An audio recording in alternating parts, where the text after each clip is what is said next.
All right, man. It's showtime. Let's get it. How y'all feel? What's the deal? What's popping? Never heard of it. It's your man Martin Nash. Let's start it up, man. We got a good show planned for y'all this evening, and you gon' love it. Let's run this intro. Let's get this thing popping. Let's get this thing popping, baby. This is my passion. This is what I love to do. But some days, sometimes, I'm just like you, man. I hate this job. Damn, I hate this job. Damn, I hate this job. Damn, I hate my job. Damn, I hate this job. I'm just like you. Damn, I hate this job. Man, I hate this job.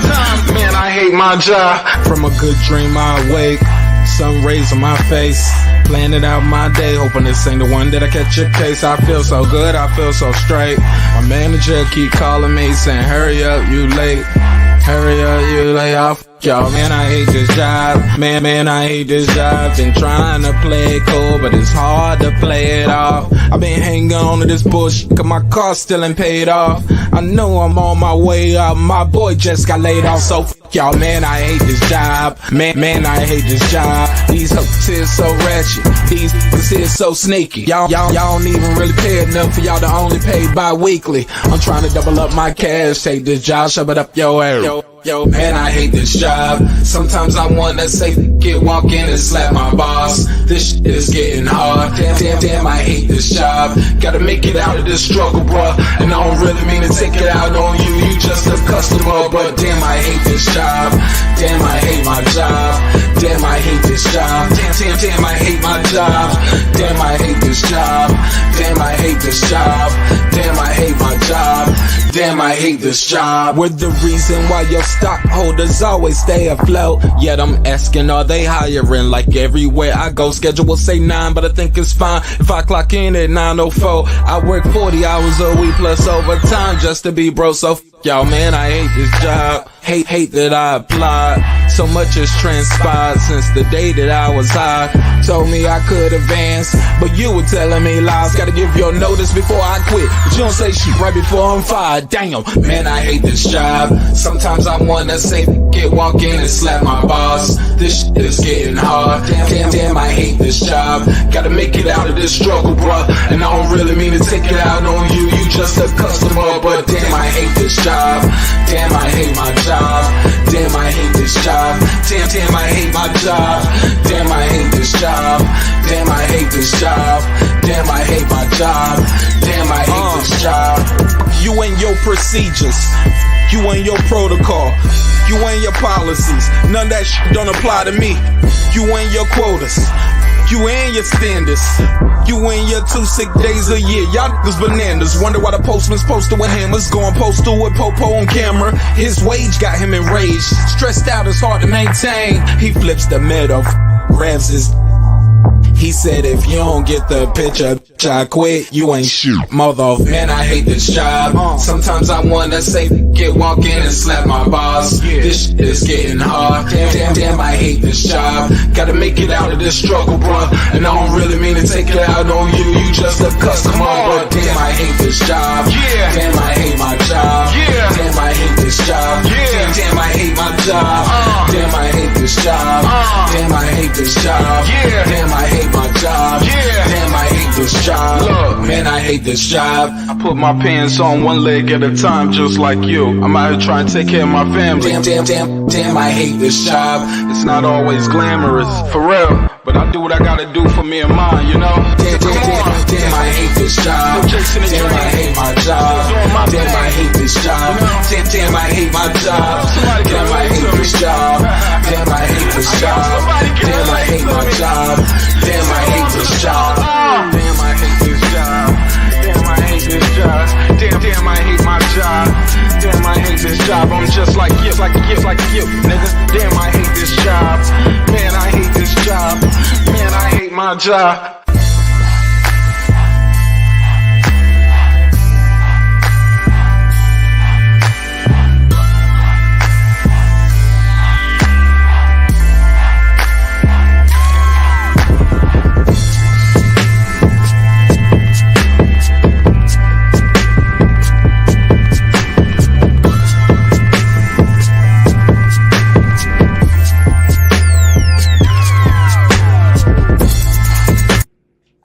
The views and opinions expressed in this program are those of the speakers, commentators, experts, and or the hosts.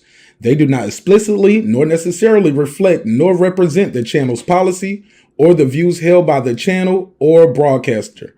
The broadcaster or its channel cannot be held accountable for all or any views expressed during the program.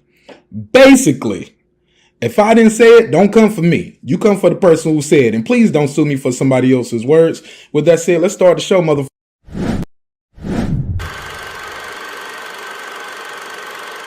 This that squad side. This is it now. Yeah.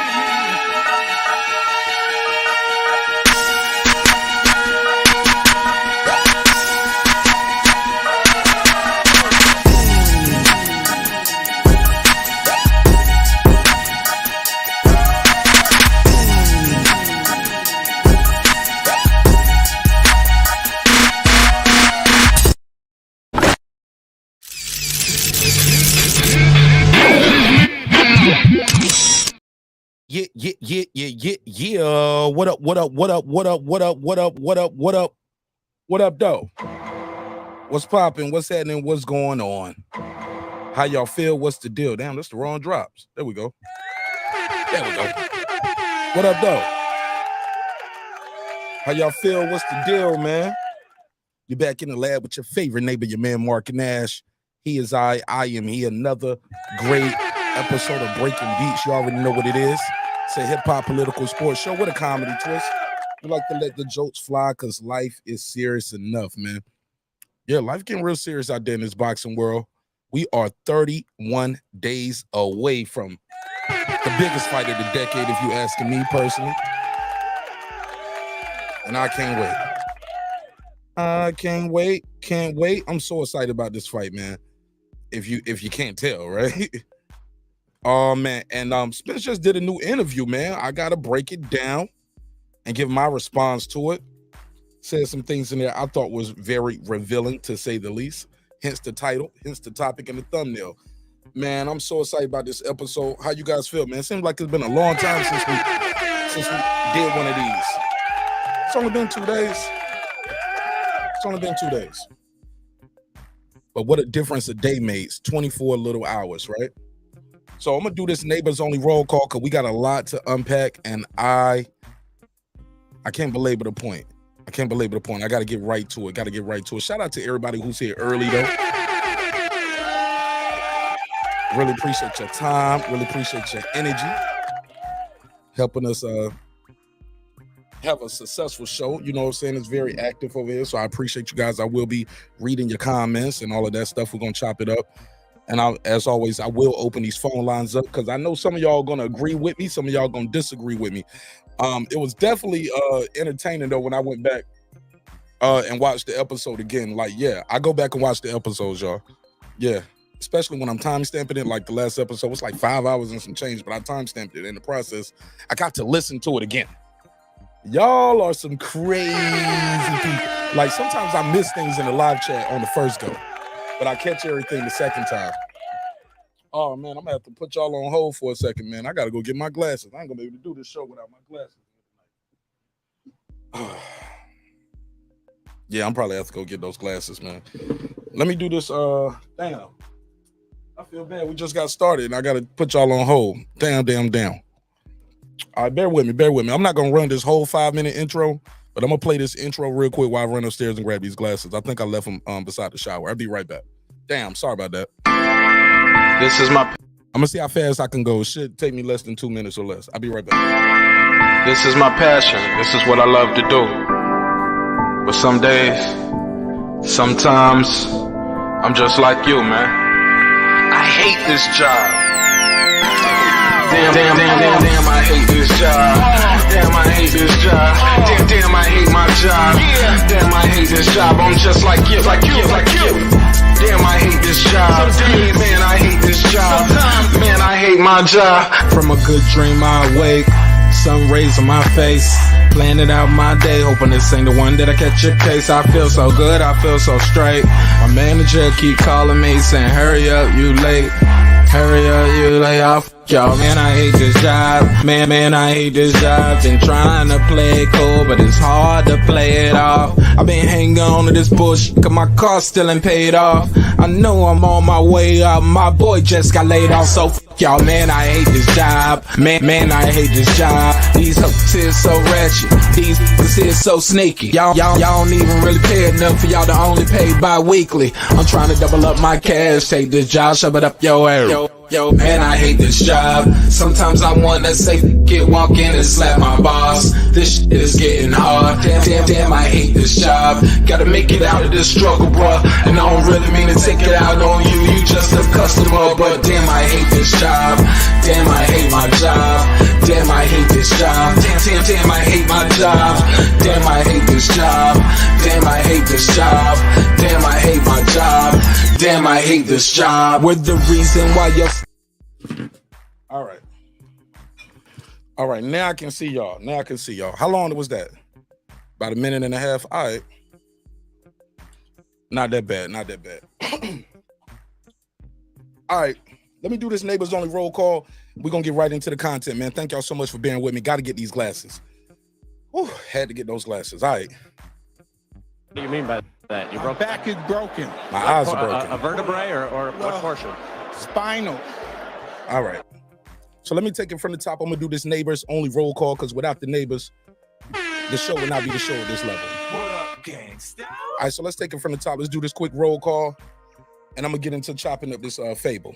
DJ, what up? What up? Rockman, What up? Tony Boswell, What up? Adam Kelly, What up? John Norrie came to tell his story. What up? Man, shout out to Adam Kelly all the way in Australia too. What up, gangsta? John Norrie came to tell his story. What up? Major Key Boxing. What up? Cam, my man. What up? Titus the Titan. What up? Philip H, the all-time great. What up? The Boston Scholar, Holla. What up? God Body. What up? Scants Rants. What up? Dent 5. What up? EDD. Need to get that Bluetooth. What up, gangsta? Seen and unseen boxing. What up? Mr. Pads, my lad. What up? Arthur. What up? Lady Shan done them season my UK girl all the way in London town. What up, Miss- gangsta? Mr. Gumbo, aka Hot Grease. He's an architect. What up, gangsta? Short Moore, he on the floor. Architect. What up, gangsta? SLG, what's poppin'? What up? Sam F. What up? Pound for Pound Sports Entertainment. That's my guy F. Merritt. What up, gangsta? Antoine Richardson. What up? That guy clips 330 early. What up, Big gangsta? Big Hove, I thought I told you. What up? Somebody tell Toya. Shout out to my sister Tell Toya. What up? Kendall, What up? the kid's back just like that. What up? Johnny Goodman, what's hood, man? What up? D-Lo 404 Boxing, let's get it popping. What up? My brother Big Sean T with the strap. What up? Kansas City Mac, where you at? What up? On the mic with Terrence Bailey Sr. What up? Karma Serene with the Serene Saturdays. What up? Ace Retro, let's go. What up? Nick Rich in this trig. Shout out to my sister Nikki from Central Florida. What up? Aaron Parker, the big talker. What up? Taylor Bell with Tab Tech, unlocksim.com. Unlock your next device today. Shout out to Tab Tech, unlocksim.com. Man, I had y'all shirt on while I was in Baltimore too. I was repping the shirt. Appreciate you guys for supporting the show and sending me the merch. What up? Stephen Bateman, all the way in Australia. Mama, we made it down under. What up, gangsta? Wanda Villa, the Rilla, aka Poxy Magic. What up? Transcendent Sports Channel, my Filipino brother from another all the way in Canada. What up, Man, gangsta? Told y'all the neighborhood is global. Shout out to Fistiana Fights. She just might. What up? Jacob Sims, that's him. What up? Haplo, let's go. What up? MFB. What up? Patricia Shelton. What up? Miss Queen Sunkiss. What up? Beyond the Ring with Nonito and Rachel Donaire. That's 9-time champion. Nonito on his way to 10, on his way to the Hall of Fame. He got a fight at the Cosmo on July 15th in Las Vegas. Going for his 10th world title. Y'all go out there and support that man. What up, gangsta? True Media Today, USA Boxer. That's my guy, Coach Malachi Williams. What up? Pudo. What up? Food Revolution, aka Foodie with the Beauty. What up? KP from KC5. What up? Matt Wade got a dope single out called Papa Daddy. Y'all check him out. What up? Ill Status Boxing. What up? Tank the Sweet Science Examiner. He's an architect. What up, gangsta? Beyond Above Media. What up? Pittsburgh T, aka Mark. That's not true. What up, gangsta? SF City Slicker. What up? I know boxing. What up? It's mixed. What up? Ride of the Storm. What up? Here to There. What up? Matty Well. What Cliff up? Bailey. What up? Con Shawnery. What up? Lisa Bell. She never fails. What up, gangsta? HLDZ. What up? Brandon Washington. What up? D Bevel the champ. What up? And it looks like Derek Lincoln got the red bucket. Okay, that means he's a member for 12 months. What up? Shout out to gangsta? Derek Lincoln, aka member number 1. Wow. Member number 1, man. He was the first one. Darren Lincoln, a.k.a. The Big Fish. Shout out to everybody for supporting the show in a major way. Let's get into the stories, man. Got a lot of content to break it down. And don't got a lot of time to do it. All right, let's take it from the tippity. All right, so we got to break down this new Errol Spence interview. Y'all know Errol Spence just did another interview? I know some people probably don't even know.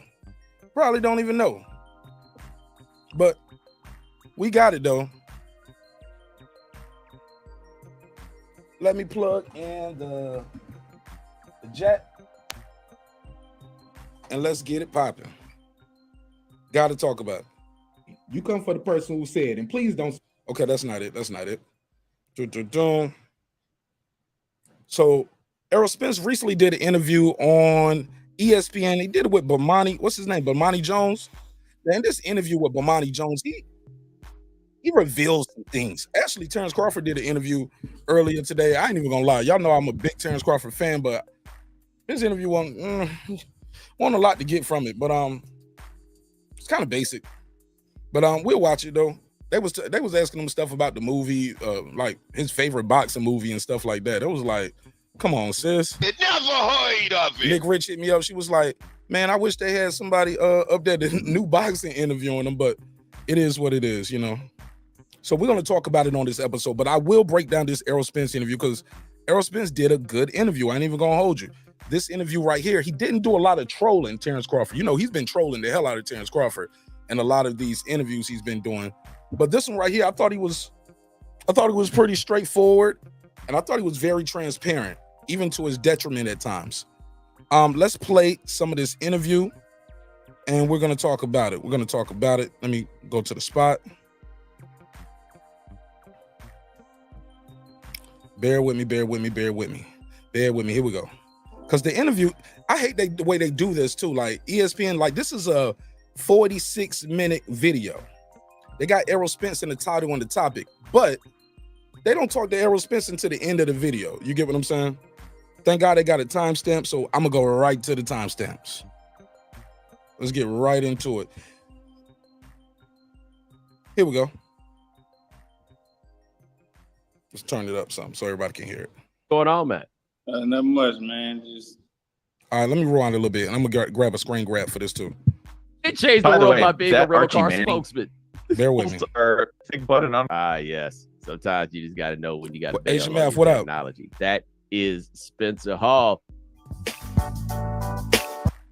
All right, here we go. Joining us now on the right time is Errol Spence. What's going on, man? Not much, man. Just cool and relaxing, getting ready for my... And I'm going to let y'all know, I got this one screenshot. I want to know what y'all think of this. Does Errol Spence look a little weight drained to y'all? Is it, or is it me? Am I being too stickly on this? Somebody said, no, he even admits he was just playing. You know Errol Spence be trolling. 60-40, 80-20, whatever we get you. He said he was just joking. Y'all thought he was serious. He said he was joking with that. People was out here saying, Bud should take the 20%. That's what he deserved. Errol Spence was like, man, I was just playing, man. Ain't nobody gonna take that shit. What y'all think of his eyes right here? Y'all think his eyes looking going into the sunken place? Is that just me being overcritical? Let me know whether you pro Spence or not. Because I was pro Haney, but I was, I still am pro Haney. For his fight versus Kambosos, but I was still here to tell y'all, yo, his eyes look sunken in. Spence still got 30 days to go. Don't his eyes look a little sunken in a little bit? You notice the deep shadows around the eyes? Am I tripping? Do y'all see it too? All right. It's still early.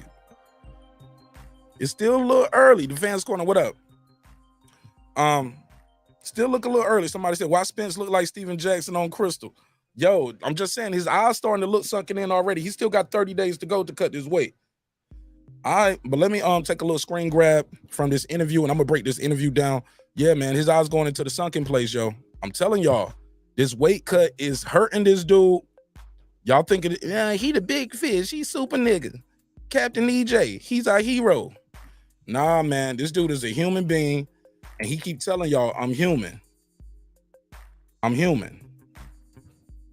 These eyes are going into a sunken place right here. But let me take a screen grab, put that on the screen for y'all so we'll have a little visual for this interview as we proceed. Eastside Link, what up? He said, nah, it's weight cut time. Yeah, it is. You damn right. And he gonna pay the price. He gonna pay the price. But yeah, them eyes going into the sunken place, man. And look, and he still got 30 days to go of this. Still got 30 days to go. He ain't even at 147 yet. So when people kept saying he looks big compared to Crawford, he looks big compared to, he's huge. Like, look at his size different. Bro, he ain't at no welterweight level right now. He got to drop that weight. We're going to see. Let's play this. It's the biggest boxing match in years. Errol Spence and Terence. B-Dub, what up, man? I gave you a shout out earlier. You won't hear it. What's up with you? He said, breakdown Bud interview.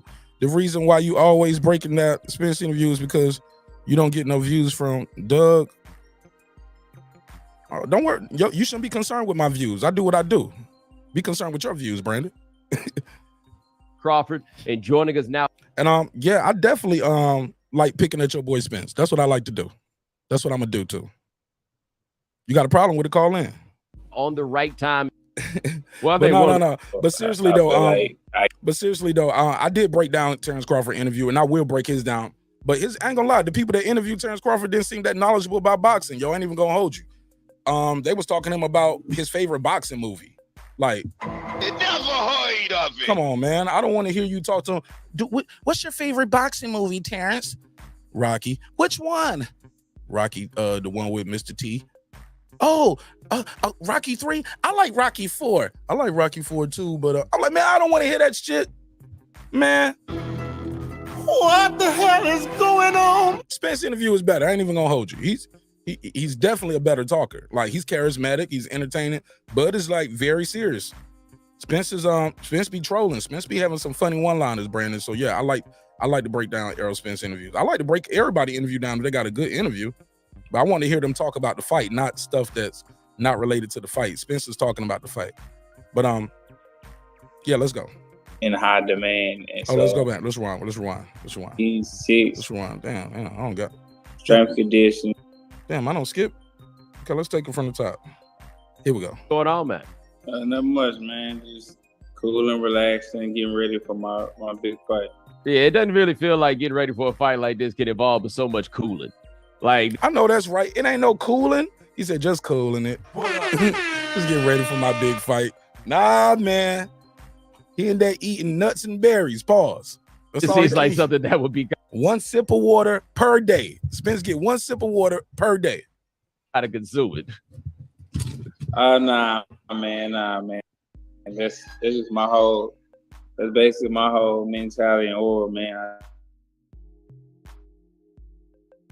Fight, like, I'm just kind of relaxed because my whole motto is, you know, if it's gonna happen, it's gonna happen. Whatever happens, it's gonna happen. He said, my motto is whatever happens is gonna happen. I ain't mad at that. Whatever's happened is gonna happen. I get it, man, but nah, you gotta make it happen, bro. You can't just say whatever happened gonna happen. No, you gotta go in there and make something happen, Errol. Gotta make this happen. But all right, whatever. Let's play some more. Yeah, I remember the first time I was about 15 years ago now. The first time I was around a boxing camp, I was covering a dude who was getting ready to fight Klitschko, and I went to the camp. And that, I think, for me, was like the first time that I got the full understanding of like how intense the training for boxing is. Like, so for you to try to give some indication to people about the physical demands of getting ready for a fight like this, how would you describe it? You basically just stressing your body out, really, man. You just, you know, working hard, trying not to overwork yourself. And that's why you got to have a great, you know, corner and people around you too, to stop you from just overworking and training too hard, and, you know, and knowing when enough, because you're just trying to be prepared for everything that could happen in the fight. So you just running nonstop, 5-6. I run like 5-6 miles a day. Damn, my man said I'm running 5 or 6 miles a day. He said, so I need my corner and my team to make sure I don't overtrain. How about that? All right, let's keep going. Strength conditioning. Shout out to everybody who's here too, pulling up, man.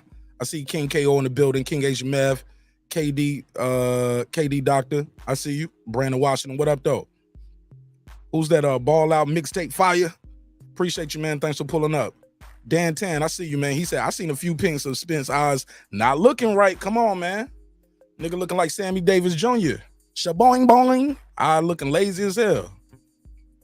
Being in the gym doing bag work for like 30 minutes, mitts for like 30 minutes. So a lot of work goes to it. And I appreciate him telling that. So if he's doing 5 or 6 miles, Terence is doing 7. If he's doing 30 minutes on the bed, Terence is doing 45 to an hour. That's what we're doing. Watching what you eat, drinking number water, coconut water. So it's just everything that comes. Hold up. You ain't drinking nothing but water. Wait a minute. Hold up. Really? You ain't taking no sip in the training camp? I would have asked him. Like, man, I'm like, how you dealing with the alcoholism while you doing training camp? You don't sneak away for a little sip?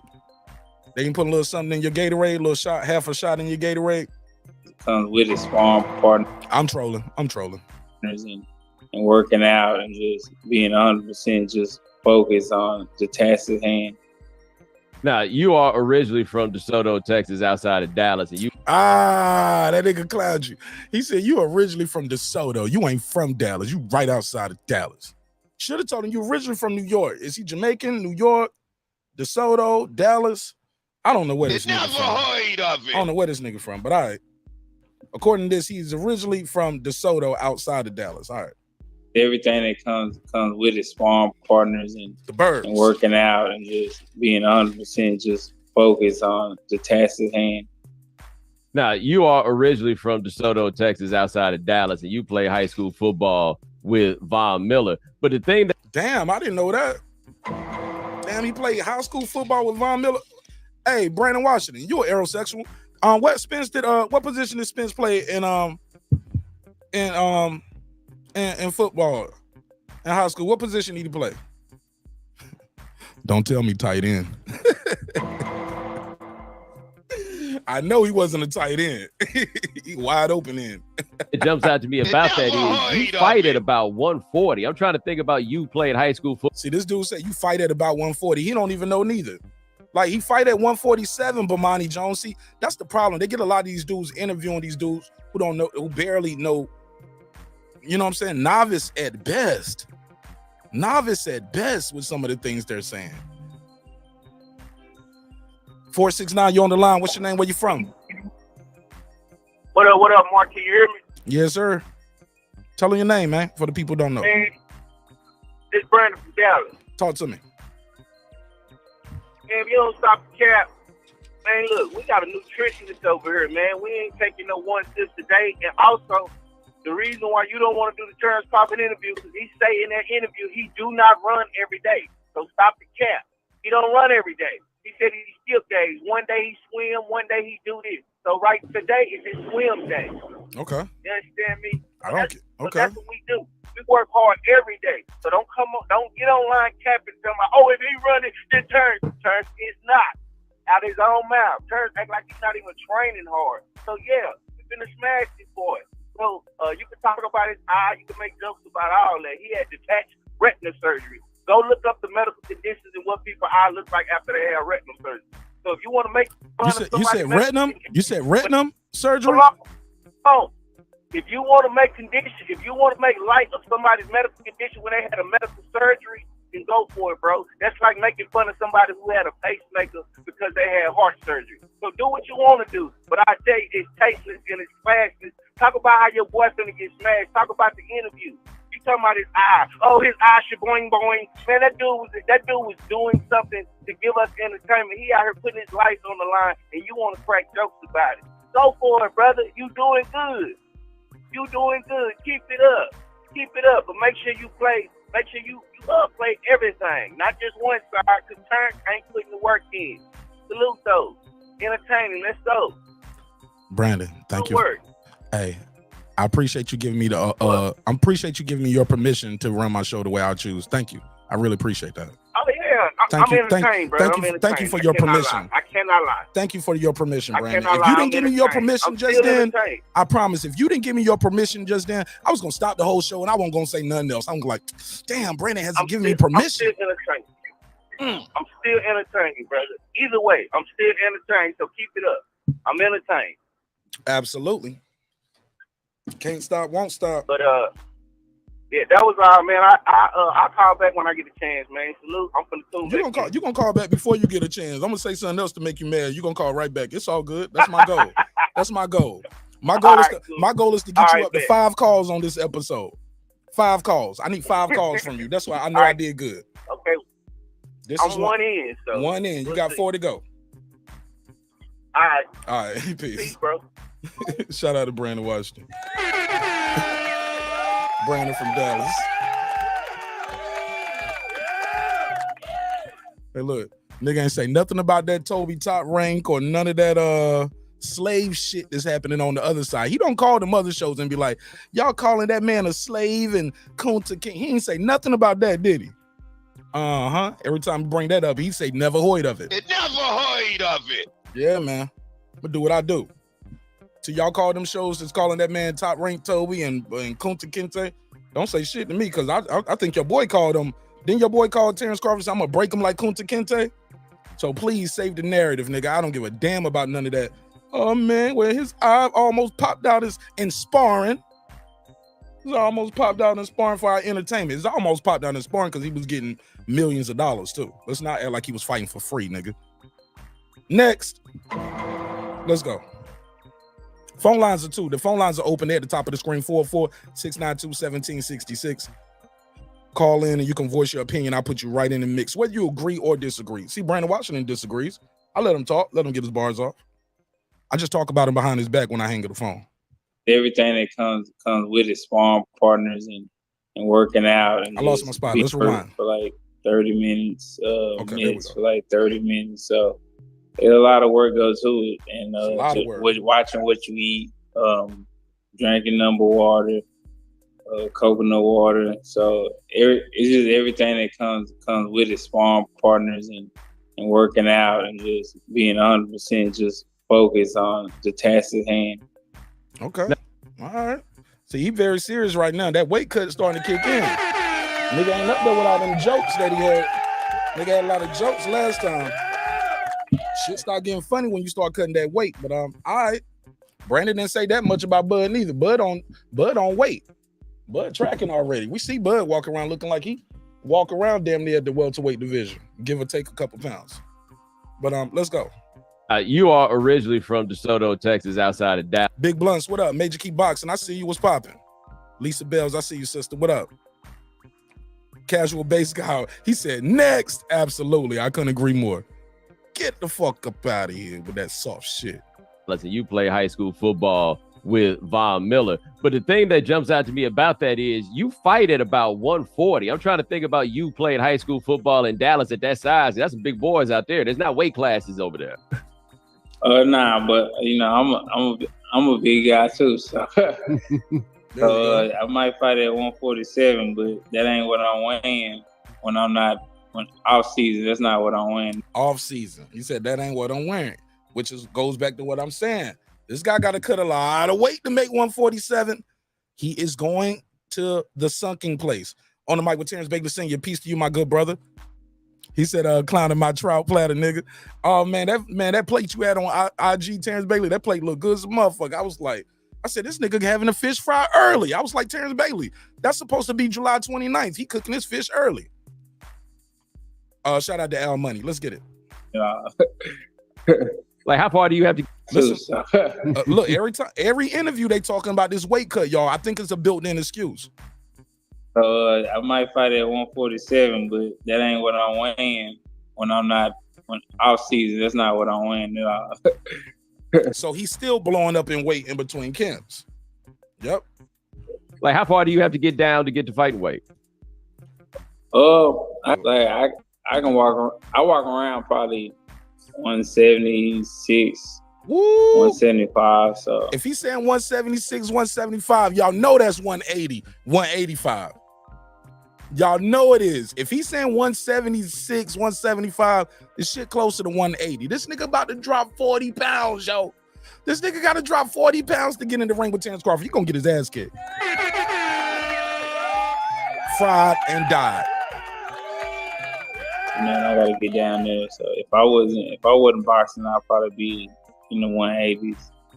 Yeah, you I want got boxing? you now. I want to talk to you about this fight with Terence Crawford on July 29th. In 2022, you said that this was the fight that you want. It took another year to come together. You've said that for about 5 years, this has been the fight that you wanted. What is it about this fight that you wanted for that long? Get off the gas. All my things. Get off the gas. He did not want this fight for 5 years. Stop it. He did not want this fight for 5 years. Everybody knows that. Everybody knows that. According to Tim Smith and the PBC, they never even made Terence Crawford an offer. We didn't want to insult him. He's a prideful guy. He's a prideful champion. We don't want to insult him. They never made the man an offer. So get off the gas where you wanted this fight for 5 years. Let's continue. Let's continue. 29th. In 2022, you said that this was the fight that you want. It took another year to come together. You've said that for about 5 years, this has been the fight that you wanted. What is it about this fight that you wanted for that long? Never heard of it. All my things is just this is an important fight in boxing. This is the best versus the best. He's the best 147 pounder. I'm the best 147 pounder. Nah, it can't be two best. Can't be two best. One of y'all are the best. And we're gonna see who the best is July 29th. You on paper, you have the most belts. Terence Crawford is universally recognized as pound for pound one of the best boxers in the world. And that's a fact. That's a big fact. That's a big fact. Even Brian Custer asked him the other day, they was like, does it ever bother you that he's always rated higher than you? He's always number 1, you're number 4, number 5. Okay. Hey, Jerry said, Bud said out of his own mouth, what? That he walks around at 170. Okay. And we're fighting each other for all the marbles. So I thought this is historically, historic fight right here. And everybody wants to see this fight. This is, on everybody. This is probably the fight that everybody want to see. Well, this is the fight that everybody wants to see. Boxing fans, non-boxing fans. Everybody wants this fight. Everybody talking about this fight. When I'm walking or when I'm at the store or anywhere, this is the fight that people want because they ask me about when I'm going to fight Terence Crawford or right. Run it back. But this is the fight that everybody wants to see. Boxing fans, non-boxing fans. Everybody wants this fight. Everybody talking about this fight. When I'm walking or when I'm at the store or anywhere, this is the fight that people want because they ask me about when I'm going to fight Terence Crawford. Absolutely. What's going on with me and Terence Crawford. Yes, sir. That's what we want. I feel like this is in high demand. And so yes, it is. I want to give the fans what they want and give everybody what they want and satisfy everybody and satisfy myself too. So I'm just giving people what they want. Finally. Thank you, brother. What the hell is going on? Because we've been waiting for this shit. And it's right here. It's 31 days away. 31 days away, ladies and gentlemen. 31 days away, ladies and gentlemen. It's going down in a major way. Errol Spence versus Terence Bud Crawford. If you're not going to be in Vegas, make sure you get your pay-per-views. You do not want to miss this one. You don't want to deal with your shit buffering. And if you're a boxing fan, this is the fight you buy. I know there's a lot of people be out there on Stream Team and people just like, man, I steal every fight. Don't steal this fight. If you still in this fight, you're not even a real boxing fan, bro. You're a casual that's just like, man, I'm still in this shit. Really casual, the casualty of the casuals. You gotta support this event in a major way. This is how you get the fights you want to see. It's not too far past due. I know some people like, well, the fight didn't give me the fight when I wanted. Still two undefeated guys. Both guys on a knockout. Well, Spence just got a stoppage. Crawford is on a stoppage streak. And Undisputed is on the line. This is going to be history. We're going to see history July 29th, ladies and gentlemen. Somebody's going to be a two-division Undisputed. Somebody like Errol Spence, if you're rooting for Errol Spence, you're going to see a 4-belt champion at the welterweight level. You ain't never seen that before. So regardless who wins, you're gonna see history made. So we gotta support this fight in a major way. We gotta support this fight in a major way. Pay-per-view spikes inflation. I don't even know what the point is that mean, Bruce Gas. You telling people not to bite the fight? Is that what you mean? I don't want to hear that. Never heard of that now. Nah, we got to support this fight, man. It never heard We got to support it. We got to support this event. We got to support this event. If so, you can't sit around, be crying and complaining when you don't get the fights you want to see, because you are part of the problem. You part of the reason why you don't get the fights you want to see, because people going to say, well, remember that Bud versus Spence? Everybody was saying they wanted to see that fight, and then they stole it. Everybody had an opinion about Haney versus Loma, but the views don't reflect all the opinions about it. Everybody got opinion about it, but nobody got no pay-per-view slips. Let's continue with this interview. When you say satisfy yourself, what do you mean? Basically what I want. This is definitely the fight that I wanted, just because this for all the marvels, and this what everybody wants. It's like when Sugar Ray Leonard fought Tommy Hearns or Marvin Hagler. Does he got a script? Because he's saying that damn near every interview. Sugar Ray Leonard, Marvin Hagler. He keeps saying that.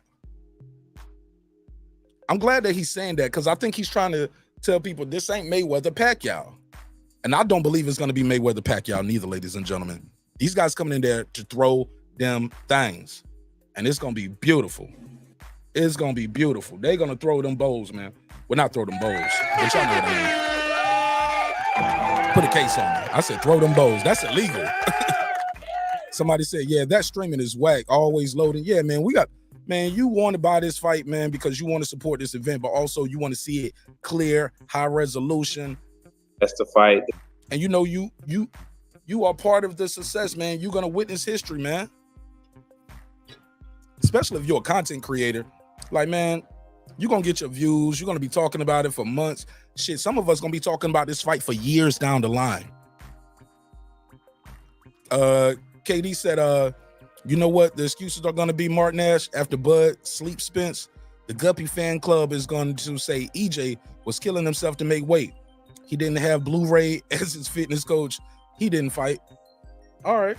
That's what they're going to say. They got a lot of excuses. I give them excuses every night when I point out all the EJ flaws. But look out for my video dropping soon when I give y'all my top 10 reasons why Bud is going to win. You're going to love it. Basically, what I want. This is definitely the fight that I wanted, just because this for all the marvels, and this what everybody wants. It's like when Sugar Ray Leonard fought Tommy Hearns or Marvin Hagler. That's the fight that Yo, that ring rust the real thing though, KD. Yo, ring rust is the real thing. The guy, but when he get into the ring on July 29th, he's going to be out of the ring for 469 days. If that sounds familiar, that's because that's the exact amount of time. Wait for it.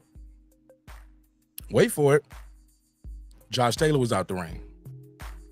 Yep. When Josh Taylor stepped in there with T.O., he had been out the ring for exactly 469 days as well.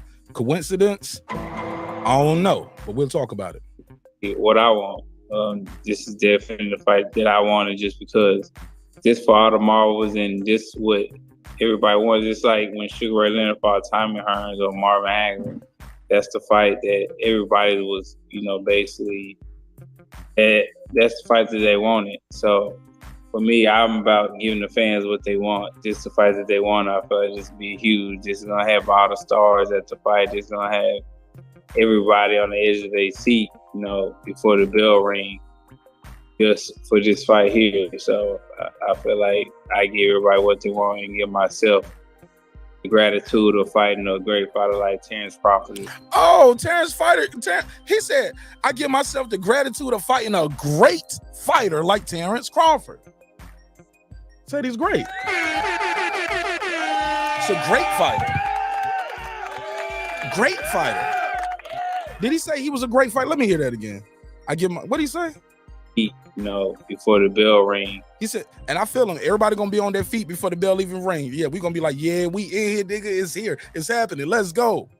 Me, I'm about giving the fans what they want. Just the fight that they want. I feel like this be huge. This is gonna have all the stars at the fight. This is gonna have everybody on the edge of their seat, before the bell ring, just for this fight here. So I keep hearing them talking about all the stars gonna be there.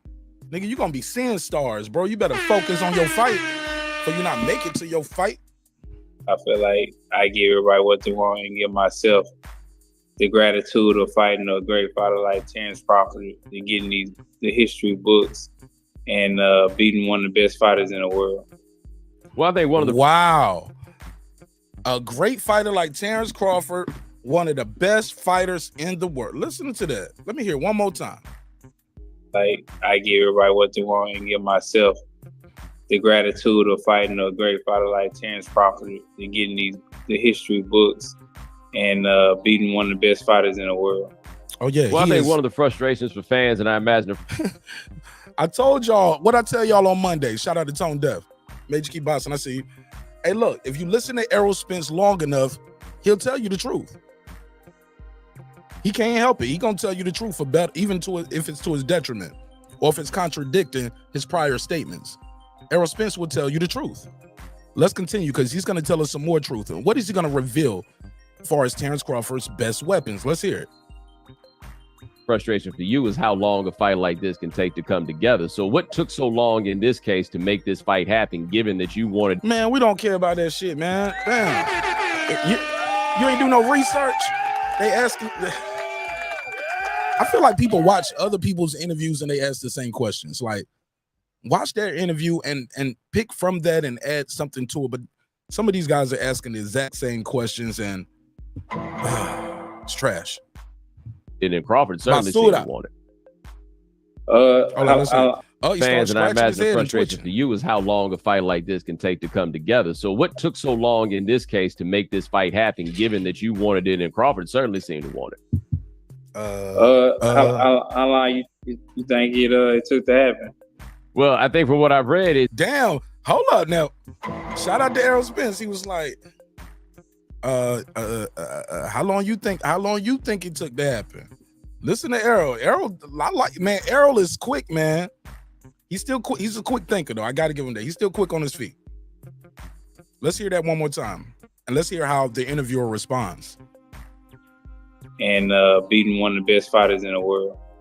Well, I think one of the frustrations for fans, and I imagine the frustration for you, is how long a fight like this can take to come together. So what took so long in this case to make this fight happen, given that you wanted it? Jerry, he been discrediting them the whole press tour.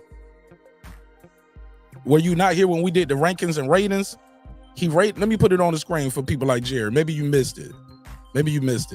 This is how he rated Terence Crawford before. His defense is a 3.5. Footwork is at a 7. Power, 6. That's a little above average. Speed, 6.5. Punch resistance, 4. Conditioning, yeah, he be up there training in the mountain, so I give him a 7.5. Ring IQ, yeah, he's pretty smart in the ring, 8. Resume, 0.5. The guy Errol Spence described when he did these skill challenge that they stole from me on my May 25th episode. Look it up, May 25th. We did it first. It looked like this when we did it. This is how ours look right here, but that's neither here nor there. We did it first, back in May. But the way he describes this guy now is not the way he described in the skills challenge. That's why I believe he was trolling when he did that. I believe he's very serious now when he's talking about this. I believe he knows what he's up against. He knows what he's up against. He knows what he's facing, and he should be concerned. Let's go. And Crawford certainly seemed to want it. How long you think it took to happen? Well, I think from what I've read, it said, you mentioned this at first in 2022. I've heard people say things as far back as 5 years in trying to make this happen. 5 years ago, we wasn't going to get. 5 years ago, we weren't going to get the money that we get now for the fight. So, and that's a big fact. They was not going to get the money that they getting now for the fight 5 years ago. We would have got the fight earlier. Would have got a different version of Errol Spence. I ain't going to say better or not. I'll just say a different version. That version we would have got back then would have been without 3 car accidents and a retina tear. You know what I'm saying? But also, Terence wouldn't have grown into the weight as much. So it is how it's a give and take. But also, I don't feel like it would have been such an epic event that it is now. So here we go. Say things as far back as 5 years in trying to make this happen. 5 years ago, we wasn't going to get. 5 years ago, we weren't gonna get the money that we get now for the fight. So for people to say they wanted to have him 5 years ago, they're just selfish thinking on their behalf. Just because he only had one belt 5 years ago, he didn't fight Shawn Porter 5 years ago. He didn't fight. Facts. Basically, facts. He wasn't fighting anybody 5 years ago. Right. He would have just had the Jeff Horn belt that he took, the WBO. And it would have been a unification. Yeah. I get where he's coming from. The more is on the line now. More is on the line now. I get it. More is on the line. But damn, Terence is 35 now. You get what I'm saying? More is on the line, but I don't think the age is gonna be a factor for Terence because he stays in phenomenal shape. He stayed healthy. I think Spence might be the younger guy, but I think his body is taking more damage, head to toe. That ain't me saying it. That's what he said. You know, all the stuff that he went through. So, yeah, but he's right about 5 years in the money, and the money's definitely there, and more is on the line. But he fought other guys, though, and nothing was on the line. He fought a Mikey Garcia, fought a Danny Garcia. Those were defenses. He unified with Shawn, unified with Ugas. I get it. But this is going to be Errol Spence's first time in there, stepping in there with an undefeated champion, trying to take something from an undefeated champion. You got a belt. I'm undefeated. You undefeated. I'm going to need that belt for you before you leave that ring, bro. You got 36 minutes to give it up.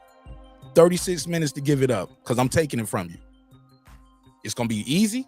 It's going to be hard. However you want it to go, but I'm taking that shit from you before you leave this ring. And Errol Spence has been collecting the belt, so I got to give him credit for that. Thank you for doing all the heavy lifting. One belt 5 years ago. He didn't fight Shawn Porter 5 years ago. He didn't fight.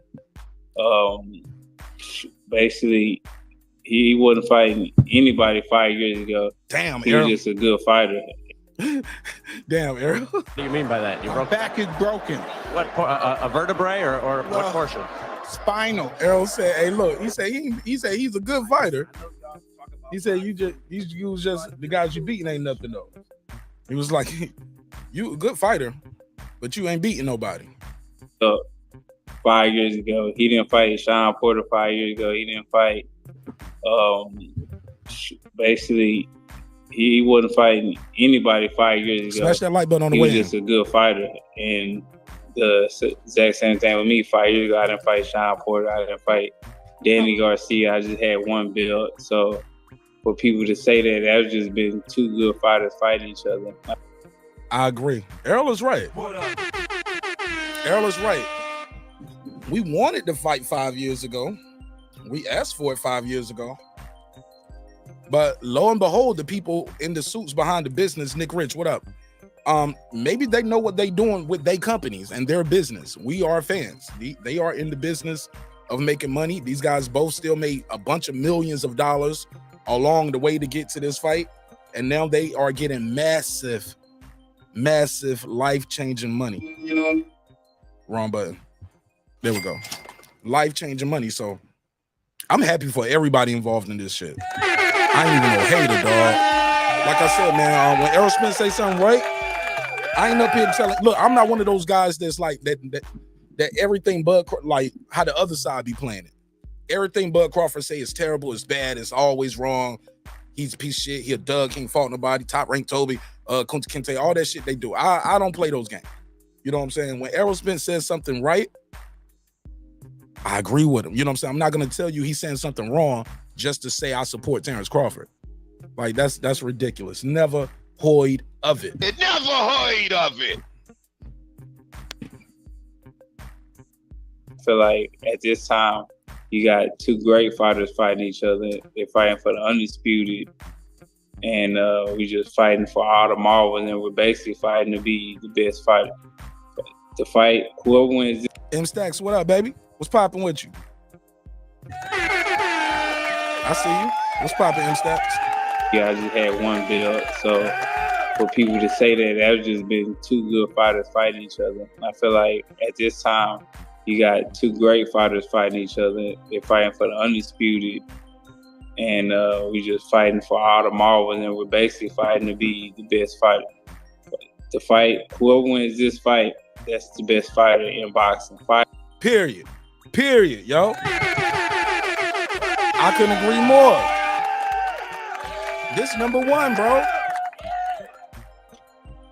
I'm sorry, Cool Boy Steph Inoue.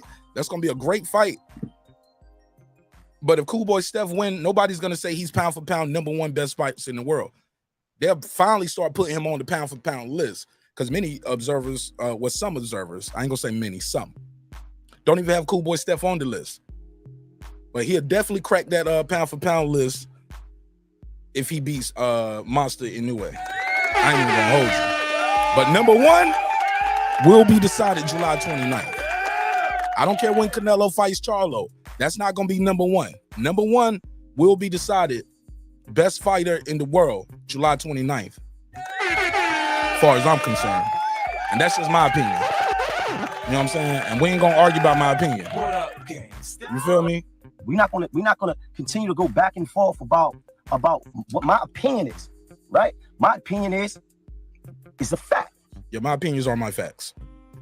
All right, but let's go. Let's play some more of this. Years ago, we would have fought. They wouldn't have said that's the best fighter in boxing. So I think for people to say they wanted it 5 years ago, it's just selfish thinking on their behalf. No, I can understand that. Now, Shawn Porter is a common opponent that both of you have. It was interesting reading what he had to say about the difference between fighting you two. And this is a quote from him. He said, "Errol was prepared to beat me at my game, and Terence was prepared to beat me at his game." Like, do you think that that's a fair comparison between the way the two of you fought him? Yeah, I think it. Yep. All right. Now, is that good or bad? My man said, Errol was prepared to beat me at my own game. Terence was going to beat me at his game. Both of you have. It was interesting reading what he had to say about the difference between fighting you two. And this is a quote from him. He said, "Errol was prepared to beat me at my game, and Terence was prepared to beat me at his game." Like, do you think that that's a fair comparison between the way the two of you fought him? Yeah, I think it. Yeah, for sure. Because I came in there with. I just came in there trying to fight him basically, and that Shawn Porter game is the fight, and I basically came in there, just trying to go at it with a guy that's known for just fighting. And Terence more was, trying to box and and then. And I think I know who this is because this don't happen unless certain people are in the chat. So we got to troll a fake Martin Nash account, and I hope it ain't who I think it is because none of this ever happens unless this person is around. So let me go and block this fake Martin Nash account in here and block you from my channel. Disappointing. Let me remove that. Sorry about that. Go ahead. He'll get you. Yeah, for sure. Because I came in there with. I just came in there trying to fight him basically, and that Shawn Porter game is the fight, and I basically came in there, just trying to go at it with. Let me rewind a little bit. To beat me at his game. Like, do you think that that's a fair comparison between the way the two Tyson of you? Garcia, what up? No, I can understand that. Now, Shawn Porter is a common opponent that both of you have. It was interesting reading what he had to say about the difference between fighting you two. And this is a quote from him. He said, "Errol was prepared to beat me at my game, and Terence was prepared to beat me at his game." Like, do you think that that's a fair comparison between the way the two of you fought him?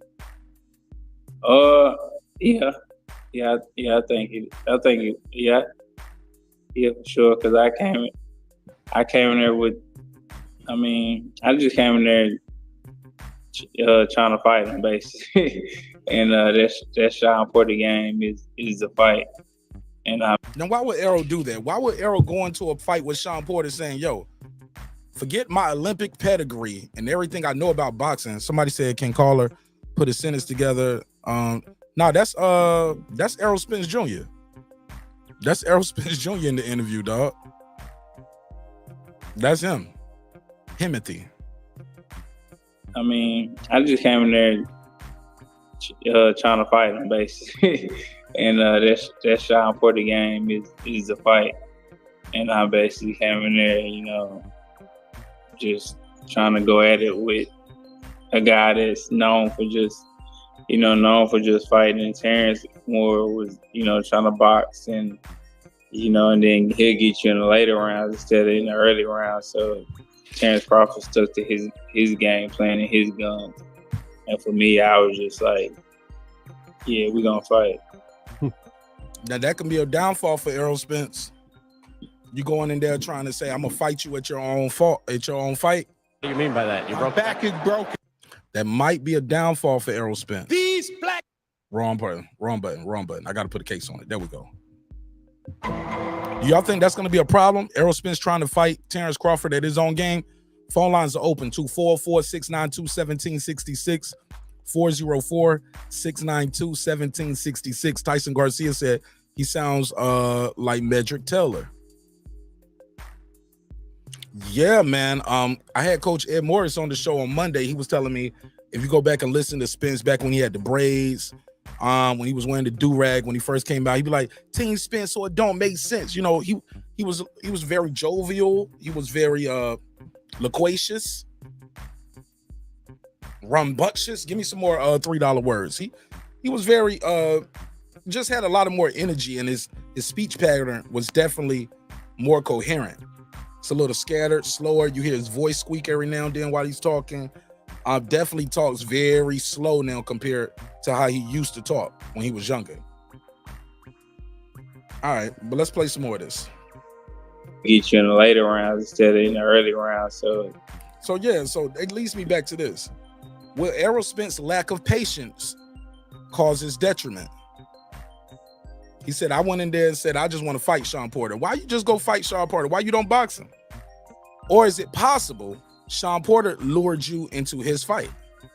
Because Shawn Porter was fighting different at first. He was bouncing on his toes. He was feinting Errol. He was freezing Errol. And then at some point, Shawn Porter just started fighting the Porter way. Shout out to the Porter Way podcast. You feel me? It never heard of it. You heard of it. Wrong button. Very, very interesting to hear him say that. Like, no, I didn't go in there, because a lot of people were saying he wanted to fight Shawn Porter's fight. No, I don't think so. I don't believe that. I believe he was lured into that because you got to keep Shawn Porter off of you, because if not, he's just going to be on top of you, mulling you all night. You got to hit him with something. Terence Crawford stuck to his game plan and his gun. Terence Crawford stuck to his game plan. That's that ring IQ. That's being patient. That's one of the things I'm telling y'all is going to cause Errol Spence some problems, in my opinion. This is my opinion. You can call in and voice your opinion. I think that's one of the things that's going to cause him some problems is his lack of patience. Sometimes he lunges in there with shots. He'll try to force the action and lunge in with some shots, just trying to make something happen. And I'm going to get to Tim Bradley after this clip. Let's play it. Let's keep moving. Caller, what's your name? Where you from? Okay. And for me, I was just like, yeah, we're going to fight. Well, one thing that's interesting, you and Crawford did Yep, it just turned midnight, so we 30 days away. interview together. I think it was just a couple of days ago where you were rating each other's skills, and you seem to have a very high respect for him. But every time they asked you to rate something of his from 1 to 10, you said that his fight resume was a 0.5. Crawford's average on all the things for you was a 7. Yours back for him was a 5.4. Like, how much of that? And Bomani Jones again is referring to this. PBC put out this thing where the fighters rate each other's skills. They borrowed that from me because I did it on May 25th when we had something very similar right here on the screen. Checking the boxes with Mark Nash. I'm gonna do this for Inoue and Cool Boy Steph fight as well. And I think we got to do this for Savannah Marshall and Franchon. Might do that for Savannah and Franchon too, because that fight is coming up on Saturday. But yeah, the overall average for Terence Crawford, he's average. He's 5.4 out of 10. Errol Spence overall average is 7. Look at the resume, 0.5. Punch resistance, 4. Defense 3.5. Same guy you said was a great fighter. One of the best fighters in the world. Okay. I'm telling y'all, he was trolling when he said that stuff. Definitely trolling for entertainment. He don't believe that shit. Just kind of the fun of promoting the fight, and how much of that is just really. And my man is like, yo, are you just joking or are you trolling? Like, what's up with that? Fight resume was a 0.5. Crawford's average on all the things for you was a 7. Yours back for him was a 5.4. Like, how much of that is just kind of the fun of promoting the fight, and how much of that is just really how you see it? Some of it how I see it, and some of it just fun promoting the fight. I knew it. I told y'all. I told y'all on Monday. That kid don't believe that shit. He don't believe that. He believe that. He would have took that belt from him a long time ago. He wouldn't have built this fight up. He know Terence Crawford was his biggest threat at welterweight. You would have just took the belt from him and did undisputed with Shawn Porter or did undisputed with Ugas. It don't matter. You would have just been undisputed. Nah, you waited, man. You waited, man. You know what you up against with this guy right here, and that's okay. Don't matter. Just show up July 29th. Make weight. Don't let Errol Spence drive a damn skateboard to the corner store. He don't need to drive nothing. He don't need to drive nothing. Not a skateboard, not a scooter, not a moped, damn sure not a car, truck, heavy machinery. I know he working on the farm. He got his farm. Somebody else drive the forklift. I don't want nothing to happen to this guy.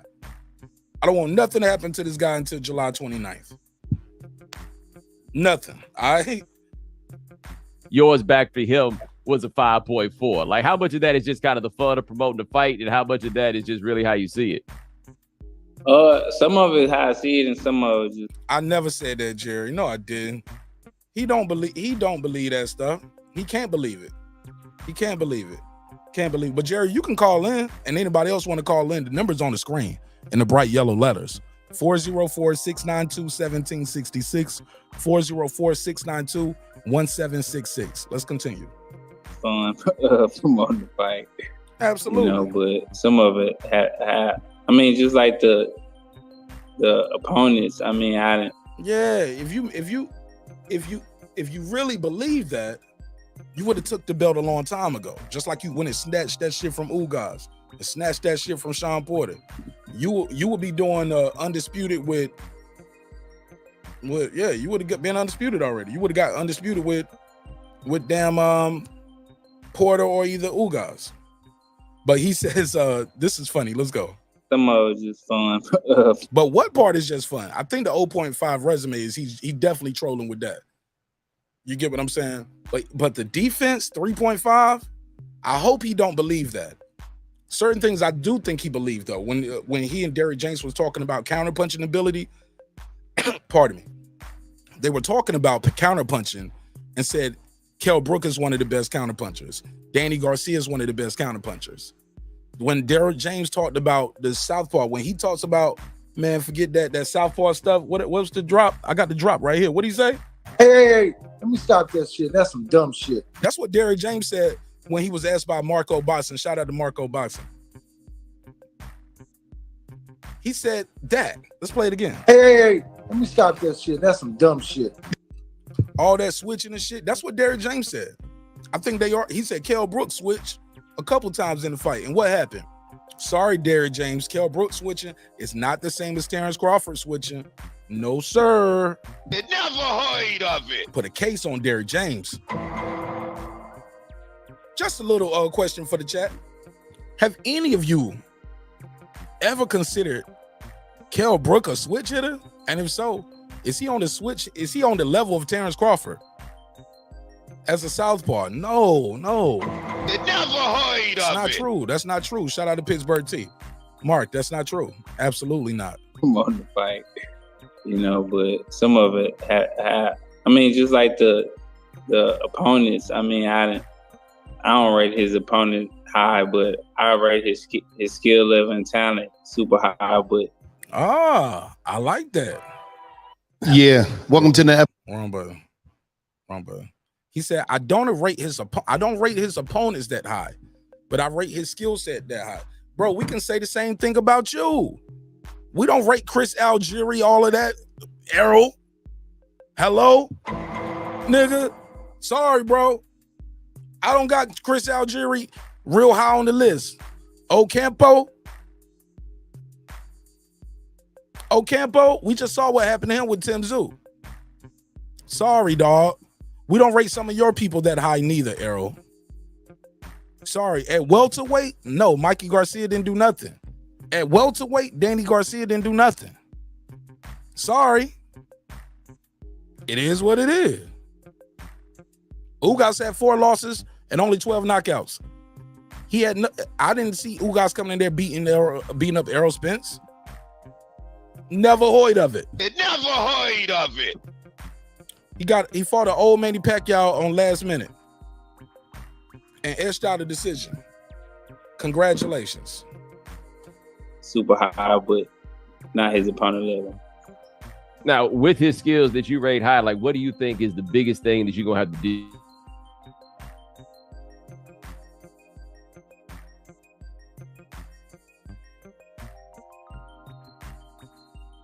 Shout out to Coach Ed Morrison. He said Carlos Adames in camp with Crawford. Okay. They are now. I thought that was how he in camp. He just had a fight. He just fought. He left the fight and went back to camp. Are you talking about that old video that's floating around? Because it's an old video floating around when he was in camp with Crawford before. I don't think he just fought on Saturday and he in camp with Crawford on Tuesday, Coach. I don't know. I got to put a case on that. I never heard of it. Never heard of it. But are you more than welcome to call in and voice your opinion, man? Let me know what you think. Super high, but. And I like what he says right here. Real quick, let me pause for the cause. Shout out to my homie G5 Gabe in the building, man. I said G5 Gabe. I'm sorry, G5 Jeff TV. G5 Jeff TV. It's a couple of y'all G5s out here. Y'all niggas flying everywhere. I hope y'all don't crash into each other out here. Shit. Yeah, he jealous. Casual base guy. Of course he's jealous. It's my guy right here, man, from up top. The homie. Got a great channel, man. The subscribers and the views do not reflect the content, man. Like, this guy's fire, bro. This guy's fire. I love his show. Every time we go live, I'll be one of the first ones over there. But shout out to my brother G5 Jeff TV. I was talking to him earlier. Jeff, call in, man, if you get a chance, man. I know you're probably busy making your rounds, but if you can call in, I'd love to chop it up with you and introduce you to the audience. You know what I'm saying? Let me give him a drop. I'll give you the $2. You give him the $2. All right, pay him the $2. Oh, pay the $2. Shout out to my guy G5 Jeff. He said, salute my dog, Martinez. He said, talk your shit. Nigga, I can't do nothing but talk my shit. You know what I'm saying? And I know some people don't like it. They don't like it, but you ain't gotta like it. I talked to him like Pinky was talking to Craig in the damn video stuff. No! Oh, shit! Say it again. Yeah. I do my thing. They don't like it. I'm Nino Brown after the Carter got burnt down, nigga. Sit your $5 ass down before I make change. But I be telling Jerry all the time. Jerry, Task in the chat. This how I talk to Jerry in the chat. I be like, boy. Sit your $5 ass down before I make change. On a reg, nigga. On a reg, though. And he deserve it. All right. Let's continue as we proceed to give you what you need. The phone number is on the screen, like I said before. If you want to call in, voice your opinion, whether you agree or disagree, you're more than welcome to call in. Let me play some more of this. Fight resume was a 0.5. Crawford's average on all the things for you was a 7. Yours back for him was a 5.4. Like, how much of that is just kind of the fun of promoting the fight, and how much of that is just really how you see it?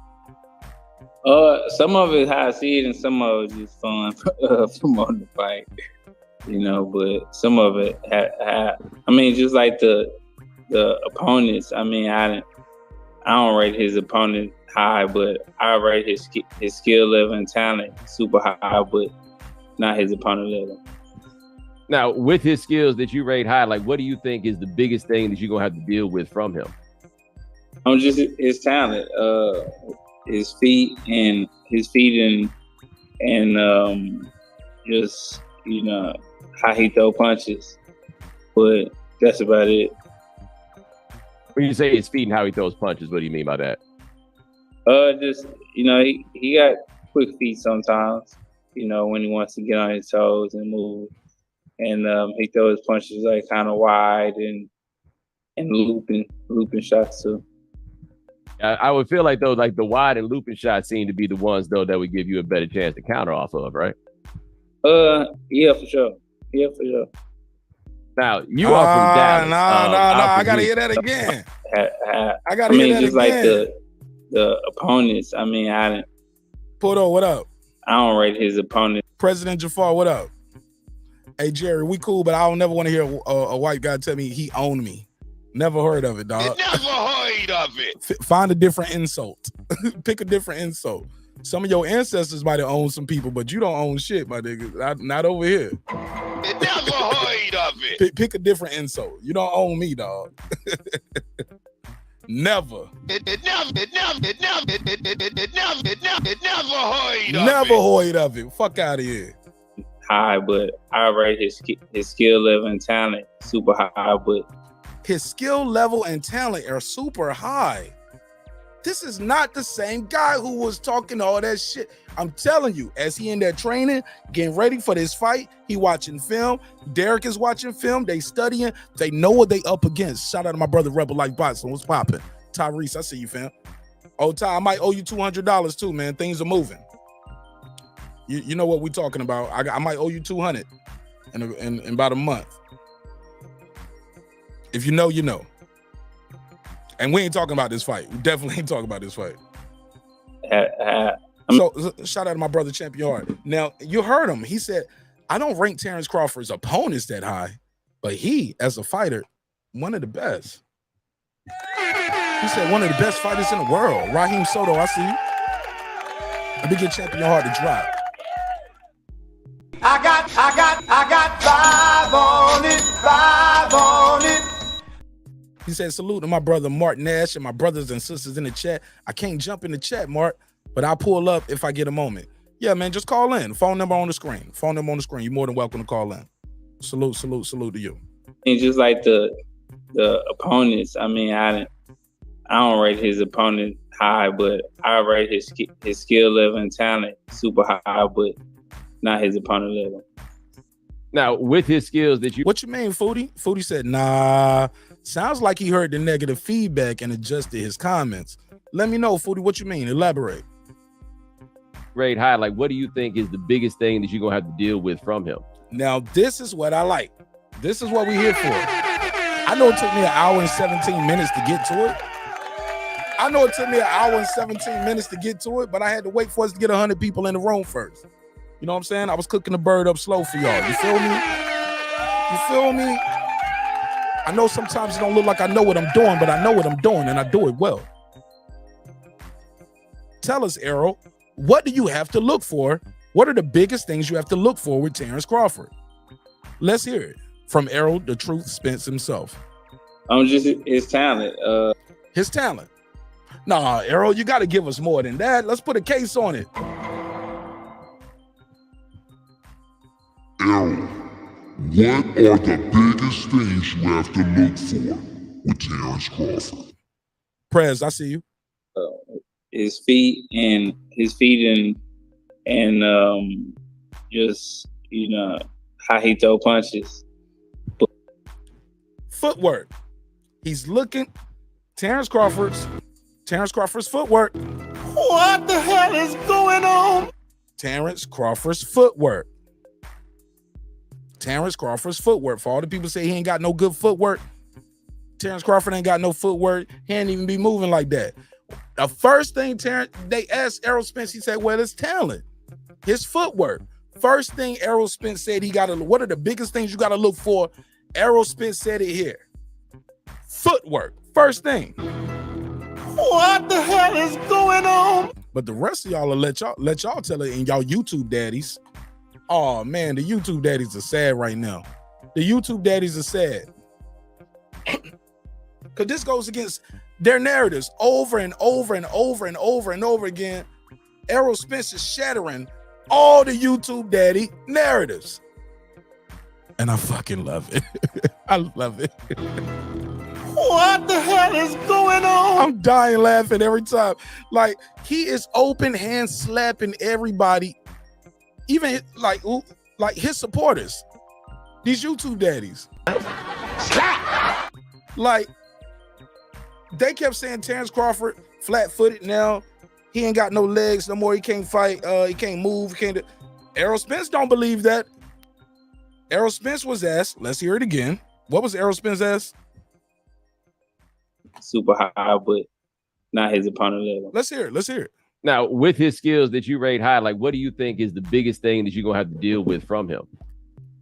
Just his talent, his feet and just how he throw punches. But that's about it.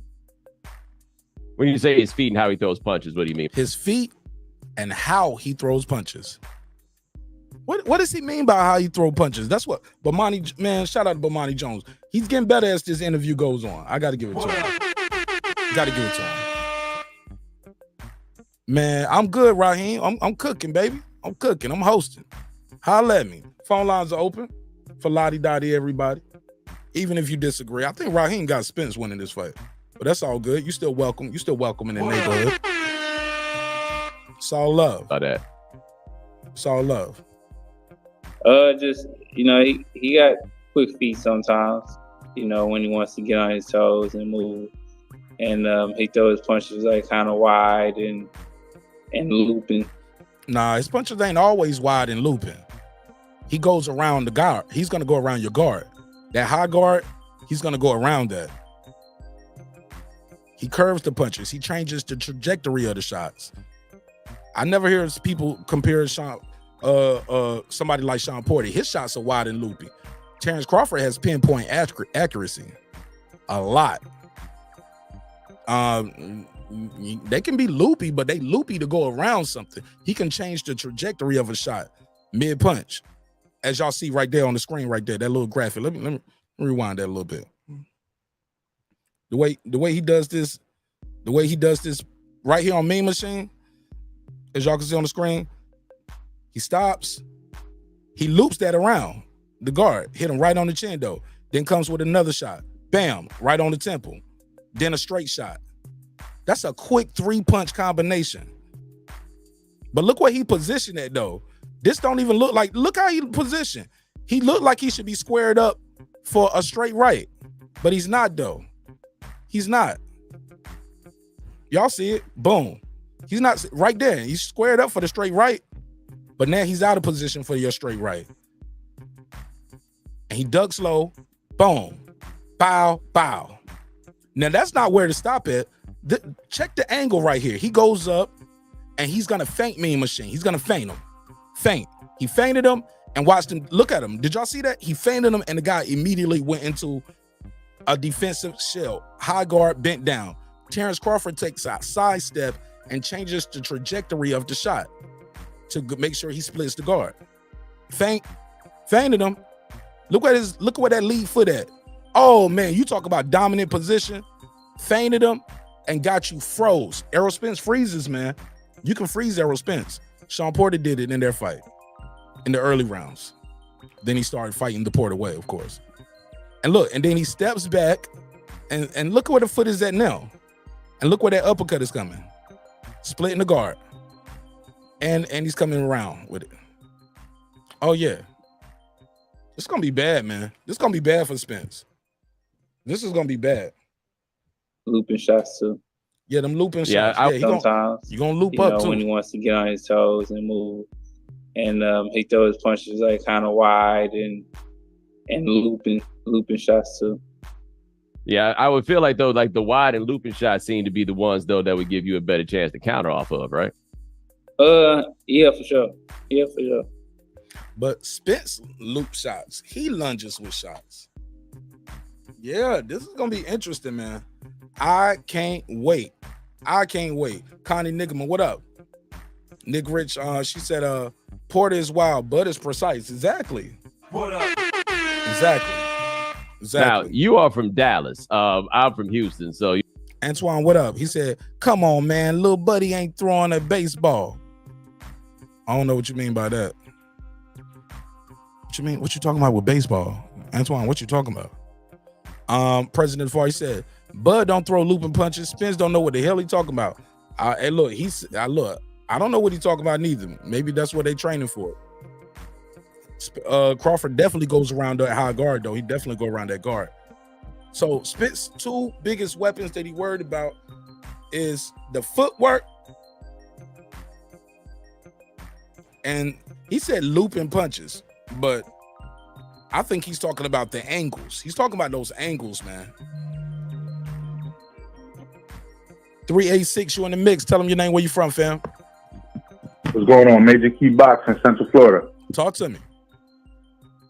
Yo, so I mean, I just have my own opinion as to what they mean about, well, what Errol means about, the footwork and the punches, right? And here's my thing, because what I've noticed, and I've been trying to, and a lot of people they don't understand this. I'm not saying you. I'm just saying like most of the people, the casuals don't understand this, and this is why it continues. The way he throws the paces of his punches, he keeps people not only off rhythm with his footwork, the way he changes his stance, right? The way he changes his stance is so unusual because he'll make it look like he's backing up to avoid a punch, but then while he's doing it, he's also switching stance. But he keeps peppering you throughout the fight with soft taps, and you get used to it, and then you get brave and come in. Once he's got you, he lets go. Boom. And when he catches you, you're not expecting it. And that's what he does. This is what he did to Porter when they told him in the corner, oh, he's up. What you mean he's up? How he's up? And then he got up and dropped him.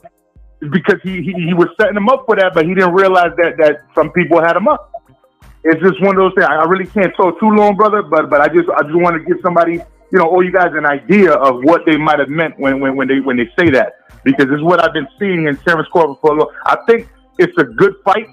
I don't think, though, it's 50-50 like a lot of people have it. I got Crawford a little more advanced as far as skill, but Errol Spence is definitely fundamentally sound. He does have the opportunity if he catches, because he does still have that muscle memory, you know what I mean, regardless if we like it or not, you know what I'm saying? He still has it that to where he can, catch somebody off rhythm just because of his muscle reflex, and he sees what's going on, and boom. So you can't really fall into the equation where you just like the normal fighter. You have to be special like a Terence Crawford to beat him. So that's where I think the difference is. But yo, peace. I'm out, brother. All right, peace. Shout out to Major Key Boxing. What up? What up? What up, gangsta? Appreciate you, man. All right. I ain't mad at that. Let me play some more of the interview. Oh, let me take this call. 203, you on the MIC. Tell them your name, where you from, family. Let me clear my throat. Hold up, DJ Cool Style. This is the unbiased fan, Brum Reaper, a.k.a. Is that Stephen Brimley? What's up, brother? What's poppin' with you, my guy? How you been? I'm all right, just doing my 1-2 thing here. Glorified custodial maintenance, I guess. You at the work? Yeah, I'm at the jail. Hey, man. All right, so hey, look, you know how in the Bible they say he who has found a wife has found a good thing? Yeah, I know about that. The scripture should say who has found a job and a wife is a good thing. Job first. What up? You know what I'm saying? Who has found a job is a good thing. The wife gonna leave you if you ain't got no job, so it ain't gonna be that good for you. Yeah, unless you selling some dope. That's right. But hey, look, leave that alone. Leave it alone. That was members only. That's a whole nother story. Never mind. Go ahead. All right, so peep it. Spence better had said he was trolling. He better had. Wow. I still don't think he put enough respect on Terence Crawford's abilities and his skill set and his actual resume. I don't think he's putting enough respect on him. But the thing that I had to take issue with when he does this trolly type of shit, all it does is feed the little monkeys. It feeds the goofies. It feeds people that run with these garbage ass narratives that continually always try to downplay Bud. What I see right now is most Bud fans are saying, "Hey, Spence is a really good fighter, but I think Spence is gonna lose." Right? Mm-hmm. I hear half of the Spence fans doing that, but the other half of them, Buddy, he gonna break Bud down. He's just gonna kill him. I'm like, bro, it ain't gonna be that simple, bro. If he couldn't break down Mikey Garcia and stop him, if he couldn't stop Porter, what makes you think automatically he's going to stop Terence Crawford when he's not as good as he was in those fights? Come on. I mean, he might be able to get himself back up to the level because he's going to train. They're going to be training so hard to get there, and I believe it's going to be a good fight. But the tide's going to turn at some point. Lord forbid he actually lands a good shot on Bud and gets Bud's attention. That's when the fight's going to be real. And Spence going to get caught, bro. Spence is going to get caught. I'm telling you now. It's the punches that you don't see. This is the reason why I can't pick Fulton over Inoue. Because of the exact same reason. It's the punches you don't see. The punches you don't see hurt the most. The reason why they hurt the most because you only got 10 seconds to recover, baby. Well, you can spit your mouthpiece out and get some extra time. I mean, yeah. I mean, if you got the wherewithal to pull that off, if you can get your Spence on, you get your Spence on. That's what we're gonna say. We getting your Spence on. If you can spit the mouthpiece out and get your Spence on, then maybe. But the fact of the matter is, Spencer has power, but you see it coming. You know what he's going to do. You know how he's coming, which I give him respect because he's a dog. But the problem with seeing what's coming is you can brace your body for that. You can't brace your body for that in between counter shot, that half hook, half uppercut that hit you in your shit and you didn't even see it coming because he done timed you and see your pectoral muscles flex slightly. He know you about to punch and boom, the counter hit and now your ass is on the ground. That's exactly what happened to Kell Brook. I got a feeling it's going to happen to Errol Spence. It's going to happen a little later, but it's going to happen to Errol Spence. Mm-hmm. Number of respect to Spence. I think Spence beats everybody at 147. Boots, all of them. There's just one person he can't beat. That's Terence Crawford. I don't think he's going to be able to beat him. Terence got too much dog, bro. Everybody talking about he's going to break him down. Man, I think he's going to have to kill Bud to beat him, bro. On his mama birthday. On his mama birthday. You think he's going to just wilt like a little flower? He going to give it up on his mama's birthday, dog. Yeah, I quit. Bro, ain't no way Bud go quit. He gonna have to really. He will like if they think Spence gonna win. He gonna have to sleep him, dog. He gonna have to beat the shit out of him. But I don't think Spence got sleep. I don't think Spence got that sleep you power. He doesn't turn over his fist. He throws punches hard, but he don't turn over. He got that thudding power, that long, it's just I break you down power. He ain't got that boom and it's over with power, bro. Where's the evidence? Since 2017, that's 6 years ago, what has Spence done in the ring that makes us say he got one punch knockout power? If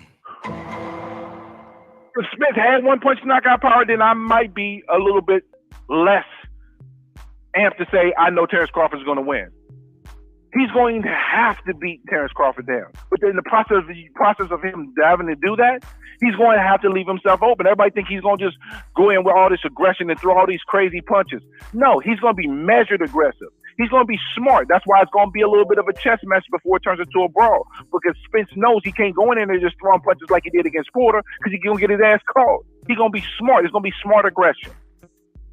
And it's going to carry him for a little while. Spence might even be up, but when he goes down, but he's going to go down. Wow, I never heard of that.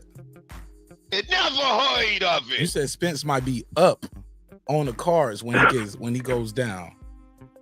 Wow. Okay. The reason why, because Spence's work rate is going to be it's a benefit for him. I'm gonna be a realistic fan here. Spence can go into the 5th or 6th round with maybe a 2-round lead because his activity can lead him into that. But the problem with all that activity, the more active you are, the more open and more susceptible you are to get a counter shot. Styles make fights, and Spence's style, I ain't gonna say it's tailor-made for Crawford. That would be a false statement, but it leaves gigantic holes for Bud's absolute strengths. And people say Bud don't like getting hit to the body. Nobody likes getting hit to the body. Nobody does. Come on now. Nobody wants to walk around, hit me in the body, I'm a G. Like, no. Teofimo LOPEZ did it. Teo liked it. He did that little challenge with the damn giant from Game of Thrones. Let that Big ass motherfucker hit him in the stomach and the chest. Yeah, but that wasn't in the ring during the fight. In the ring during the fight, ain't no way he gonna let him hit him in the stomach like that. No. I think it's worse just to stand there and just let him hit you, like take an open shot. Like, no, you know why it's not worse? Because you can brace your body. The whole dynamic I'm saying is fair enough. You see it coming, so you can brace your body. You can flex your muscles. You can tense your body up so you can absorb the shot.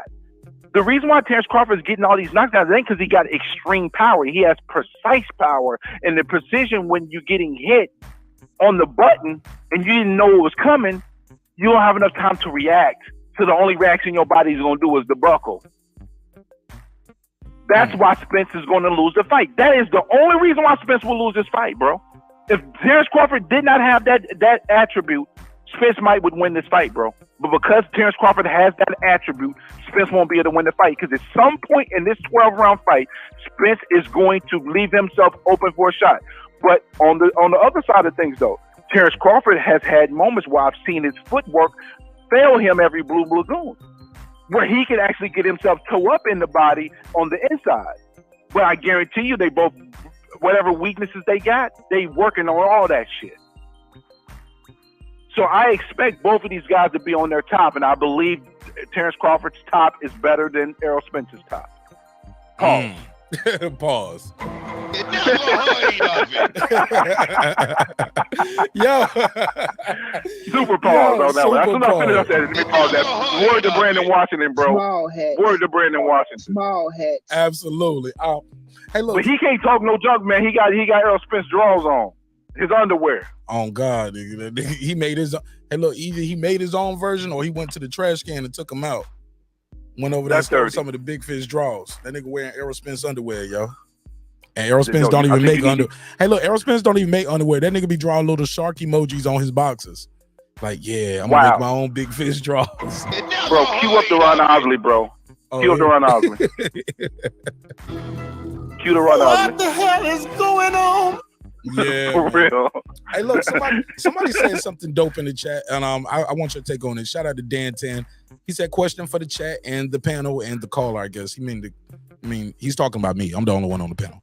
But he's talking about you on the call. He said, when has a volume puncher also been a power puncher? My first thought was Mike Tyson. Because Mike Tyson had a lot of power, and he used to swarm people with volume very early on. But then, if you could make it through that first 3-4 rounds of the swarm, shit would slow down. But problem is, most people didn't make it. What's up, Abby? I'm sorry, Abigail. Was it all volume, though? Was it all volume, though? Because part of Tyson's game in the early on wasn't just the volume, it was the precision and the pressure. Oh, I could be wrong. Sometimes the pressure was volume on his own. Sometimes the pressure he placed was volume in his own. He didn't even have to throw the punches. He had to just apply the pressure, and it made the fighter defensive and scary a little bit because he's applying pressure without even having to throw a punch.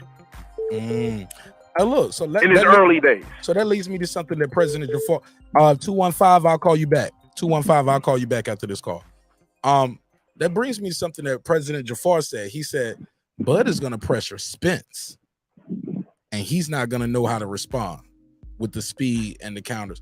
Do you think that would be a poor game plan? Do you think that would be a different game plan? Like Spence might not be expecting that? It's an excellent game plan to start the fight off, because if you get Spence on his back foot early in the fight, then he can't apply apply what he does best. He'll have to continuously reset. If Terence Crawford is able to put pressure on Spence and make Spence back up, that means Spence can never get off his punches because he has to be set. Can I reply to that? Can I counter that? Please. Please. My thing with that is, I think Bud fights better off the back foot. I think he has more chance to do damage to Spence, being patient, letting Spence try to come to him. And when Spence go to him, Spence is gonna lunge. Spence lunges and leaves himself open. True, when he lunges to the body, he lunges with that. When he tried to do a right hook, he lunges, and Bud can duck under there. If Ugas can time it, duck under it and counter, I know Crawford can. So I think I don't think necessarily just walking into the fire, especially early on when Spence is at his strongest, is the best. I think it's best to do it early on. You know why? This is just my thoughts. Over boxing. Do it early on. you start off with the pressure early. The first 2 or 3 rounds, you do deal with a little bit more pressure, right? You gonna get your eye broke, nigga. I'm with the eyes. No, you don't let Spence get comfortable, bro. See, the thing is, Spence. One thing about Spence is he's like a locomotive train.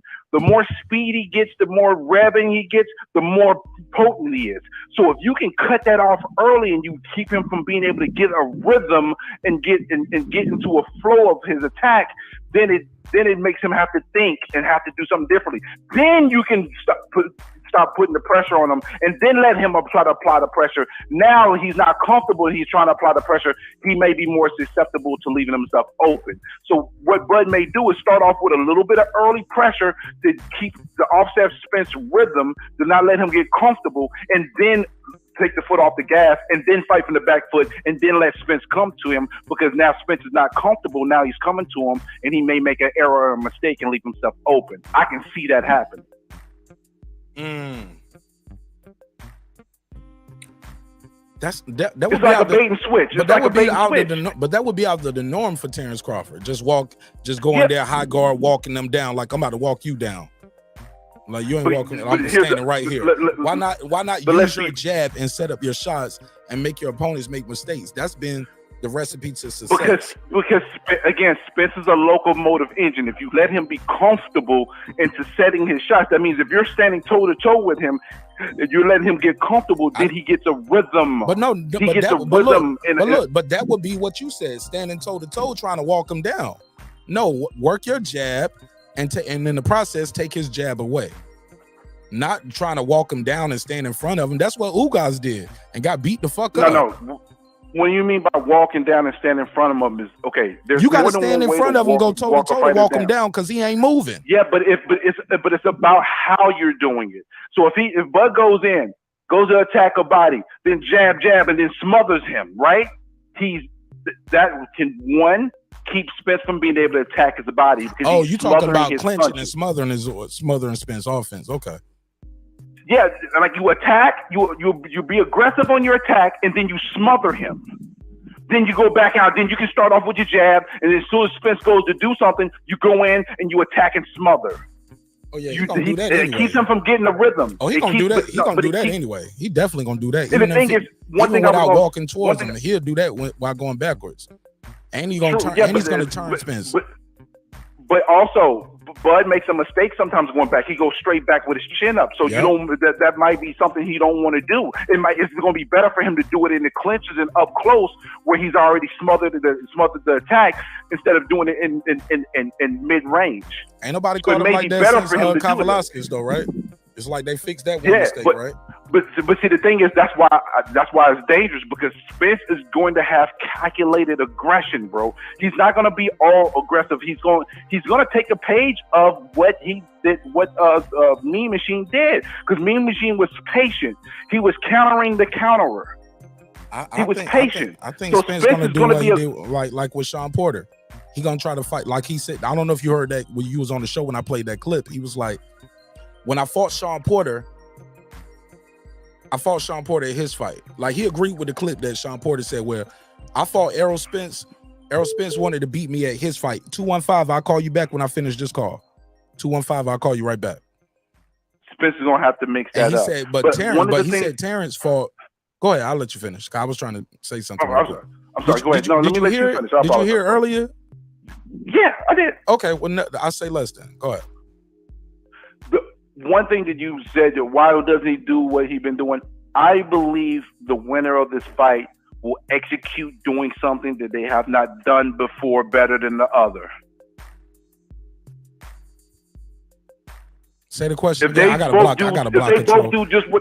I got to fake Martin. If they both do what they normally do, we're going to have a ridiculously close fight, and we might be up in arms to whoever gets the decision. It's whoever steps out of what they've normally done to execute another part of the game plan that the other fighter may not anticipate is who's going to win the fight. And that's why I have Terence Crawford, because Terence Crawford makes better adjustments than Spence. Spence makes adjustments. People downplay his ability to make adjustments, but it's so much more subtle. Bud's is blaring. You can see it. But I think Bud does it better. And that's why I got Bud. And also 469 days of inactivity is going to do it for him too.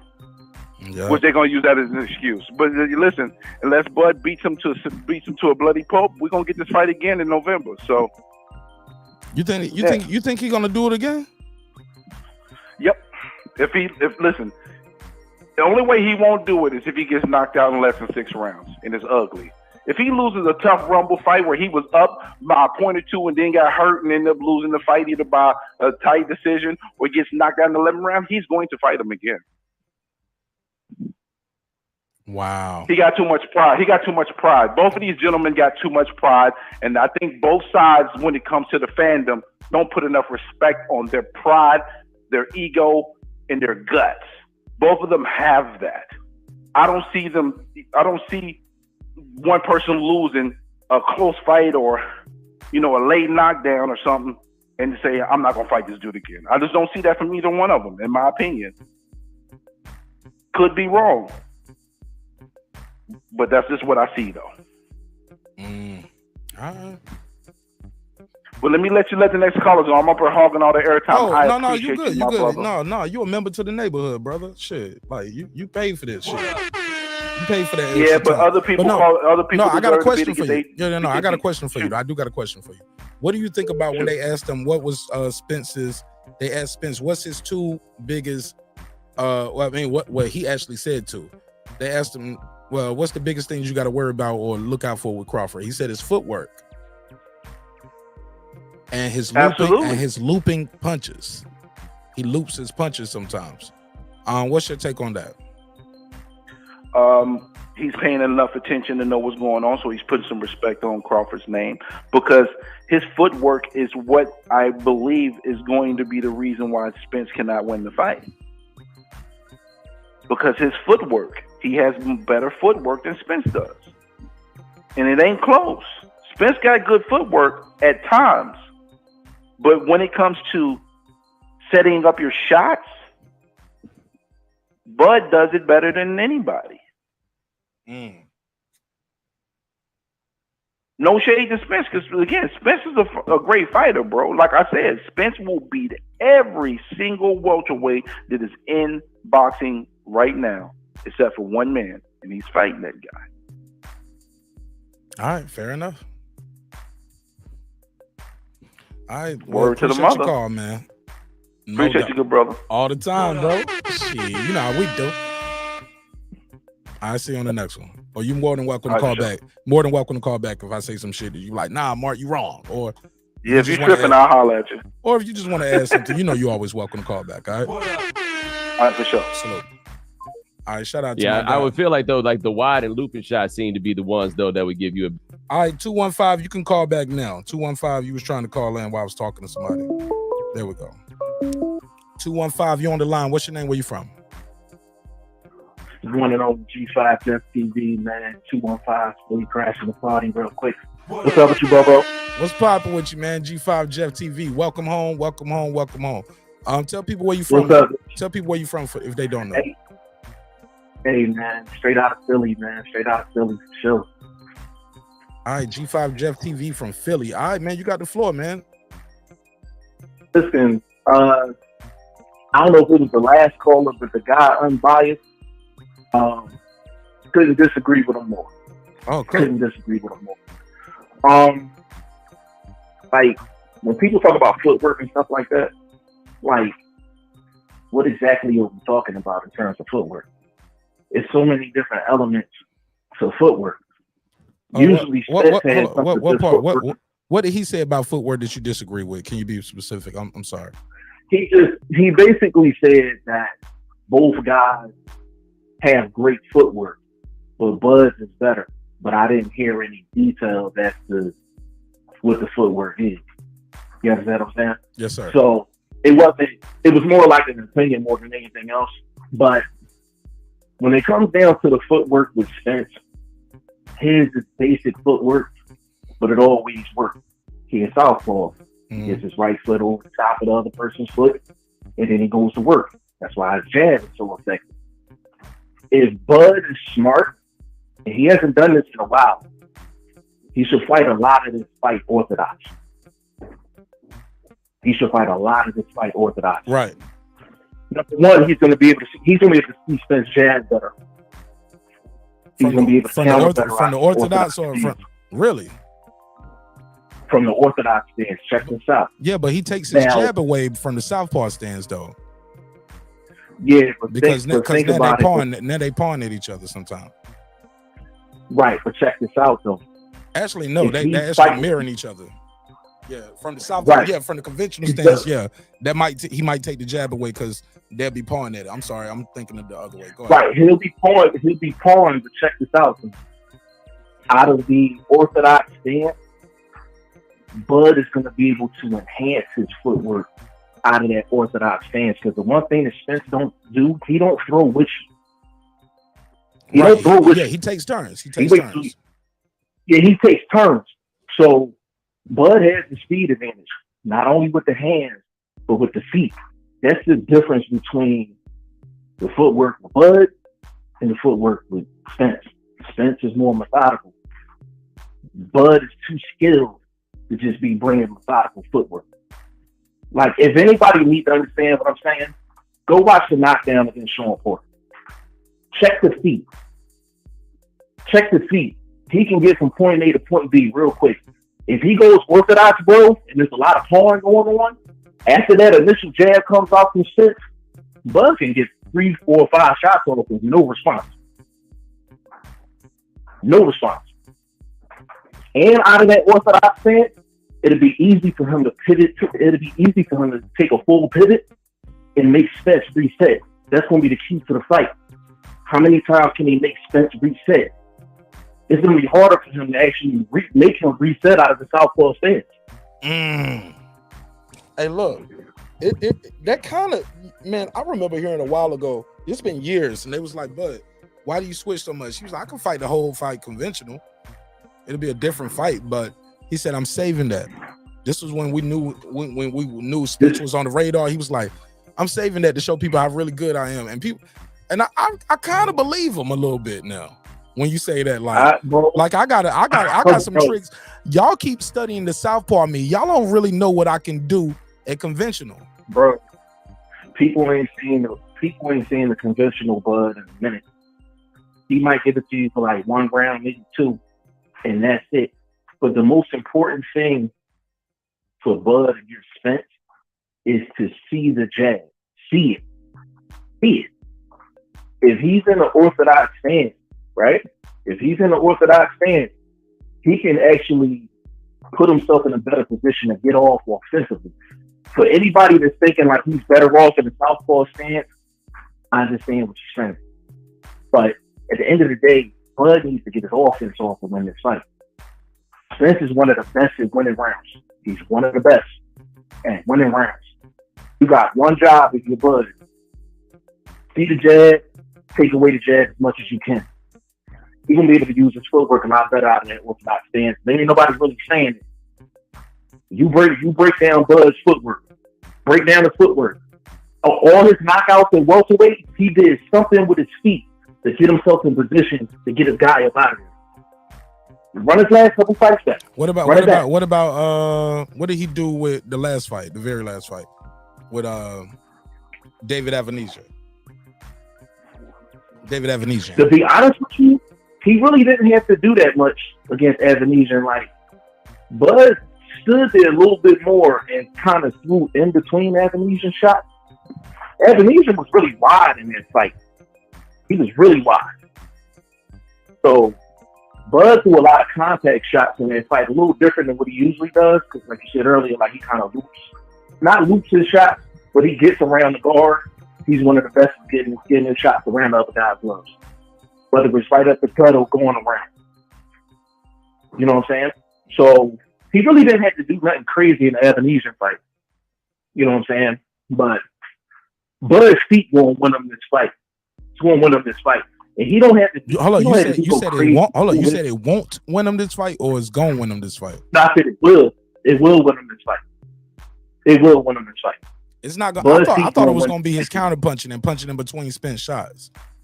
But here's the thing though. He gonna need his feet for that too. Spence straight up and down, bro. He's straight up and down.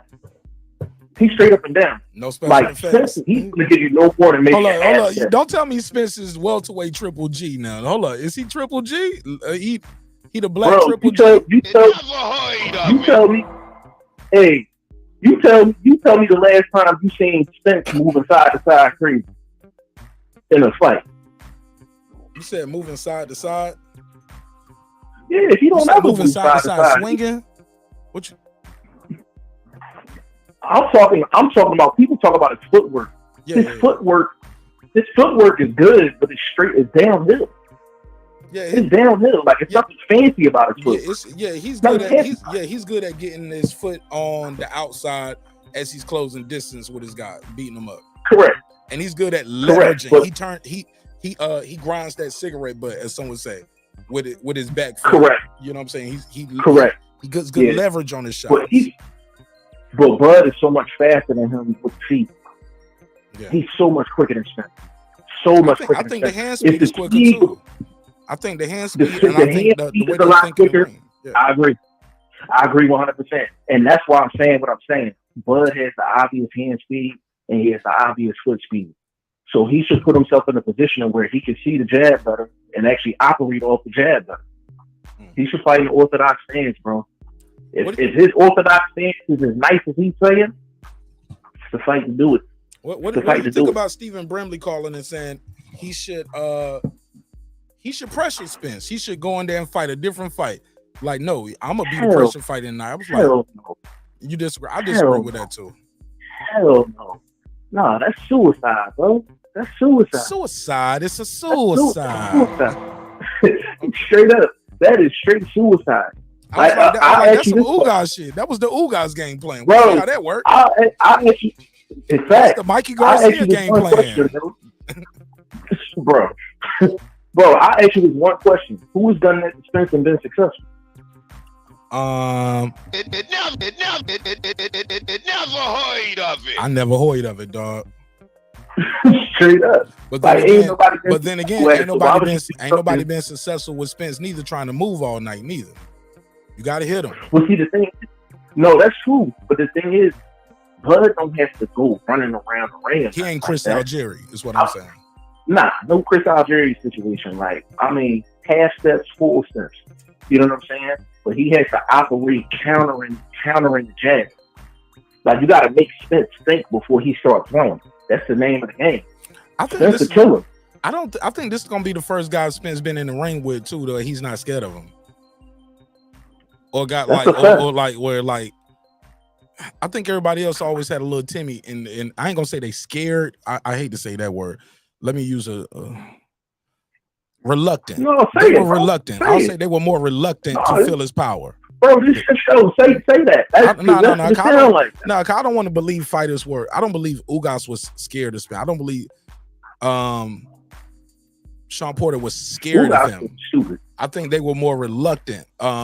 You know, his name and his reputation preceded him. You get what I'm saying? Yeah, but little by little, that he ain't that guy. I keep telling people this ain't the guy that fought Shawn Porter. No, it's not. It's the guy that fought Ugas 16 months ago. Yeah. And that guy ain't the guy that beat Porter. That ain't the guy that fought Mikey. That ain't the guy that fight Kell Brook. And another thing, bro, before I let you go, before I get up off here. Yes, sir. There's people talking about the layoff of Spence, right? If somebody can survive a 16-month layoff, it's a guy like Spence. Like, his game is not predicated off of athleticism. It's not predicated off of doing all these crazy moves inside the ring. It's straight basic, straight up and down. He's coming in with a jab and leaving out the ring with a jab. He'll be fine during the fight. The reason I like Bud is because he just got more tools in the toolbox, and Spence is going to need for Bud to fight stupid to win this fight. He's going to need for Bud to fight stupid. If Bud fights stupid, Spence probably wins this fight. But when have you seen Bud fight a stupid fight? Like, it never heard of it.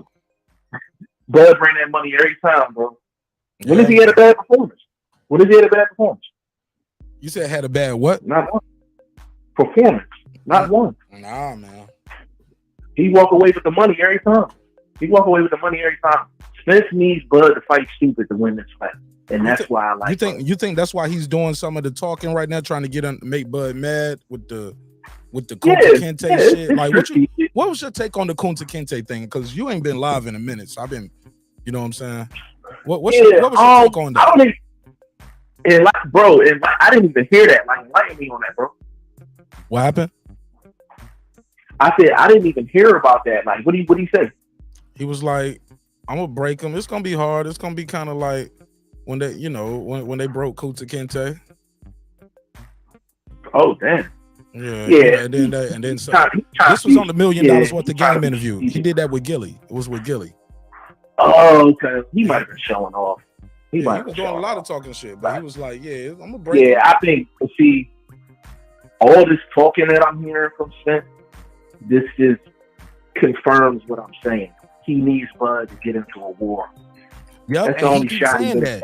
He keeps alluding to that. He keeps telling people it's gonna be a war. It's gonna be a war. Hagler and Hearns, Raid, Hearns. I was like, he's like, I'm a step, and I know he gonna step too, because that's what you need to win. You need him to stand in front of you.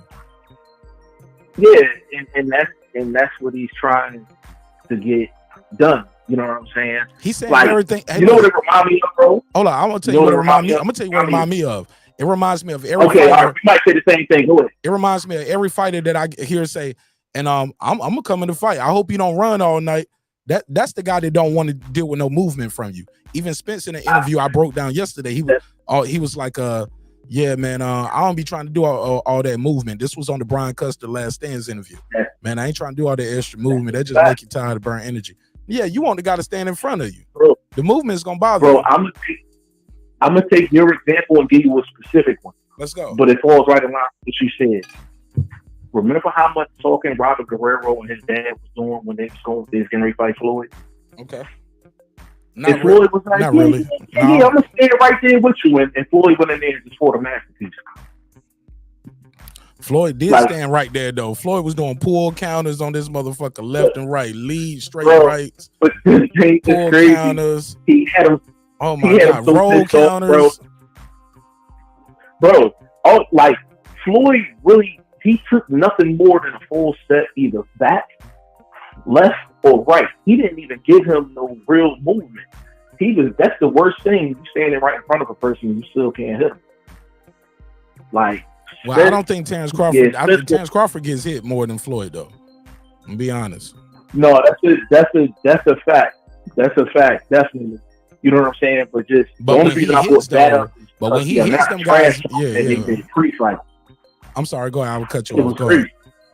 No. You good. Like Spence, I love Spence game. But to be honest with you, whether you're a Spence fan or you're not a Spence fan, Bud fan, not a Bud fan. This is, Mark, we talk about it all the time, man. Style matchup. To be honest with you, this is a bad style matchup for Spence. This is a really bad style matchup. You know what I'm saying? You talking about a guy that got the basics, and then you got a guy that's athletically a lot better. Feet is a lot quicker. Hands is quicker. And they got basics too. And that's what he's dealing with Bud. That's what he's dealing with Bud. You know what I'm saying? James Toney tried this with Roy Jones. He needed for Roy Jones to stand there. He talked a lot of crap before the fight. And Roy's athleticism took over. Like, Spence knows what he needs to win this fight. He knows what he needs. Trust me. Yeah, he need that guy to stand right there in front of him. And Terence Crawford, I think his ring IQ is too smart. And I think he's too, and I believe he's going to be the stronger guy. And that's going to be surprising to people. He's going to be the stronger guy in the ring. No, Terence Crawford. He's going to be the stronger guy. He's going to be the healthier guy. He's the older guy, but his body ain't took the damage that Spence is taking. Shit, his body ain't doing 12 rounds when he get in there with these dudes. That's a whole nother fight. But also, he stays in shape year round. He's not doing fat camp. Everybody was talking about the size different when they saw him. No, you looking at a guy who ain't in shape for the fight. He ain't ready for the fight right now. Terence is right there near the 147 mark. He's not too far off. When we saw him walking around, He looked like a guy fighting at welterweight. At best, what he had 157, 160 something. I seen the videos of Terence Crawford. Them niggas be eating turkey necks, red beans and rice, collard greens and shit at training camp. That's a fact. This That's nigga a fact. eating, bro, did you see that shit? Bomac in there cooking all that good shit. This ain't no jokes. It's really on my fight. If you follow this shit, Terence Crawford was eating red beans and rice, had some motherfucking beans with some turkey neck in it and all kind of shit. I was like, this nigga about to fight at 147? Bro, I'm telling you, and that's 100% facts, bro, because my partner out of Iowa, big shout out to Tree James. Shout out to He Tree actually James. be in the gym with Bud and them. He's actually been in camp with them, been in the ring with Bud, spar with Steven Nelson. He's like a cruiserweight, you know what I'm saying? So he's been in camp with them. He said the exact same thing. He's like, bro, they eat like they ain't gotta cut weight. Yep. But that's because Bud is so close to the. He's not far off. He got a high metabolism and he work out all the time, bro. He got a high metabolism. Yeah, his walk around weight is probably under 160.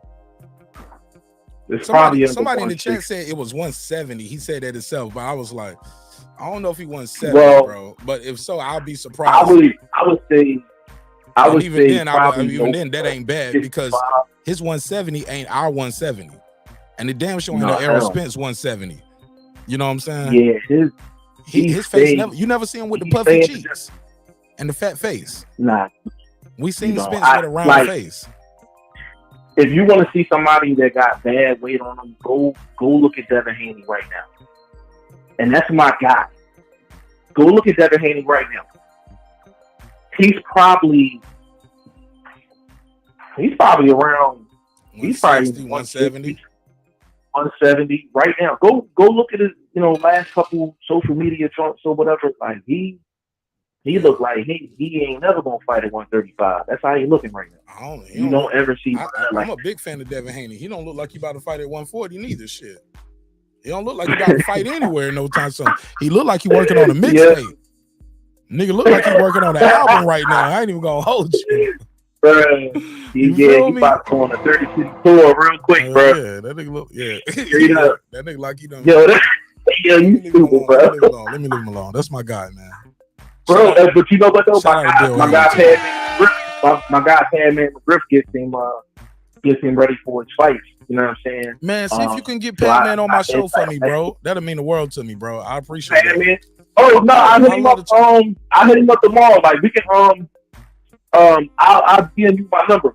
And talk around it up. That's my guy. He's cool as hell too, man. Say less, man. Tell him we don't roll out the red carpet. He's training with Charles Martin too. He was in Creed 3 too. Wasn't he in Creed 3?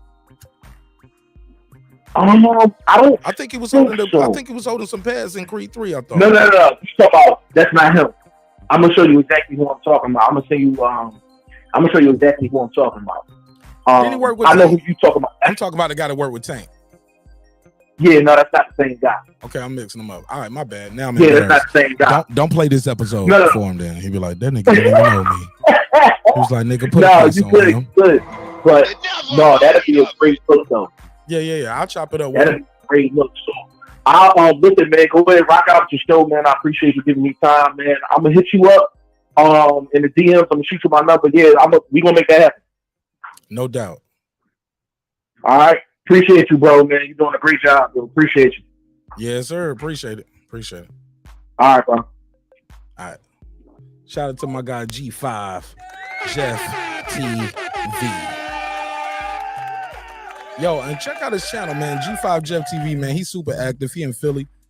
Man, got a lot of boxing knowledge, and he's definitely plugged in. Good dude, too. Definitely a good dude. Always show me love and support. This is his first time over here, but I definitely always show him love and support. I'm always on this channel. You know what I'm saying? Definitely always over there every time he go live. Because like I said, man, some people have great shows out there. Some of y'all in the chat too. Like y'all have great shows, and man, or y'all have great calls, great knowledge, great information, good banter. And sometimes the numbers and the views don't always reflect it, but that's why I think it's dope to have these phone calls and these one-on-ones to introduce y'all to the audience as well, because I think some of y'all, man, y'all got a lot of dope shit. And I just want to challenge y'all to stay encouraged, stay inspired, ignore the noise, ignore the trolls, focus on your content, and like just be great. Challenge yourself to be great, man. Like even if you might not be getting the desired results, tweak the formula a little bit, but trust yourself and believe in yourself, man. Like all of y'all, man, I mean that shit. Y'all got greatness within you, yo. Like this guy right here, Cosmic. What up, Cos? Yeah, man. Do your show, man. Focus on you. Be great, man. You got greatness within you, yo. You know what I'm saying? It's a lot you can be doing with your time and energy. But if you guys are putting your time and energy into this, tweak it, work on it, make it be successful. You're not going to get the desired results in one night or in 1 week or a month, not even the first year. You might not get the desired results within the first year, but consistency is key, man. Consistency is key. So keep being consistent. If you can, find a good time and always do that time. I fell off a little bit. 10 o'clock used to be my time, Monday through Friday. Then I switched Monday through Wednesday, 10. Now it's Monday, Wednesday, Friday.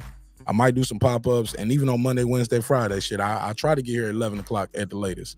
Shit, y'all know me. I don't start it as late as midnight. Sometimes I did a show 1 in the morning. It's starting right now, 1 in the morning. Fuck it. But I'm going to be here weekly for y'all. You know what I'm saying? So, man, I just want y'all to believe in yourself, man. Be great, yo. Be great, man, because y'all got greatness within you. Shout out to Les Brown. You never heard of, if you ever seen him, you ever want something to inspire you, man, while you cleaning up the house, or if you ever feeling down on your luck with your dreams, man, play Les Brown, Greatness Within You, and tell him Martinez, leave a comment, say Martinez sent me here. Because that shit, I live by that shit, man. And I'm telling y'all, when I say dreams require sleep, goals require effort, I tell y'all that shit every night when I close the show out. It's not just a catchphrase. It's not just something that look cool on the hoodie. It definitely look cool on the hoodie, though. You know what I'm saying? Cop one of the hoodies. Cop a t-shirt, a tank top. You know what I'm saying? Get a mask or something. We got a lot of merch available for you. But when I tell y'all dreams require sleep, goals require effort, it's not just a catchphrase. It's something that you can apply to anything you're trying to do in life. You can dream about it. That's easy. But having that goal and putting a time limit on yourself and setting yourself dates and times and, you know, put a deadline on yourself for certain things. That requires some effort. But I'm here to help you, man. I'm one call away. I'm only a call away. And that number is on the screen, 404-692-1766, 404-692-1766, 404-692-1766. Call and voice your opinion. I'll put you right in the mix. I'm almost done with this Errol interview. I'm almost done. It looks like I got 7 minutes left. All right, let's get through it. And then I'm going to go to my next topic. I'm going to keep the phone lines open. And if I have time, I'll drop the link for the members. Get a chance to matter of fact, what time is it? I might, I'll probably drop the link for the members. Counter off of, right? Because I feel like everybody else, you could have called in. So you can't call in, but you want to join the panel. That means you up to no good. That means you just want to be rude, cuss people out, be way disrespectful. But I can kick you off the panel just like I can kick you off the phone line. But I prefer the phone line because I like to have the one-on-ones with people. But and I mean that shit though, man. I want y'all to believe in yourself, man. I want to go to y'all show tomorrow, and y'all got 100 people in that motherfucker. Like, yo, what's good? You know what I'm saying? And I'm here to help. So, and I'm an email away. If I can help you, you're trying to do something as far as your media, let me know. All right, let's get it. Yeah, for sure. Yeah, for sure. Now, you are from Dallas. I'm from Houston, so you know we got the little Texas thing going here. How cool was it for you coming out for a fight and having Big Tuck lead you out to the ring? Yeah, that was. I mean, all right, we can skip that. I ain't even talking about the fight no more. Let me skip to some things that Errol said. So look, it's not gonna be a whole 7 minutes. Come and skip to this part. They start talking to Errol about the sanctioning fees. A cool thing that he did say, he was like, he gets joy about giving his mom money, and I thought that was dope. But let's get into these sanctioning fees. So let's speed this up so we get to this wilder conversation. And Teofimo as well. And now, something else I saw that was interesting is that you made some statements last week about the sanctioning bodies in boxing and that the fighters pay these fees for title fights, but nobody really seems to know where the money goes. They asked the sanctioning bodies about it. They didn't really say too much about it. Why did you feel it was important for you to say something about that? I mean, because we need structure. Because it's 3% out of every check. Stupid. Shout out to Errol Spence. Like, damn, bro. But I'm glad. But I am glad. I'm very pleased. I'm very pleased that Bomani asked him about it. He did a callback to what Errol said in the interview. Shout out to my guy Cosmic. Tone Deaf, what up? And Abigail, I mean that shit, yo. I really do. I want y'all to be great, yo. And if I can help, y'all holler at me. First consultation is free. After that, shit, you might have to put me on payroll. You feel me? You know what I'm saying? Got a job to do. But I help you though. I definitely coach you. I'm gonna start doing some coaching. They asked the sanctioning bodies about it. They didn't really say too much about it. Why did you feel it was important for you to say something about that? I mean, because we need structure in boxing. NFL has structure, basketball has structure. Soccer, everybody got structure, but said boxing. Woo! Errol Spence, boy, when you're right, you're right. When you're right, you're right. Now look, I told y'all, I'm not one of those dudes that's gonna shit on Errol Spence and just say he's the worst thing ever just because I want to support Terence Crawford. No, that's called being weird, nigga. Like Errol Spence say black folks should get reparations. Man, fuck that. You know, I ain't rocking with the big fish. Nah, nigga, I'm rocking with it. Shout out to the big fish. Man down. Which one of you identify? Yo, check that Monday episode. That Monday episode was crazy. Click on that link on the timestamp where I was clowning Brian Custer because that voice is funny. For you to say something about that. Man down.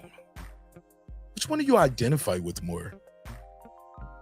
But I love this response from Errol Spence. We need structure. Has structure. Yes. Basketball has structure. Yes. Soccer, everybody got structure, but said boxing. Boxing is like the Wild Wild West. You know, it's lawless.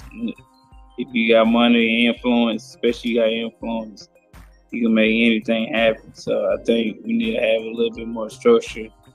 And he the big fish. Bro, can we get Errol Spence a round of applause? This motherfucker trying to make a change, yo. I like Errol Spence, man. I'm telling y'all. Y'all don't think I like Errol Spence because I troll him sometimes. You know what I'm saying? I talk some shit and I'm rooting for Crawford. No, man. When he talking like this, Adam Kelly, shout out to Australia, baby. You in Sydney or Melbourne? Are you in Sydney or Melbourne? I can't remember. Shout out to Irvin Mack. Man, when you're right, man. Errol Spence is right. In boxing. And they're gonna ask him more about this. We're gonna get into why other people don't do this. But Errol is right. Boxing is the wild west. Look, I told y'all he be watching these YouTube shows. He repeating the talking points. Coincidence? I think not. Small hats. Nah. This is major, man. Who is they? I never heard of it. Small hats. Yeah, you heard of it. No, it's lawless.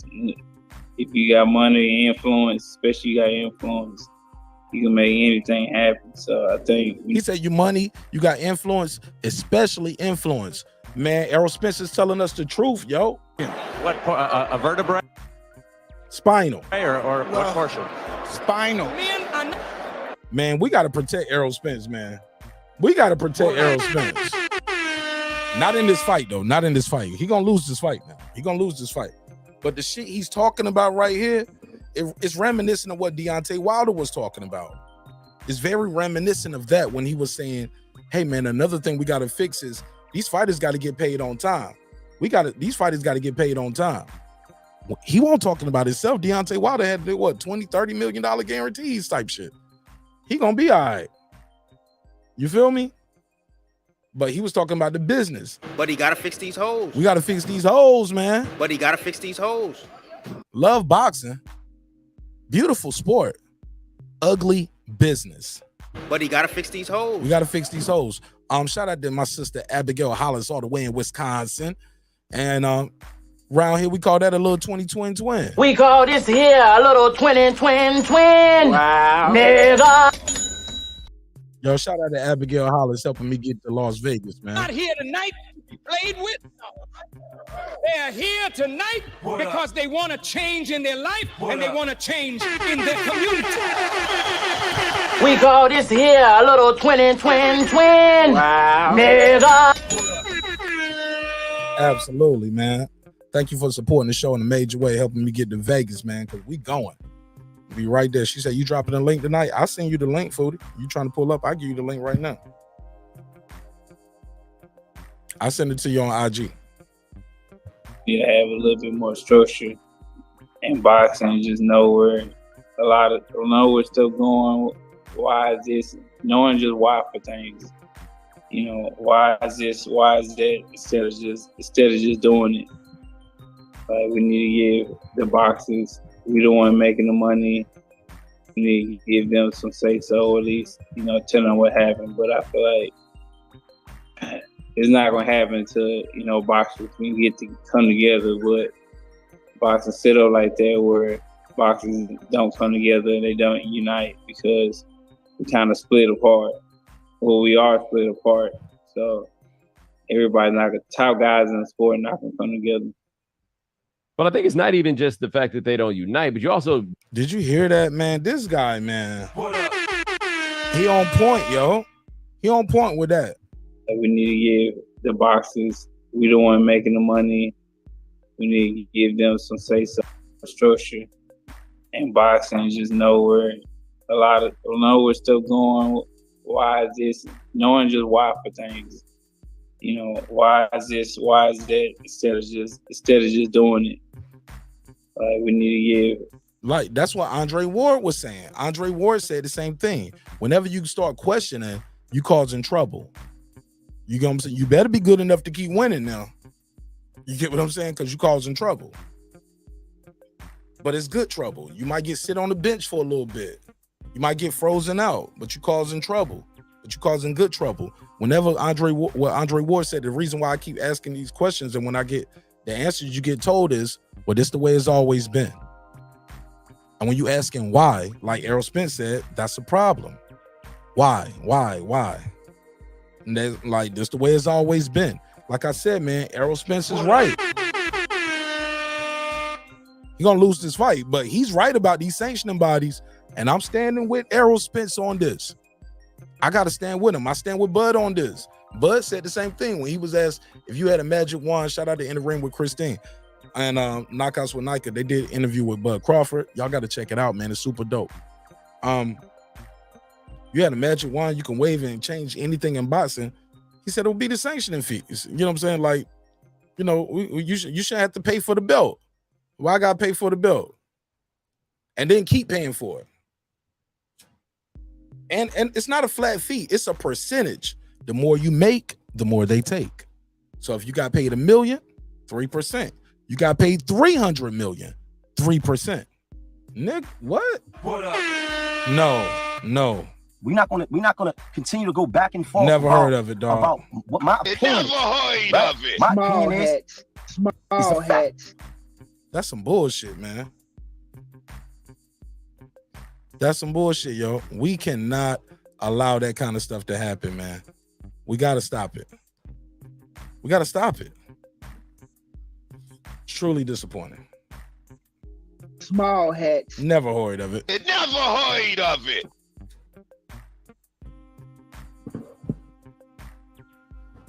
So let me play some more of this. Some of this Errol Spence magic, man. Like, man, I don't know what he was sipping this day, but this nigga was on point. Shout out to my good brother Pittsburgh T in the building. Welcome home, bro. Going, why is this? Knowing just why for things. You know, why is this? Why is that? Instead of just doing it. Like, we need to give the boxers, we the one making the money. We need to give them some say so, at least, you know, tell them what happened. But I feel like it's not gonna happen until, you know, boxers can get to come together. But boxing sit up like that where boxers don't come together and they don't unite because we kind of split apart. Well, we are split apart. So everybody not gonna, top guys in the sport not gonna come together. I think it's not even just the fact that they don't unite, but you also Man, that was so powerful, man. Let me hear that last part again. It's not gonna happen until boxers can get to come together. But the boxers have to come together. The guys who making the big money, they're making the multi-millions, gotta help the guys who are only making 100,000. You get what I'm saying? Making 5,000, 10,000, $100. You know what I'm saying? It's not gonna happen. So, like even then, like they can have a league minimum. Like this is the minimum we gonna get paid for title fights. This is the minimum. We gotta come together. Like, yo, no, you're not getting 3% of my shit no more. All the champions all over the globe. Shit, talking about protect Errol Spence. Y'all need to protect Martinez. Shit. All the champions all over the globe come together and say, no, we're not giving you a percentage no more. All in unison. You getting a flat fee.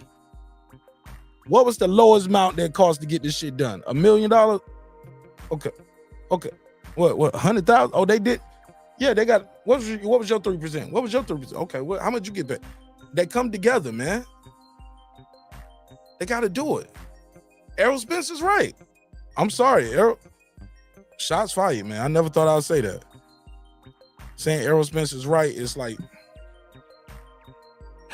never mind. I'll leave it alone because this is a serious moment. These are little jokes. I'll leave the jokes alone. But he's right in his interview. Boxing sit up like that where boxers don't come together and they don't unite because we kind of split apart. Well, we are split apart. Apart. Everybody's not the top guys in the sport not gonna come together. He said we split apart. The top guys in the sport are not gonna come together. Wow. You just never know. You just never know. Night because we kind of split apart. Well, we are split apart. So everybody's not the top guys in the sport not gonna come together. But I think it's not even just the fact that they don't unite, but you also very rarely hear anybody of your stature even say something about it. Like, does that part surprise you or disappoint you? Yeah, a little bit, but I mean, I can see why, but yeah, they don't. I mean, a lot of guys wait till they retire or wait till they out the game. You don't hear somebody talk about it when they're at the top. Like, I think Jamil just spoke out about it too. Jamil Charlo just said something about it. And now you're hearing a couple guys say something about it, but, we need guys to talk about it who's in the game and got some skin in the game and at the top level talk about it more than... Man, Errol is right. You need the top guys to do it. Let's bring that back, yo. Talk about it when they're at the top. Like, I think Jamil just spoke out about it too. Jamil Charlo just said something about it. And now you're hearing a couple guys say something about it, but, we need guys to talk about it who's in the game and got some skin in the game and at the top level talk about it more than guys who's already retired. I mean, it's dope because they definitely have wisdom. They know what's going on. Right. It can't just be the guys who are retired. They got to be the guys who are active because the guys who are active have the power. They have the belts right now. If Canelo, Inoue, like go all over the globe, Usyk, everybody, all the champions come together and say, look, we're not paying 3% of every fucking purse. You can get 3% up into this amount. Because at this amount, you from here on, like, no, you don't need that much of our money. You don't deserve, like, the job ain't changing that much where you need more money, that much of a difference. Like, no. Y'all getting y'all want 3% off a $100 million purse, $50 million purse, 100. Like, y'all the same as you want 3% off a $100,000 purse or a $2 million purse. No, man, we gotta put no. Errol Spence is right. The fighters got to come together. And I wish more fighters were saying this. Shout out to Jamil. I think he just said something about Jamil bringing it up. He, Jamil, and Crawford are the only ones speaking on this. Crawford, Spence, Jamil Charlo, the only ones really talking about, like, man, this is some bullshit, man. And speaking out against the system. Going on in the sport because they've been through there, but they need to talk to us, and we need the young guys or the guys that's at the top of the sport to talk about it more than anything. So one thing I thought was cool in doing the research on this is that some of your earliest memories of being in a Jamaican barbershop, your pops was from Jamaica, and watching Lennox Lewis fights on the cable. Yeah, I don't care about that. Well, what made you get into boxing? Let's go to how do you predict this fight? Let's get to the end. Hello. All right, man. So how's this fight gonna go? Like, how do you see this going on the 29th? I see it going. You know, he's definitely a great fighter, so he's definitely gonna put up a great fight. He's gonna come to fight. But I see me basically just breaking him down, beating him up, and hopefully getting the stoppage in the later round, or me just battering him, beating him up throughout the fight and winning the fight. What? I see it going. He's definitely a great fighter, so he's definitely a great fighter. Definitely gonna put up a great fight. He's gonna come to fight. But I see me basically just breaking him down, beating. You see yourself breaking him down, beating him up. And that dude ain't, bro. This ain't Ugas, bro. I'm glad he fought that Ugas fight and it happened that way, because it gave him that confidence to think this shit is about to be that. This ain't about to be that, dog. This ain't about to be that. Hopefully getting the stoppage in the later round, or me just battering him, beating him up throughout the fight and winning the fight. Yeah. All right, man. That is Errol Spence. Check it. Fucking beast, yo. This nigga Errol a beast, yo. This motherfucker's good, yo. And if he beats Terence Crawford, bro, he stamped this ticket to the Hall of Fame. Terence Crawford already going to the Hall of Fame. Guarantee it. 3-division champion, undisputed. He's going to the Hall of Fame, but Errol needs this to book his ticket. Low-key, Errol might book his ticket to the Hall of Fame just for being in this match. You get what I'm saying? Just for being in this fight. He challenged for undisputed. You get what I'm saying? That's what they'll say. He was like, he was a unified champion welterweight. He beat everybody. He challenged for undisputed. That's what they'll say. He, you know what I'm saying? He fought Terence Crawford for undisputed, gave Terence Crawford one of his best fights. That's what they're going to say. That's what they're going to try to say. They're going to piggyback. They're going to try to piggyback a man off of Terence Crawford. All right. I think that's it for this topic. I think that's it for this one. You know what I'm saying? I know that's what y'all came for. Y'all came for that Spence Crawford talk. I had to cook the bird up on that. That's an episode of his own. But this topic right here deserves its due diligence as well. Y'all know Deontay Wilder is back on Andy Ruiz's neck, right? He ain't playing with Andy Ruiz. And I love it. Let's pause for the cause. Ladies and gentlemen, the beautiful, the lovely, Foodie with the beauty, Food Revolution. How you doing, sis? What up? How you doing? How's everyone doing tonight? What up, though? Talk to me. This is a good conversation. I haven't heard this interview. What interview was this? Who did this one? This was the one that dropped today. It's on ESPN with Bomani Jones. Oh, okay. Just type in Errol Spence, ESPN. I'll send you the link, actually. I'll just send you the link. But what's up, though? How you feel? I'm good. I'm excited for this fight. I'm ready. We're almost, we're 31 days out? 30 now. 30 down. 30. It's midnight on the East Coast. It's still 31 for you. Still 31 for you, but it's 30 for me now. I'm looking forward to it. I'm very happy. I'm very excited. Hold on just a second. Hold on, dog. I'm crazy. Hold on. Shut up. I'm on the internet. I'm going to call Pete on you. You over there beating that dog. My son came through the door. He act like he don't know, but yeah. I'm so excited for this fight. I mean, there's so many angles that we can take what both fighters have said in these interviews. I'm really happy that they're promoting this fight the way it needs to be promoted. Just to touch on what Errol said just at the end of this last conversation, I just tapped back in. Is he talking about how the sanctioning bodies are taking so much money from them and they don't know where the money's going? Is he touching on that? No, he didn't even go that route. He actually he spoke on that earlier, but the question started with him speaking about it. He was like, everybody else, basically, I'm paraphrasing, of course, but he was basically saying they have a union, they all together, like it has rules, it has governing bodies, it has some kind of, trying to find a word to use, but basically it has a system. The fighters criteria? yeah. These people are protected. Let me. I can just play it for you real quick because I got a timestamp. Here you go. Okay. Here you go. And now, something else I saw that was interesting is that you made some statements last week about the sanctioning bodies in boxing and that the fighters pay these fees for title fights, but nobody really seems to know where the money goes. They asked, and the belts are fake. It ain't even real gold.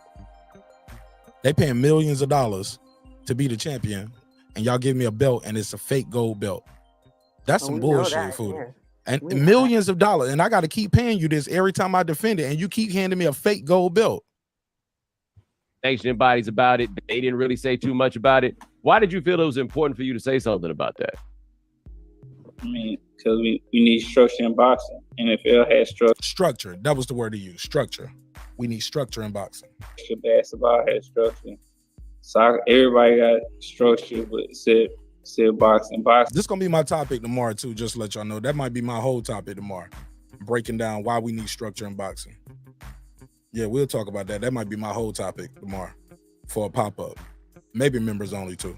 That might be a members only pop-up, but it's definitely gonna be on my topic list. This deserves this whole segment. This deserves 2-3 hours of its own, just this one part. But go ahead. Sounds like the Wild Wild West. You know, NFL has structure, basketball has structure. Soccer, everybody got structure, but said boxing. Boxing is like the Wild Wild West. You know, it's lawless. If you got money and influence, especially you got influence, you can make anything happen. So I think we need to have a little bit more structure in boxing and just know where stuff going. Why is this? Knowing just why for things. You know, why is this? Why is that? Instead of just doing it. Like, we need to give the boxers, we the one making the money. We need to give them some say so, at least, you know, tell them what happened. But I feel like it's not gonna happen until, you know, boxers can get to come together. But boxing set up like that where boxers don't come together, they don't unite because we kind of split apart.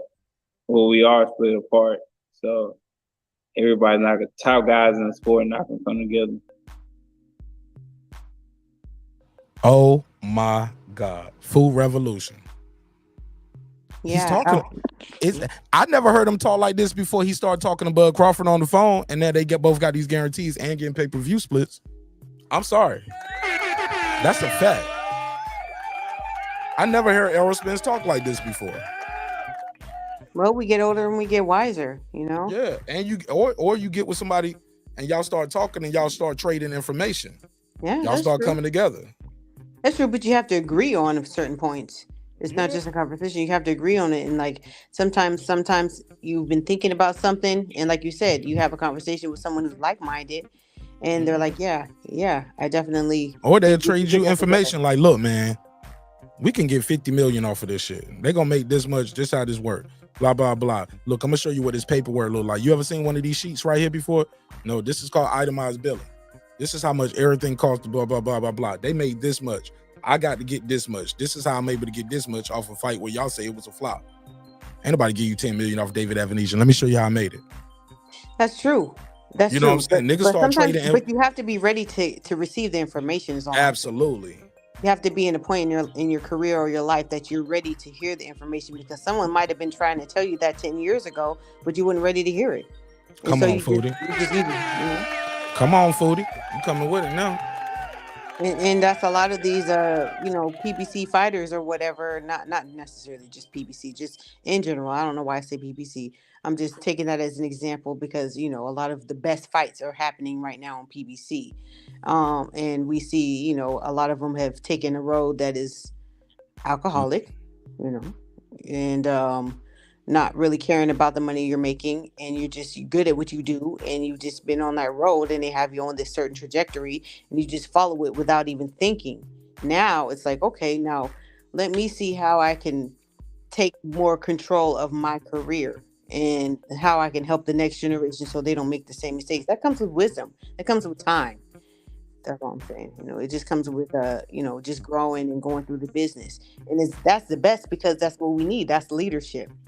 When you take the role of a leader, then you decide, you know, I don't want people to make the same mistakes that I did. I want to help the next generation so that the generation after that can be stronger, and the next one, and the next one, and the next one. Yeah. That's how it be, though. All right, let me play. So you want to get into this Deontay Wilder topic? Let's go. All right, cool. So Deontay Wilder, as you know, on Monday, we covered the story where he was calling out Andy Ruiz. He was like, yo, my man, you're going to end up with nothing. Zero. Broke, my man. Like, he was going in on Andy Ruiz. Okay. In true Deontay Wilder fashion, he has doubled back. He has came back, and yet I think he has another video. Let me see. Do we got the footage? Do we got the footage? I think, or at least we got the audio. Here we go. Let's hear what he said. Okay. This was 10 hours ago. Let me go to, this is ES News. Shout out to Ellie Setback. Did an interview. He up here with Deontay Wilder. Look like Deontay Wilder at the golf course. Now, have to ask you this, Andy. Have to ask you this. Andy's dad says you gave him an unfair offer, 70-30. What's your response? What do you tell Andy, first of all? And let's ask Andy Dad, what was the offer given? Because we ain't talking about no money. So how did he know it was a 70-30 offer? I didn't talk to Andy Dad about any type of... Oh, snap. He going in. Have to ask you this. Andy's dad says you gave him an unfair offer, 70-30. What's your response? What do you tell Andy, first of all? And let's ask Andy Dad, what was the offer given? Because we ain't talking about no money. So how did he know it was a 70-30 offer? I didn't talk to Andy Dad about any type of money whatsoever. You know, and on another thing, me and Andy is two different people. Andy was only a champion for as long as a blink of an eye. I'm a oh my God. He ain't lying though. He said Andy was a champion for as long as a blink of an eye. Shout out to Ellie Setback. Got the bronze bomber in his mood, didn't he? 5-year, 10 title defense champion whatsoever. You know, and on another thing, me and Andy is two different people. Andy was only a champion for as long as a blink of an eye. I'm a 5-year, 10 title defense champion. It's a difference. What I possess is power. I put people on the edge of their seats every time. So I don't need belts to fight because people come and see my God-given talent.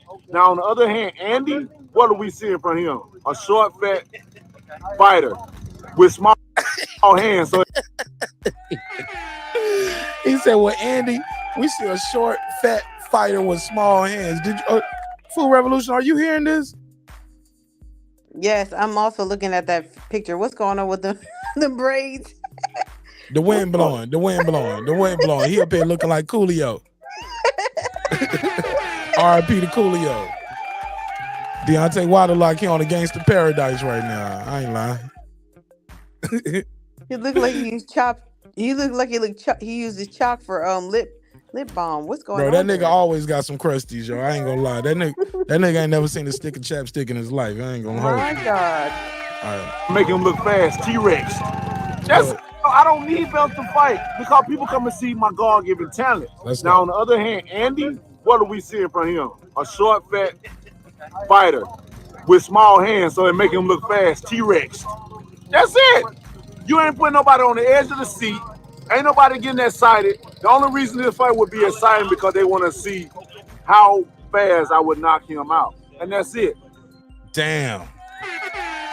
But I can tell you this one. What you think of that, Foodie? He talking this shit, but at the same time, that's not what he said like 24 hours before. He was saying you should take the offer that we gave y'all. And now he's saying that they didn't offer him anything. I didn't hear that. I just said, he said, as Andy's daddy, what was the offer that we gave him? Right. He never denied that it was, what did he say, 30%? He said, I never talked to Andy's father. We never gave him an offer. Isn't that what he said?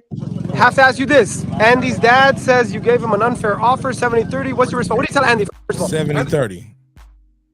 You said you gave him an unfair Let's offer. ask Andy Dad, what was the offer given? Because we ain't talking about no money. So how did he know it was a 70-30? He said, we ain't talking about no money. I ain't talking to Andy Dad about any type of money. He said, we ain't talking to Andy Daddy about any type of money. Right. Maybe he got it from somebody else, not Andy. Maybe Andy's dad got it from whoever they talked the money about. Okay, You know, and on another thing, me and Andy is two different people. Andy was only a champion for as long as a blink of an eye. So I don't need belts to fight because people come and see my God-given talent. Now, on the other hand, Andy, what are we seeing from him? A short, fat fighter with small hands so they make him look fast, T-Rex. That's it. You ain't putting nobody on the edge of the seat. Ain't nobody getting excited. The only reason this fight would be exciting because they want to see how fast I would knock him out. And that's it. But I can tell you this though. Soon you're gonna see him non-existent in the boxing world. You're gonna see him on the shelf because he ain't gonna have nobody to fight. Well, I hope this fight happens. I like the fight. I want to see it. I like it. He said he gonna be on the shelf. He ain't gonna have nobody to fight. What's your take, Foodie? So he's saying the same thing. That's what I'm saying. He said that for, like a day ago or 2 days ago, we saw him on Twitter and he was saying, you need to take the offer that we gave you because your career is short. Don't let nobody else tell you how to fight or what deals to take. And then in this one, he's saying he need to take the offer that we, I never talked to them about no offer. Like, which one is it? Andy's daddy about it. He keeps saying Andy's daddy. Yeah, but who else is he? But I don't know. It's more in the interview. Let's look. I ain't never heard this interview before, so you hearing the live reaction with me too. We heard 1 minute of 5. So yeah, but I don't know. Contradicting himself already. So fair enough. I'll take your word for it. Let's go. He's excited. His daddy got to get out of the way because his daddy got to get out of the way. I feel they all crooks. You understand? He say he talking about the construction company. That's his daddy construction company, and they leeching off of Andy to make that happen, to keep that up. Guess what? When that money run out, then it ain't nowhere else to be. You know what I'm saying? And Andy gonna be 33-year-old, fucking broke, can't support his children because his daddy made decisions for him that he should have made decisions for himself. And the thing about it, I hate when people try to make decisions for fighters. So I stand corrected. Because he said we never talked to them about money. And I was like, well, maybe he didn't talk to Andy's dad. So it sounds like what he just said right there makes it sound like he talked to the dad. Okay. So what does he talk about? We never offered him no money. Let me rewind a little bit. Fighter with small hands. I'm a fight. Have to ask you this. Andy's dad says you gave him an unfair offer, 70-30. What's your response? What do you tell Andy, first of all? And let's ask Andy dad what was the offer given? Because we ain't talking about no money. So how did he? There was no offer given. It was though. It was a 70-30. Oh, maybe the offer was just for the fight, not the money. Well, what else are we talking about then? No, the offer could be like the fight. Make the fight. Me and you gonna fight at this date and time. We gonna work it out. But no, that's not what he said on. Have to ask you this. Before he said, take the fight, take the deal. Don't let other people dictate your career, right? Right. Now he's talking about the fight money. What else would they be talking about? Construction money? Technically, yeah, you're right. They are talking about money. Like, yeah, you're gonna end up with nothing, zero broke, my man. Exactly.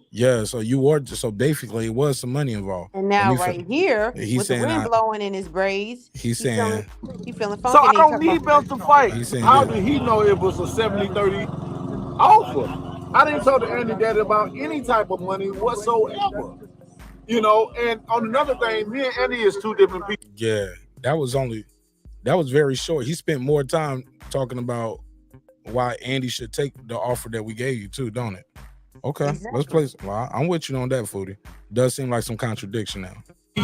Ain't nobody getting excited. The only reason this fight would be exciting because they want to see how fast I would knock him out. And that's it. It happens. I like the fight. I want to see it. I like it too. He's but excited. His daddy got to get out of the way because his daddy got to get out of the way. I feel they all crooks. You understand? He say he talking about the construction company. That's his daddy construction company, and they leeching off of Andy to make that happen, to keep that up. Guess what? When that money run out, then it ain't nowhere else to be. You know what I'm saying? And Andy gonna be 33-year-old, fucking broke, can't support his children because his daddy made decisions for him that he should have made decisions for himself. And the thing about it, I hate when people try to make decisions for fighters. When they are the product, they are the fighter. They're the one risking their life. His dad ain't risking his life for them, but he want to grab the money. How much percentage he getting out of his son? Let's ask that since you want to talk about money. How much cut you get from your son? Bro, he only talked for like 10 seconds about the 70-30. And he dancing around it. He's still on 2 minutes and 2 minutes and 4 seconds now. He's dancing around it. Stop allowing your son to miss out on things, because if he miss out on this one, that could be the end of his career. And then it's gonna be on you. And don't lecture him how much money he could have saved when you took it all from him. So hopefully this fight happens. If no, we're talking about picture? Go ahead, go. Most definitely. Let's make it happen. Oh yeah, let's make it happen. Yes, sir. Deontay Wilder don't stop the interview, went somewhere by a sign for whatever. Deontay, always nice, always friendly. And taking a picture with some fans or some people that work here. The lawnmower loud as hell. Yeah, man. Shout out Deontay Wilder. Stop the interview. Somebody said he was standing there. He was like, "What's up?" He was like, "I want to get a picture." He was like, "Oh, let's make it happen." He took a sip of his soda or whatever he was drinking and put it down and ran over there to the picture and jumping right back into the interview. I also got other offers as well overseas. Likewise, thank you guys for your love and your energy. Yes, indeed. Any update on Joshua fight in December or not yet? That's looking very promising. I also got other. It got to be dope to be like, cause that's love when you love like that, like, or just fearless. This nigga ain't got no security, right? He just walking with Ellie setback. What's Ellie setback? So he knows that he gonna get his off with him because Ellie. No, I'm talking about no security, as in like fans was walking up to him while he they had a golf course or something, just randomly taking pictures. They're probably at a private golf course as well, overseas and stuff like that. So nobody don't need to worry about who won't fight. Definitely private. You know what I mean? Because my life is very, very great. Understand that? So I don't worry about who won't fight or who I can fight, because I can fight anybody in the world. They would love to see me come in their country, love to come and see me in the States, no matter what. Andy, that ain't just so much the case. So they got to really think about this in the situation that they're in. You know, Andy is nowhere compared to me in no levels at all, period. You know, they talking about a 50-50. You ain't nowhere compared to me, bro. Nowhere. You only was a champion from a very, very short period of time, never defended it or nothing. So stop that. That is a fact. He never defended it. Like I said again, y'all miss out on this opportunity. This is probably going to be the last opportunity. You better think about it. All right, let me ask you this. Sound like you him and Tiger Woods. Sound like a he did defend his title against Joshua and lost. No, Joshua. Yeah, I feel you. Yeah, you call that I don't call that a defense. Well, he had the belt, so what else would it be? Oh yeah. Well, he tried to defend it. Okay, he never had a successful defense of a title. He never had a successful defense. Exactly. Yes, ma'am. Correct. Let's roll around the golf. Him and Tiger Woods in the ring. What do you think about that? How do we do against Tiger Woods on a golf course? Oh man, stupid question. Fast forward. All right, well that's it. That's what we got there. Yeah, Deontay Wilder picking himself up and talking in circles. What's your take on? But definitely though, it sounds like he wants the Andy Ruiz fight. How do you feel about Wilder versus Andy Ruiz? Or is it a 50-50 fight? I don't know if it's a 50-50 fight. I don't think it's a 50-50 fight on paper or with the paper. Wilder's the A side with no belt. Right. Yeah, I would definitely agree to that. He's the A side, but at the same time, what other offers? He said he has other offers overseas. So if he won't take your offer, then go on and move on and let's see who else you're gonna fight. We want to see AJ versus Wilder. I think this is supposed to be the fight, the tune-up, low key. I think this is supposed to be the fight. They're trying to find a fight before that fight, because it's no different from Eddie. Remember, Eddie was trying to find a fight for AJ this summer. I think what's his name? White priced himself out. Dylan White, yeah. Yeah, but I think they're talking about. I think he agreed to the offer finally. White. Oh, so okay. I didn't know that. Yeah. I didn't know that. But I do know Wilder and AJ. That's the plan for like December or some shit like in Saudi. So it's speculation. Yeah. And I'm all for it. Like I'm all for it, and I'm all for him fighting Andy Ruiz in between time. We want it, but at the same time, you can't sit up there and talk about career highs and what you could be getting, and this is going to be your best offer. When Wilder ducked on his best offer, when both of them had the belts, and they could have unified with it, we could have fought for undisputed. Yeah, I'm talking about right now. We can always go back. We ain't gonna get nowhere just saying what about them. We talking about right now. Andy Ruiz. Andy Ruiz wasn't even in the thought picture back then. It wasn't like Andy Ruiz was an option back then. All right. Okay. So right now, well, they offer what they offered, and if you don't want to take it, then you got to move on. But I do want to. I mean, you know, I get that you would on be a that, good but fight. what's your take on the call outs though? How you feel about the call out? It How would do be you a feel good about fight. Wilder versus Andy Ruiz as well? I think as far as the actual how the fight goes, I think Wilder will knock him out in less than 7 rounds. Really? If I mean, because he's not. I mean, Andy Ruiz is an inside fighter. If he can stay on the inside, if Wilder will let him, if he can stay on the inside, then it will be a longer fight. And I don't know, it might go 12 rounds. That's the only way, you know, Ruiz might be able to win. But it's gonna be a PBC card. Well, wait, Ruiz is still on PBC, right? As far as I know, but shit, I don't care about the rest of the card. I want to see. That's what I'm saying. When I go see these I'm just main talking about events, the I'm going to see the judges. main Yeah. event. Yeah. Well, yeah, I still think Wilder would knock him out in less than 7 rounds. I don't think that he's going to be an easy knockout like Helenius was with Wilder. He ain't going to just walk in there and knock him out. I mean, it's not going to be like that with Andy Ruiz. But I don't know if 50-50 would be, you know, reasonable. So is this a duck from Andy Ruiz? What's your take? No, I think he's trying to do the same thing that he did with Joshua. I think they're just trying to negotiate the best amount of money they can get for the fight. I mean, maybe not. It might not be 50-50, but out of asking for 50-50, you might get 60-40. I don't know what was it 70. I don't know what he offered him. Did he offer him 70-30? We don't know what Wilder offered them. Yeah, he never copped to the 70-30. Right. So maybe he's trying to get. You know, you aim high and just try to get to the middle sometimes. So you might say, I want 50-50, and then you might be able to negotiate a 60-40 out of that. And then you might say, okay, yeah, we'll do that. Yeah, I ain't mad at Andy Ruiz for negotiating. Shit, hell no, negotiate. Get what you think you worth. But I gotta agree with Wilder though, with some of the points he made. Like Andy Ruiz, yeah, you won. You beat Joshua. Congratulations. Right, and then he's been less active than Wilder, that was right? lightning. But that was lightning in a bottle one time. You never did nothing like that before or after that. Right. Well, who did he beat? Chris Arreola and Ortiz. Ortiz. Yep. Well, I mean, and was getting dropped by both of them. Yeah, that's not a good look. Before he won the fight. So he really has no leverage. I mean, ain't he going through a messy divorce? Let's just keep it a buck. He's going through a messy divorce. He might need the paper. You know what I'm saying?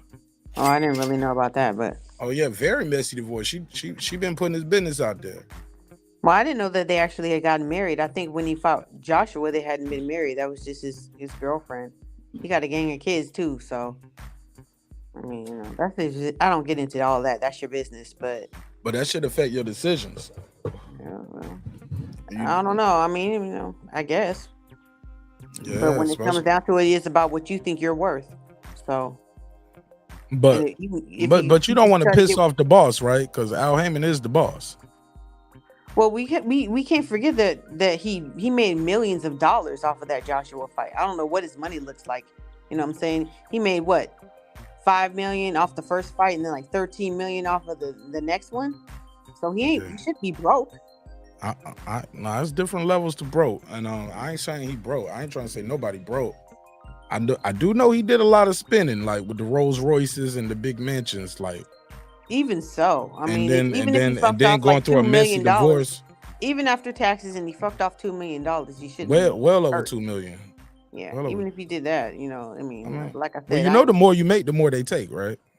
Well, yeah, it's you know, they he gonna paid take 3%. He paid 3% off of all three of them belts the first time and the second time. Yeah, plus 40% taxes. You know, they gonna take that off the top. And your promoter gets 30%. Your manager. Still, even so, there's still millions. He still got millions in the bank. Shit, man, I'm telling you, I don't know if he got millions in the bank. That's a lot of assuming. I ain't gonna count. I ain't gonna pocket watch, but I do know this. We did a whole breakdown of how a guy can get paid $1 million and end up $250,000 in debt. Well, that's 1 million, and that's easy to go broke off for 1 million. But all of that shit gets multiplied though, because everybody be getting paid percentages for the most part. Sparring partners. Yeah, but what you didn't add into that is what are his investments? Because investments, you know, you make money. I'm talking about the purse. I ain't talking about what you got. Right, I'm talking about what you got money. But you can't speculate what someone has. I just said that from the beginning. No. I never brought up investments. I'm talking about how you get paid $1 million and can end up in debt.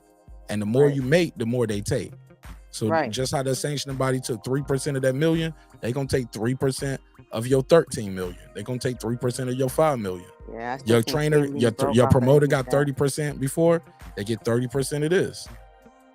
With $13 million, $15 million, you can afford to be foolish and pay a lot of taxes and still have a lot of money. That's all I'm saying. Do the math. The more you make, the more foolish you can be. But I mean, like I said, I don't know what his spending habits are, and we don't know what his investments are. So that's why I don't speculate off of other people's money. But bottom line is, you have to go into negotiations based off what you think your worth is.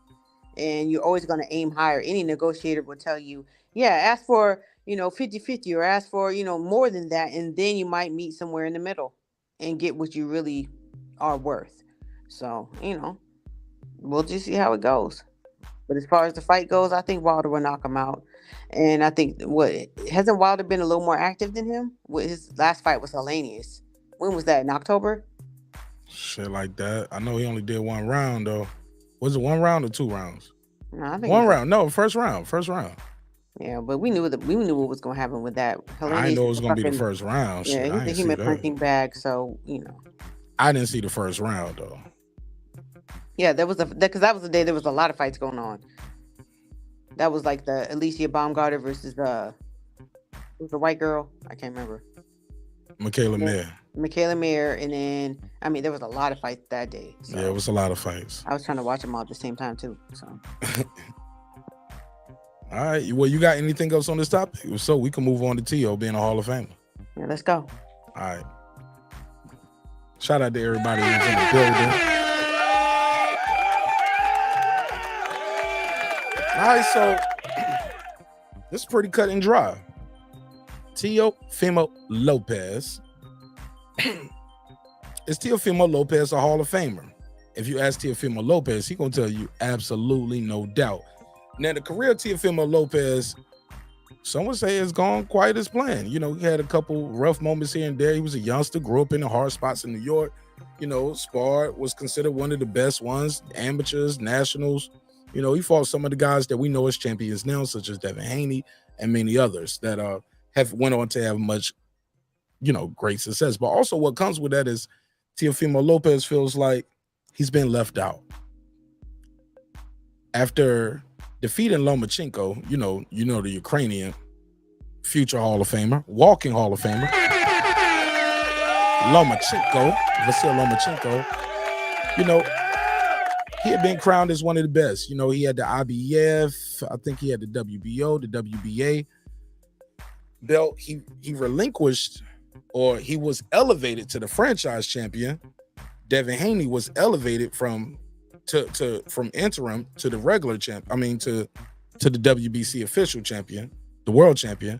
And for a while, the WBC juggled the fans back and forth with, Devin Haney is our world champion. Yes, he has mandatories and all that. The franchise champion doesn't. Blah, blah, blah, blah, blah. They was playing this juggle game with us. That shit started getting real complicated after a while because, for one, they didn't put a franchise champion for every single weight class. I think you only had Canelo, Lomachenko, and somebody else. There's one other person at a lighter weight than Loma. Y'all will let me know. I think it was just them two. It was Canelo and Lomachenko. Somebody ended up letting me know one day. Somebody did pull up and say, it was a third one, and they told me who it was. I just forgot. Somebody pulled up and told me it was a third person. But yeah, definitely Canelo started this shit. Lomachenko kept it going. But all of that started coming to an end because originally the franchise champion was a designation. It wasn't a title. It was more like a trophy. That's how it was explained to us. It can't be transferred. It got transferred this night. Vasil Lomachenko, when he handed that belt over, it was officially transferred. And now Teofimo LOPEZ, let me put the picture up. Teofimo LOPEZ undisputed. Teofimo LOPEZ took pictures with Lomachenko, brought his original belt to the thing. The belt that he gave up, the belt that you gave up to be undisputed, you gave that up to be franchised. Devin Haney has that belt, but you still brought that to the ring with all your other belts and the franchise belt. So let me see. Let me pull this on the screen because this picture. Lopez undisputed. Let me type in undisputed. And you'll see this photo of Teofimo Lopez. Let me share the screen so y'all will know what I mean when I say these things. See this photo of Teo, right? With all the belts, right? But he has 2 WBC belts. Why does he have 2 WBC belts?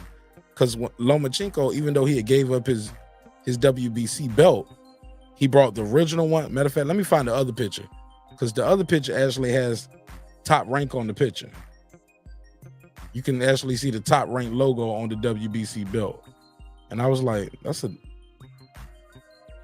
Hold on, I got it. Teofimo Lopez. Dud. Huh? It's the dud. Speak on it. Oh, go ahead. Well, Teofimo Lopez has never been undisputed, period.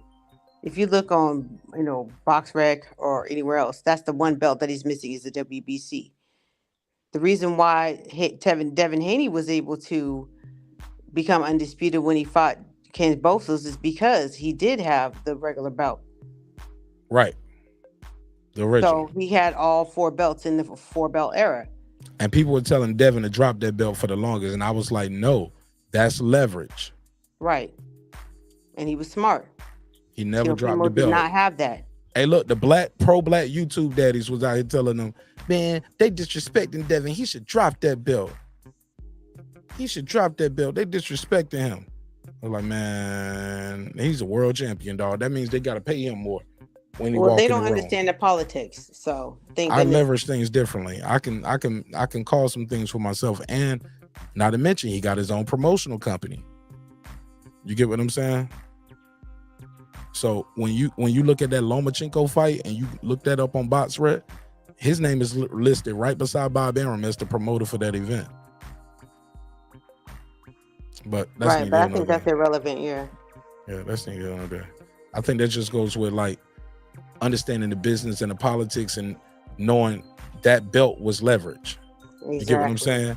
And once you can leverage that with being your own promoter and like, I'm a world champion and I got my own belt, like you got to see me. At some point, somebody was gonna have to see Devin Haney. He played the long game. Right, Definitely but when we're played the long talking game. about if Teofimo belongs, if he's a Hall of Famer or not, based off of what criteria? Why would we think he's a Hall of Famer? All right, well, I'm glad you asked. Let's continue with the article. Because he continues. He says, let me go back to it. My bad. Because I got off track. I'm looking for that picture with the belt where you can actually see the top rank logo on the belt. But they tried to scrub them shits from the internet. That shit was gone. I'm looking for it now. It was so easy to find before. I just keep seeing this main picture right here now. Because that was my biggest argument. But anyway, long story less long. So he takes his picture. He got 2 WBC belts. And that's why he has 2. Because Loma brought them both to the ring. He brought the belt that he gave up. He brought the franchise belt. So we're arguing a picture over facts? I'm just saying, this right here is what these people are, like, look, I got every single belt. Loma never lost the belt. Even with beating Josh Taylor, they're saying Josh Taylor never lost the belt. Did you see Roy Jones talking to Lopez about being undisputed? Yeah, but he didn't lose the belt, but he gave it up. Yeah. So it's semantics. Losing a belt versus giving it up. If you give it up, then it's gone. You don't have it anymore. Let me play the Roy Jones Lomachenko shit. Listen to this. Man, I gotta ask you. This is courtesy of Fight Hub TV. Fight Hub TV. Shout out to Fight Hub TV. Make sure y'all subscribe. They had all the events interviewing all your favorite boxing celebrities. Let's go. Shout out to Fight Hub TV. Yeah, I plugged y'all. I did it the right way. Finally got it. Errol Spence versus Terence Crawford. I know we talked to you about it for a while now. Stylistically, how does it work? Stylistically, deal with Terence. I'm gonna fast forward through that. Let's get to Tio. Yeah. Here we go. And retired. Can he right and retire? And vice versa if you're Terence Crawford. You gotta box him, be sharp, be smart, try to hurt him early, and keep changing up on him. He talking about Crawford. Let me go to the Tio part. And Teofimo just beat Josh Taylor. And retired. Can he right and retire? That was Roy saying, and retired. Can he call two-time undisputed? Can you realistically call him that? The interviewer kind of led Roy to the water. Roy Jones said, I ain't sipping that shit. Roy said, he is. Yeah, you gotta call him that. Why? Eddie Hearn. Roy said facts. Roy Jones said facts. Hold up. Right and retired. Can he call two-time undisputed? Can you realistically call him that? Yeah, you gotta call him that. Why? Eddie Hearn said that he won a title on 140. Like that's the argument that Eddie Hearn said. He's like, he's not undisputed this way. He won the title on this and 140. At 135, he had all of them except, if I'm not mistaken, the franchise belt. If I'm not mistaken, right? So he didn't have them all at 140? I think he just won. Josh had everything at 140. So he just won all of them at 140, and he had all of them at 135. So how's he not two-time undisputed champ? Roy confused. Roy don't even know. It's utterly ridiculous. Roy don't even understand. He don't understand it. That's what I'm saying. He ain't even watching this shit. Hold up. And not on top of that, he beat the man that was the man at the time in both weight divisions. So forget about the so-called belt. He beat the best fighter in the division both times. Call it like it is. Call it a spade. Give the man his credit. You don't box, you can't talk about it because you don't fight. You don't understand. When you beat the man, that nigga's spazzing.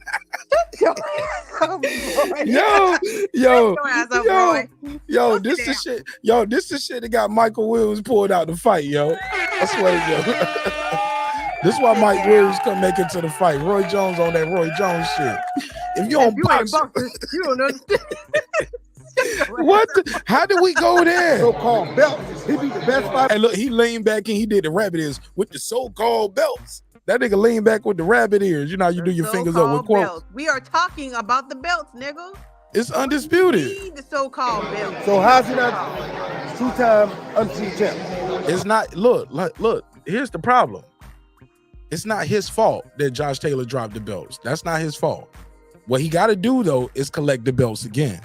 You don't get no alibi where you can say, well, I beat Josh Taylor, so I'm two-time undisputed. No, 100%. You got to beat the guys who got the belts now.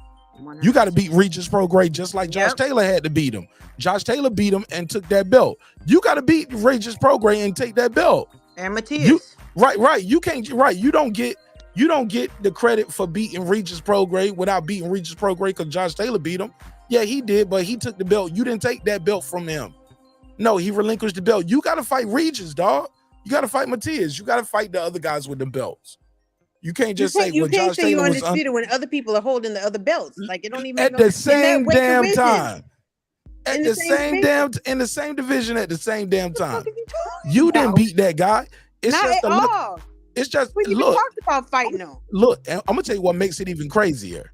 It's not like somebody else got the belt. You actually literally got to beat the same guy Josh Taylor beat, dog. You got to beat Regis. Ironically, he got the belt back. You can't make this shit up. It ain't like somebody else got the belt, like with in the case of Rolly, right? No, the WBC with Regis. He didn't even fought the dude that Regis got the belt from. Who did he fight again? Was it Zepeda? Yeah, you ain't even fought him.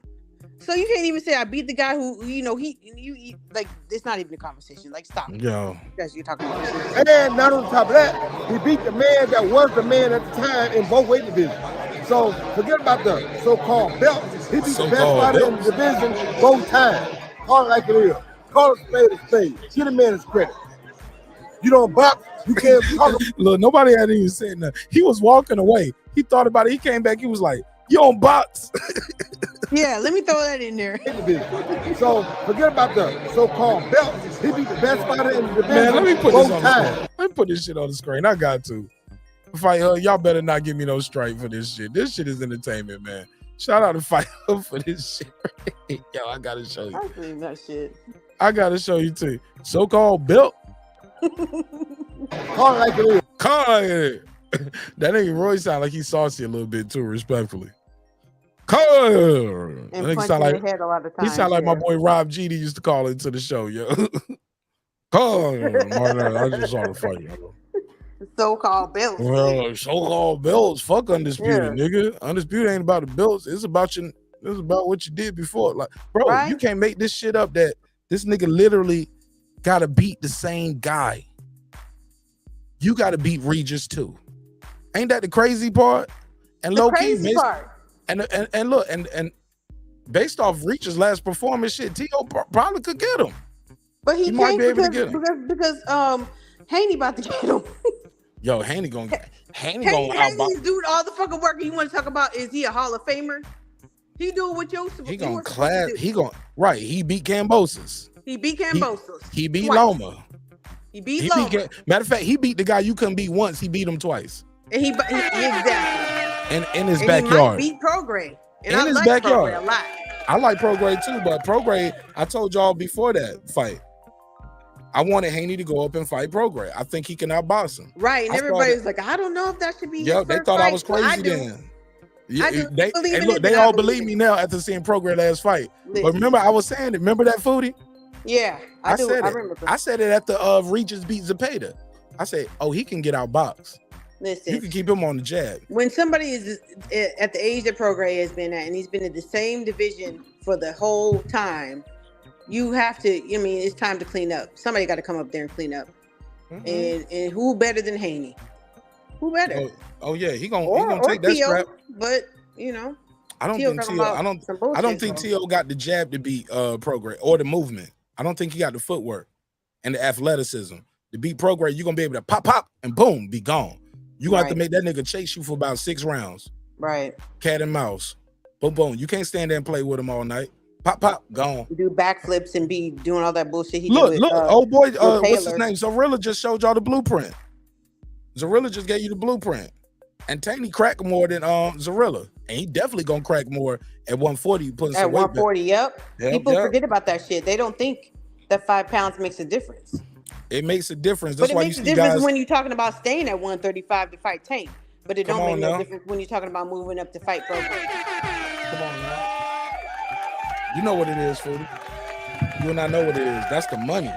We speaking the same language. I The got money you. will make you stay somewhere where you shouldn't be. Right? But does he also, don't but really do you need want that the money, legacy? Right. Do you need to, like, you don't need it. You ain't hurting. You want the glory and the legacy. Already bro, I hate to call girls bro sometimes. I just get so comfortable, right? No, I got you. Yeah, I don't mean no disrespect. But Tank is getting the paper. I give him that. But far as legacy, Devin He Haney. ain't fight nobody. Devin Haney has accomplished more than, like, far as his legacy. Devin Haney is tracking not only just to make the money, because his name is right there beside Bob Arum on that promoters list for that Loma fight. Well, not only that, he's But- put but- in the work. But He's yeah, put in the work that Tank has not put in. yeah, but that's what I'm trying to say. Like, not only is he gonna retire with the money and his style, he ain't taking a lot of punishment. He's tracking towards the Hall of Fame. This dude trying to be a Hall of Famer. Exactly. And this is about to happen right in front of our eyes, and people gonna spend his whole career hating on him. But this You know dude is what about I to go like? to the Hall of Fame, yo. You know what He I got like? a couple more legacy fights, and we gonna be like, yo, Devin Haney a walking Hall of Famer, bro. He beat Loma, he beat Cambosos twice in Australia. Man, Cambosos on shit. He beat T.O. ass. You get what I'm saying? That You know what I like love beating about that, T.O. Mark, is stamp. that he don't give a fuck about the popular vote. All these motherfuckers is talking about does T.O. need to go to the Hall of Fame or take it off the popular vote, what people like about them, the YouTube daddies and all them, what they got to say about him. And Haney, like, I don't give a fuck about that shit. I'm in here doing the work. Watch me do my dance. You know what I'm saying? Yep, they And say he's I got doing pillow fists. Well, I'm gonna just keep doing what I do. Whatever I'm doing is working. Exactly. It's Whatever I'm clearly doing is working. Yep. That's why I relate to Foodie. I see that shit all the time, yo. I in don't my give a fuck about all in the my own rhetoric. medium and what I do here. Exactly. You know? Same with me too. I don't care about the rhetoric. You can think what you want to think, but facts are facts. The truth stands alone. It needs no audience. You know, it is what it is. So, carry on. Oh, Brent Reaper said drop the link for him. All right, Brent Reaper only. We don't know if we want you, Brent. No, I'm just kidding. Brent, I send it to you on IG because I want to get a link to people who want it. I don't want randos clicking the link. You know what I'm saying? I gotta guard my energy. You feel me, Foodie? I like that. You know what I'm saying? Like I don't, when that link is out there, open panel, even members only panel. I might not ever want every member on the panel right now. I like it. I like my flow. I can rock a show by myself for 5 hours. Yes, you can. 14. I've done it. You know what I'm saying? Phone calls only, chat only. So I don't need that shit. Energy by connecting with your inner G. That's right. Right. You know what I'm saying? So, Bram, I'm gonna hit you up and I'll put it on IG. I send it to you on IG. But yeah, man. Mean. I'm just kidding. Nah. Be mean though, Foodie. Sometimes you gotta be mean. Unfortunately, sometimes you gotta be aggressive. This ain't with my people. show. I'm just kidding. Nah. This our show. You know what I'm saying? Because I sent you the link directly because I wanted to connect with you and vibe with you. You know what I'm saying?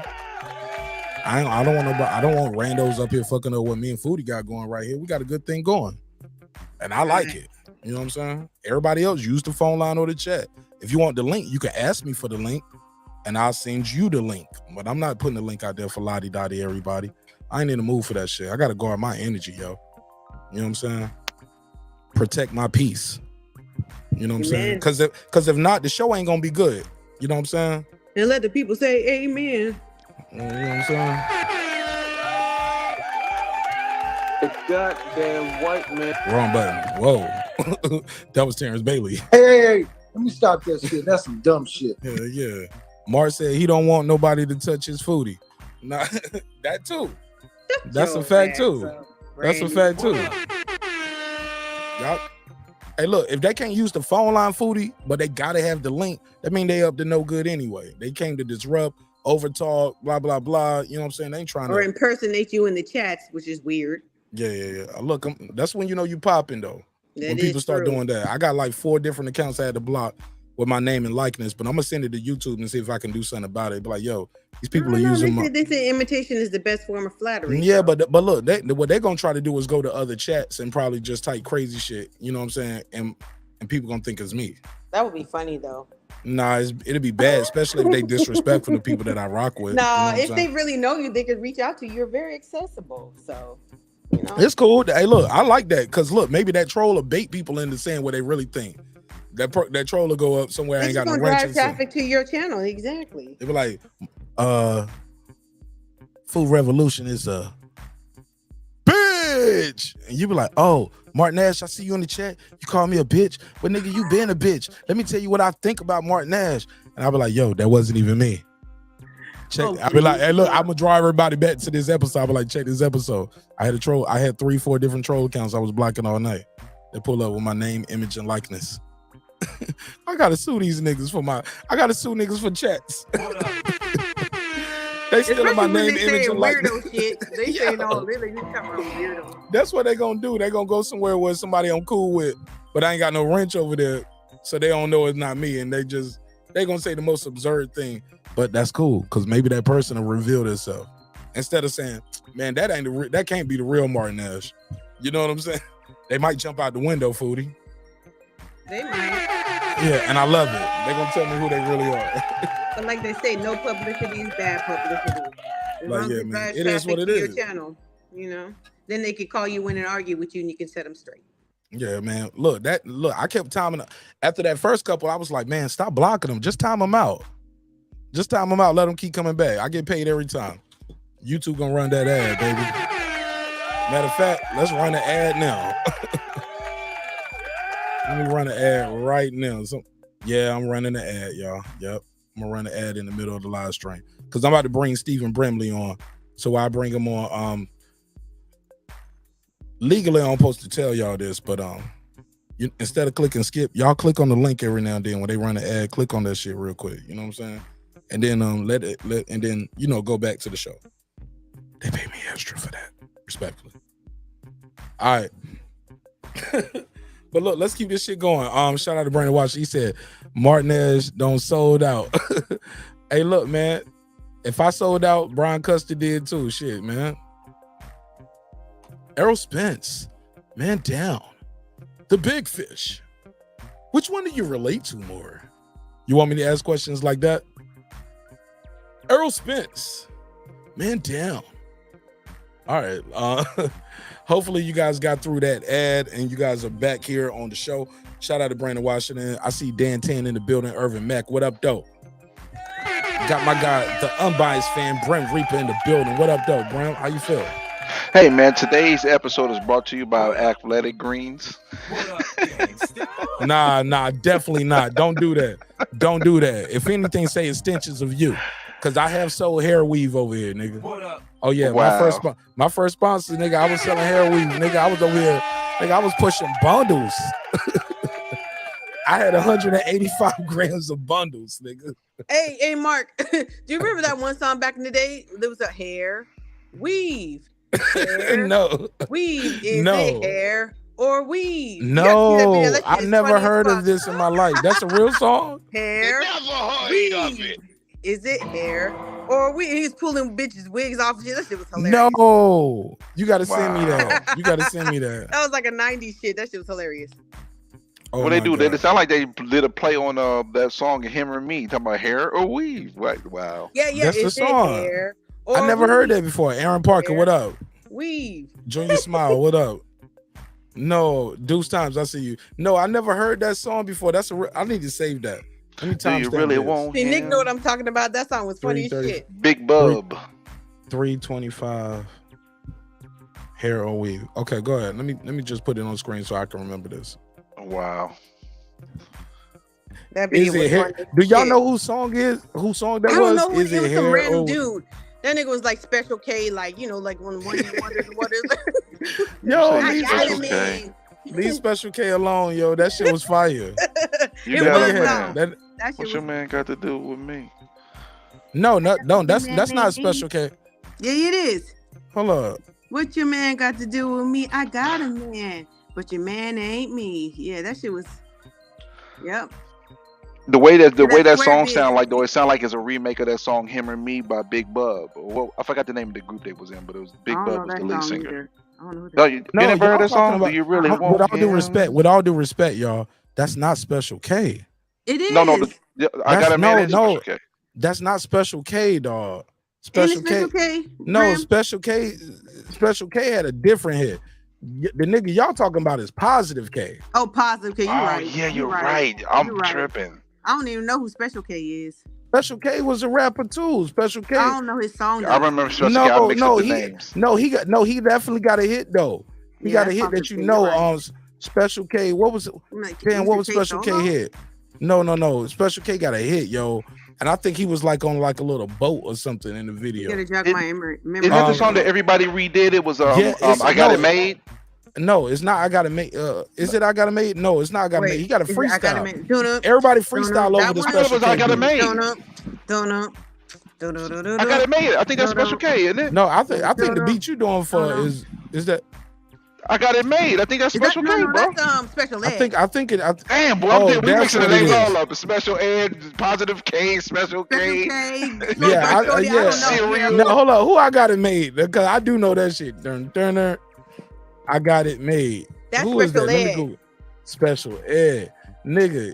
I think y'all mixed This little Special fine Ed self. and y'all mixed them with Positive K. Cause they both was Special kind K. of. We did. We mixed them all together. Special K. Look, We came up with a serial rapper. Yo, my new alias rap name is Special K, nigga. They gonna find me by accident. They gonna find me by accident, yo. They gonna be like, why y'all call him Special K? His name is Mark Nash, and he spelled Mark with a Q. Man, he came up with that shit one night, man. He was just like, what's the way niggas can find me when they thinking of some random shit? Special Ed, Positive K. Special K. I got it made. What your man? I got it made. What your man got to do with me? We Hey, did the remix. Nigga, I'm gonna put a hashtag. Hey, look, I'm gonna put a hashtag Kevin Samuels in that bitch. Hashtag Manosphere. Hashtag Kevin Samuels. Loving hip hop. Yo, Right? Foodie, Huh? that Weave song, it sounds like it's like a play on that song by Today, Him or Me. I don't know that song though. I don't know. You don't remember that song? Do you really No. want him? Him or me? Yeah, him, me. It was the group called Him? Today. Maybe. That My sounds girl like know you're this. talking- My girl, the singer, the lead singer of the group was Big Bub. Yeah, I don't. My girl I- know him pretty well. No, I don't remember. Like, what's another song that they sang? Is that the one hit? They had 2 hits. I'm not on my computer. I'm gonna have to pull it up. But Him and Me was I think their biggest one though. But that shit was hilarious. That hair. Me and my brother used to sing that shit. Rest in peace. But he was like, hair, weave, hair, weave. It sounds familiar. hair or It sounds weave? familiar. Yeah, It see, sounds- it is it sound like a around play. the I'm doing telling you, the it sound butt like a era? play. Hold on, is it around that doing the butt? Is it around It's that like era? early 90s. It's like early 90s. Yeah, it's That's Today. Okay, no, I think doing the butt was like But it 80s. wasn't that it Late wasn't late that, 80s, though. 80s, late 80s, 88, like 89. 88, 89. Yeah, it wasn't a DC sound with the No, not the song, but I'm just thinking about the era and the time. Like, was that song popping? Was it Joe Clark era? You know what I'm saying? Like when remember Lean on Me? Like not was quite. it around, It was a little it's later a little, than that. okay, This I was is thinking it was right before earlier than gangster Lean rap on Me. started to take off. This is Was it before earlier than Lean on Me? It probably was around that time, I would think. And I Foodie, saw when it on MTV, so that's when MTV started playing black music. So I can't remember When you hear that song Him and Me, you're gonna be like, oh, I remember that song. him or me. That's where they got it from. I think that's Yeah, I where don't know. that It hair sounds, weave. I haven't heard the song, but maybe remember that's probably like when Weird Al Yankovic was doing all of the parodies. So maybe it was a parody. All right, fair enough. Hey, look, Brent is yo, this shit was fun as fuck, man. I love y'all, man. Hey, look, they getting a glimpse into what we do on members only.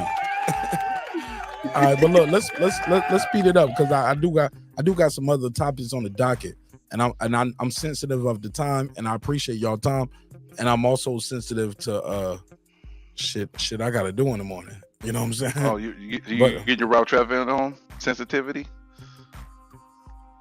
Never mind. I ain't get it. What you mean? You said I'm What you sensitive towards, and I said He sensitivity. talking about rough sexy traveling. time. No. I'm just. I should have said respectful. How about that? I'm respective of your time, and I appreciate your time. How about that? But I get it. I get it. Everybody want to roast the host.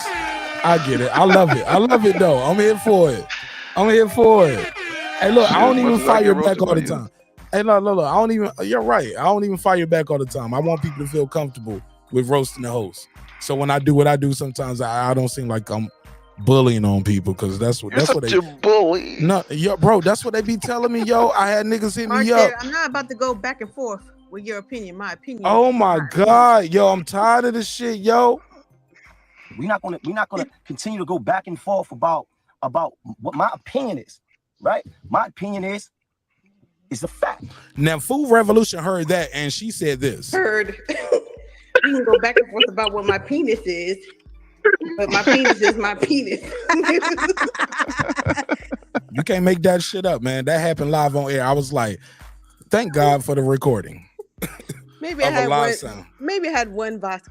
But that's spritzer too but look, many. that right there, it's a running joke, but it's a microcosm of how things can get misconstrued on this show. It's true. It's like playing that game telephone. And she literally thought, like, you can hear her laughing now. I laugh every time I hear it and I push the button, but it was a real moment that we captured. But it's a microcosm of how things and messages can get misconstrued and now niggas got beef on the show. Let's hear it one more time. We're not gonna continue to go back and forth about what my opinion is, right? My opinion is a fact. I heard. We can go back and forth about what my penis is, but my penis is my penis. You can't make this shit up, man. I love y'all, man. It Let's still not. kind of sound like it though. I mean, It never sounded like it, Foodie. penis. I mean, you know, with his New York accent, he got an accent and shit. My penis is my penis. Yo, it never sounded like it, but Well, I heard it. right, and it made for great entertainment, and it's a microcosm of miscommunication sometimes on this show, and this is why we got to show each other love, respect, let's not be so reactive sometimes. And I know I'm an asshole, and I know I'm hard to get along with, but I appreciate y'all rocking with me, fucking with me, supporting the show in a major way, and allowing me the opportunity to entertain you. Because for me, it's all entertainment. And I just want to entertain y'all, man. And I want y'all to be a part of the entertainment. Let's have fun. Like, we're here to have fun. Life is stressful enough. We should not pull up on Martinez TV and be angry about strangers. Ungawa. You know what I'm saying? What you say, God bars? I said Ungawa. What the fuck was that? Is that Oompa Loompa talk, nigga? I don't even know what that is. He said Ungawa. He said Facts. This nigga speaking Avatar language and shit. Yeah. Like, this nigga got his own language. That nigga speaking in what? Umame. Ungawa. I don't know what that means. Like, is that like Ashe? You know how niggas be saying, Ashe is the new thing niggas say to each other all the time, and they be like, Ashe. Like, I never heard that. From the YouTube for real community. Yeah. Niggas don't be telling you Ashe. Ashe. Shut the hell up. You don't even know what that means. That's just like people niggas talking be about. They're Ashe in Connecticut when you go to the little juice spot, or like you walk out, you see a nigga with his African garb, or that nigga might be wearing an ankh and a cowboy hat. Some shit that don't even go together. A whole bunch of wristbands with some beads on it. That nigga might be like, Ashe, my brother. It never heard of it. All right. Yeah, they be Ashe in already. Touche. No, okay. You'll see it. Okay, well, it's definitely heavy on these YouTube streets. They be salamming and Ashe all day. That's but because all of the spiritual videos that get a lot of motherfucking followers. They don't even follow that though. If you know these niggas though, now it's all Instagram. It's on all of the shorts and everything like that. Everybody be doing the tarot shit, so that's where they get that from. What's your sign? I'm a Virgo. Well, Virgos are like this, and Capricorns are like this, and Marcus is Pisces, and he's like this. You know, that's where they get the shit. Niggas still pray to white Jesus every night though. It never heard of it. All right, let's move forward. Is T.O. a Hall of Famer? Yes or no? Let's move forward. Absolutely not. Moving on. Damn. The simple answer. Nah, he's a bad motherfucker though. He's bad. What y'all think about what Roy Jones said though? Roy Jones is a Hall of Famer, man. Roy Jones is my guy, man. Roy Jones said, "Y'all on box." Hold on, let me hit it. Play it, Mark. Yeah.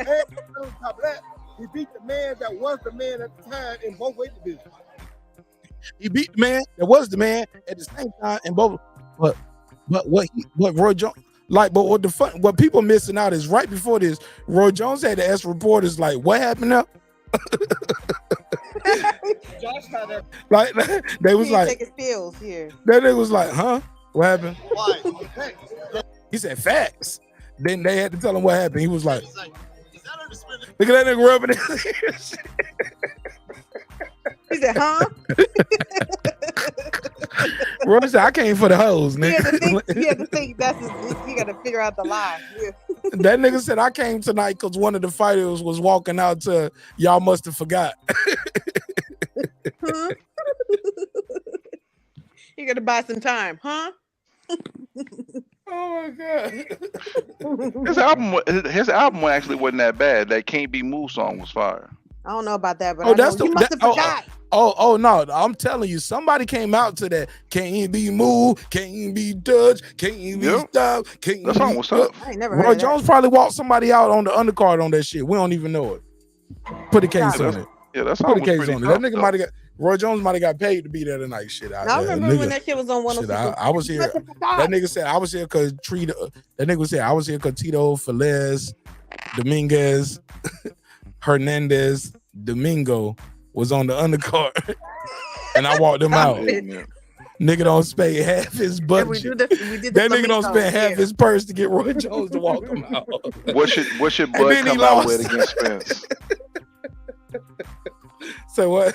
What should Bud come out with Spence? He should come out with Last Time That I Checked. Yeah. Ooh. Nip Hustle.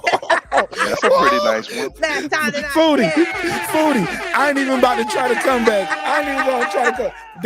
That's it. Hell Last yeah. time that I checked, I was doing.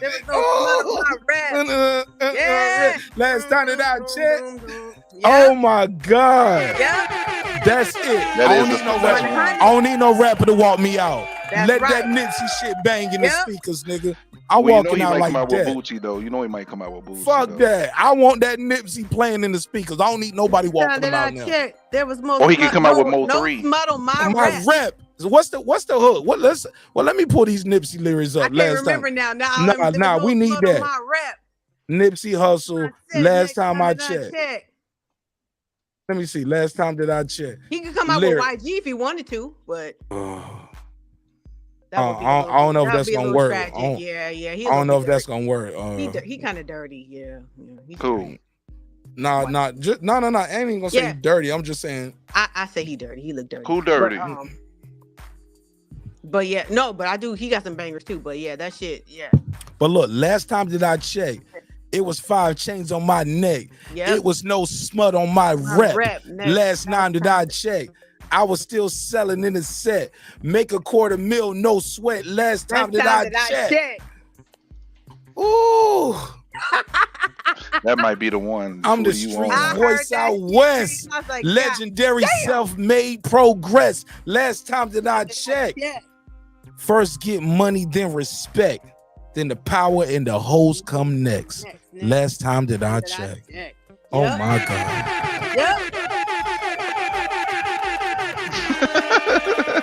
Oh my God. Ring the alarm. I'm working out to that tomorrow. I'm doing a members only video on the treadmill tomorrow, nigga. That's what I'm. Listen, when that shit I'm come banging on my that shit shuffle, tomorrow. I I'm gonna never delete the video right afterwards because y'all. That shit never gets skipped. Oh my God. That shit never gets to skip. Oh my God. That's it, man. That's the one for me. Yo, I can't top that right now. I gotta think about it. But hold up, man. Don't tell me, bro. Hold up. When you say bad confession to me, like you mean like It's not that bad. Yellow Beezy type confession? No. You don't mean no Yellow Beezy type I confession. lost 25 pounds working out to one song. You lost what? I lost 20 pounds working out every day to one song. Oh, can I take a guess what the song was? Panda. Oh no, I was gonna let me get my jokes off sometimes, man. You gotta let the jokes breathe. It is a comedy show too. I want to guess the song was. We don't. Hold on, the song was this. You stupid. On repeat. You stupid. That nigga played that shit 20 minutes in the 25 background. pounds later. In one arm.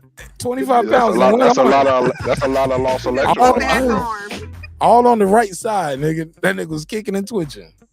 You know what? You ignorant. You was ignorant.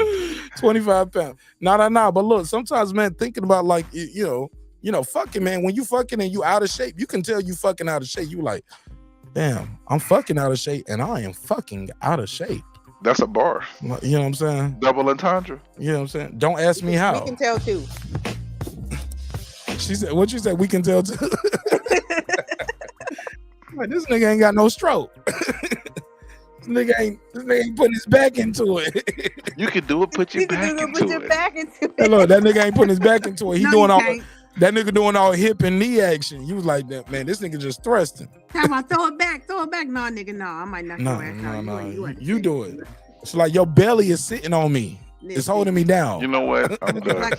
Put a fork in Your me. belly, nigga, I lift the Like a belly up and bouncy drop it on. That nigga lift the belly up and drop it on your back. That's when you know you're getting out of shape, man.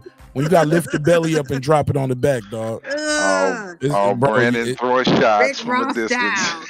It's time to start working out. It's time to start hitting the crunches, putting the burgers down, bro. When you literally gotta lift the belly up and drop it on her back, like, oh wow, my nigga. That's time, crucial. It's time to change your lifestyle. Brandon said I was listening to YMCA. The disrespect. Oh man, you ignore the chat, man. That's my job. I'm sorry.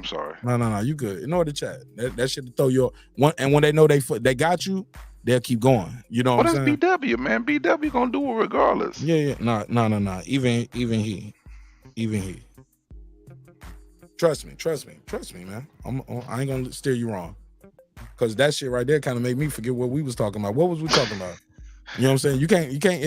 I can talk to the chat on the panel by myself. You get what I'm saying? You're talking about putting your belly on her back. Yeah. I'm past that. That was disgusting. That was. Shout out to the Rick Rosses in the world, breaking them little digits. Yeah. T.O. So we all passed. T.O.'s not a Hall of Famer. Before I go to this last topic, man, I do want to say this to y'all. I appreciate y'all time and energy. Definitely want to remind you guys, I need y'all to smash that like button. It helps a lot. If you got Facebook, YouTube, IG, Twitter, I don't care if you got 1 follower or 1,000 followers, share the content. It really, really, really, really helps in a major way. You know what I'm saying? I need that. That's the backbone of the show. You guys sharing the links. That's the backbone of the show. Even when you guys think like, man, ain't nobody checking my little channel. Trust me, it matters, bro. I need that special delivery. Trust me. Right, Mark, Special K. You know that song by Special K. That's my new nickname. Nigga, I'm Special Ed, Positive K, Special K, all in one. I got it, man, and I got it made. Serious. I got it made. I got a man. Like all of those niggas. Well, I got a girl. No, I got it made, man. I got it. You can do a remix. I got it made, man. Yeah, there you go. Yeah. You know what I also thought he said? I thought Rick Ross said, my bitch bad looking like a bag of munchies. No, you didn't. No, you did. What are you trying to say? Foodie a bully. I told y'all she quick on her feet, man. In another life, she would have been on Queens of Comedy, yo. Are you trying to call him fat? I'd have smoked him. In another My life, bitch bad looking like a bag of munchies. She said I would have smoked him. Monique? I'd have smoked her. Some more? Killed her. Oh my! She been doing the same jokes for 30 years. Dating young guys. Smoked Talking her. about I like young niggas, right? You got the infinity clip. I would have had all the stones. Smoked her. And Steve Harvey. Oh shit! Look at her. She the comedy Clarissa Shields. She said, "I want the niggas too." Only because they demoted him to the fucking MC. He wasn't even he didn't even have a set at the end of the fucking Kings of Comedy. No. He didn't demote himself though. I kind of demote. Did you see his interview that he did with Shannon Sharp? No. He talked about it. He said how he got there. He said them niggas was going too long. He supposed to be in the co-main, but them niggas was go over their set every night. Steve was talking about DL would go over, Cedric go over. He said, and then it was the point they was supposed to rotate it. And he said, so what I said was, fuck it, man. Well, let me host it. You get what I'm saying? He was like, and that was my way of getting my shit in all night. Right. He's like, because y'all was trying to put me on in front of Bernie every night, and that nigga was killing me. He was basically he said Bernie was busting my ass every night. Him and everybody, he said, and everybody was happy with that. They ain't got to deal with that, and they go over their time limit. He said, and then he told Shannon Sharp, he said, man, I know I said I was gonna have one, and I normally have none, but shit, pull me up again, man. Whatever you selling, man, that's some good shit, right? That nigga Steve Harvey started taking them shots over there with Shannon Sharp. You know what I'm saying? Man, And Shannon Sharp was looking like a predator. He was like, go ahead, one more sip. Go ahead, one more sip, man. Take your time, man. Shit. Man, it's just me and you. I wonder. Look, I don't know if y'all saw. I don't know if y'all saw it the day it dropped, but they accidentally left one edit in by accident, and you can literally, if you listen close, he was like, "Man, me and Skip be doing a whole bunch of other shit when ain't nobody around, man. You answered that." And then it cut real quick, and I never found it again. I'm joking. Put a case on me, man. I'm joking. I was trying to follow you, but but that no. Steve Harvey, he killed it with the fucking movie, so he'd have got me where the money counts. He where the kept money resides. them sips. That nigga said, "I don't drink." Then he said, "I'll have a drink with you." Well, you know his wife then killed he poured that. Another drink. He had another drink. For you know that nigga was on Drink Champs, nigga. Wilding out, telling all kind of shit. He was like, man, Bernie busts my ass every night. No, but rest in peace to Bernie Mac. But I will always remember Bernie Mac.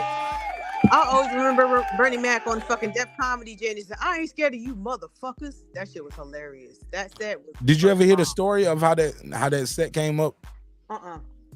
They had destroyed the nigga that came before him. I don't even think he made it to TV. They booed him off stage. Who was the Hamburger? Who was that? No, it wasn't him. Oh, no, like, Hamburger was good money. No. I don't think that guy made it to TV. Like, it was so bad. Like, because you know when they filmed that, it'd be a lot of comments of that. Everybody don't make it to TV. You get what I'm saying? So it was somebody that he was so bad and they destroyed him. And the crowd, you know, that's a rough crowd. They right there is very Real personal. rough. Yeah, that shit was fucking hilarious, man. Niggas to get involved in the show, you know what I'm saying? So they did the dude so dirty. So Bernie Mac came out. That's why that was his tagline. I ain't scared of you motherfuckers. Hit me. And then the and he was killing it. Yeah, doing the you know little what I'm dance. saying? Because they had just booed the other nigga, and the crowd was so into it because little do we know watching on TV, they just booed the other nigga off. Yeah. So him saying I ain't scared of y'all, that got them actually hype. made them laugh. Right, they got that them was laugh hyping like, them up. Yeah. like yeah, they, like y'all ain't gonna run me off. Hit me. Yeah. Boo, boo, boo, boo. Yeah. And then so then he'll just tell his joke. He improv that shit. He added something new to his show that wasn't there before. And based it off of what just happened. So as he did his joke and they started laughing or chuckle a little bit, it was a callback. It was a repetitive callback that he built in real time. I ain't scared of y'all motherfuckers. Oh, Legendary. shit. Hit me. Boom, dun, dun, dun. See, that's the difference between a comedian and a comedic writer. He can read. You got to read the crowd. A comic and a comedian. Yeah. You have to read the live crowd and go off of their energy. Yep. That's why I love Cat Williams. Man, So they made so many superstars, man. Yeah. Who? Def Comedy Jam. Jeez, Def Comedy Jam, man. They Martin whole was era of funny as fuck. It got Martin a show, which was one of the best sitcoms ever in life. Remember that nigga came out in his little underwear? Think what happened to Guy Torrey though? In the sock in his Joe underwear. Torre. After Poetic Justice, he kind of fell off. Joe Torre? Yeah, he fell off heavy duty. Yeah. Go ahead. I thought he was doing a lot of writing. I thought he was writing and producing though. Well, maybe he was. And then his brother came to the forefront for a minute. Yeah, I thought Joe Torre was doing some behind the scenes stuff. Yeah, I think Joe Torre. And I think he opened a comedy club. He might was that. No, they were at the comedy club on Sunset. That's where a lot of comedy No. Yeah, I think he had bought a comedy club. Like, I think they made a show or a movie about it, right? Then they. I saw that, but they were talking about the comedy club on Sunset. That's. Well, they was hosting it, but then Yeah, he that's where a lot of people Did he go started. into business with a club with like Tisha Campbell and Dwayne Martin? No. I think I heard something about it on Corey Holcomb's show, but I know they don't lived out quote in the valley. Don't quote me. You know what I'm saying? Put a case on me.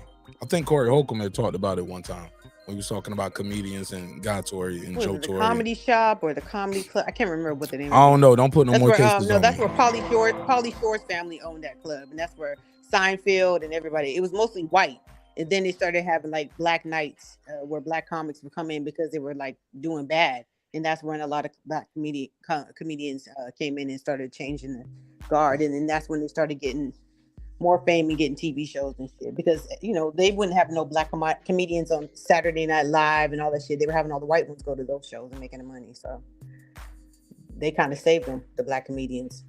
It's the comedy club. I can't remember. It's popular. You go up Sunset, you'll see it. Everybody sees it. That's messed up, man. I went on Joe Torre's Wikipedia, and his official website took me to a New England Honda dealer website. No, don't say that, man. Wow. I'm dead serious. I hate when that happens. That's why I'm making sure I pay my PO box tomorrow, because I was about to change my PO box to a bigger box, but I was like, I don't want to change my PO box again. You know what I'm saying? Why you pausing box though? You don't want a bigger That's not box, Mark? pause-worthy. You don't like big I boxes? said a bigger box.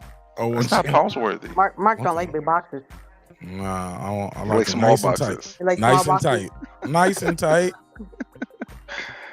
I don't need no elastic bands for in the small mail. box. No, I like it how it came. It came nice and tight. I do not need a Salvation Army size bin for my package. I'm straight. So I'm you good can with reach what in I and got. scrape your hand on it. Nah, I'm just saying, ain't nobody send me no packages like that. I might get a hat, a t-shirt. I don't know what y'all talking about. Y'all niggas need a date. It never heard of it. Hey, look, man. While we talking though, man, look, let's go into some current events, trending topics, recap on anything we might have talked about. One thing I want to talk about on the current event side of the Gizang. Y'all heard about that shooting in Chicago, man? The mother and the son. What's y'all take on that? Is that the one where the dude punched her in the face? Yep. Yeah. Yeah, man, that shit was crazy, man. I don't know. I just saw that video. I don't know what happened to the mom. She got arrested, and so did the son. Yeah, Is but he they're a cop gonna too? release. That's fucked up, man. They got released though. Oh, Charges good. dropped. Oh, good. All right, Good. let's do Good. a quick recap. For the people who don't know, mother accused of telling son to shoot a man inside a Chicago restaurant. She speaks out after the charges have been dropped. Yes, it's true. A mother was accused of telling her teen son to shoot a man at a fast food restaurant in the Chicago area. On June 18th this year, she said, "My life has changed. My son's life has changed." Her name is Claricia. I'm gonna mute somebody mic real quick because it's kind of. To myself, I'm. Okay, it's all good. It's all good. What was I? Gotta go back to it. On June 18th of this year, my life and my son's life has changed. Claricia Hood, she said during an interview in a news conference on Tuesday. Hood is 35 years old. She spoke as her attorneys announced that she was suing the city following a dramatic turn of events. Part of that reason, of course, being they released her son, he's a teen, he's a minor. They released his name and identity. You know, they're targeted now, you know. I'm paraphrasing, of course.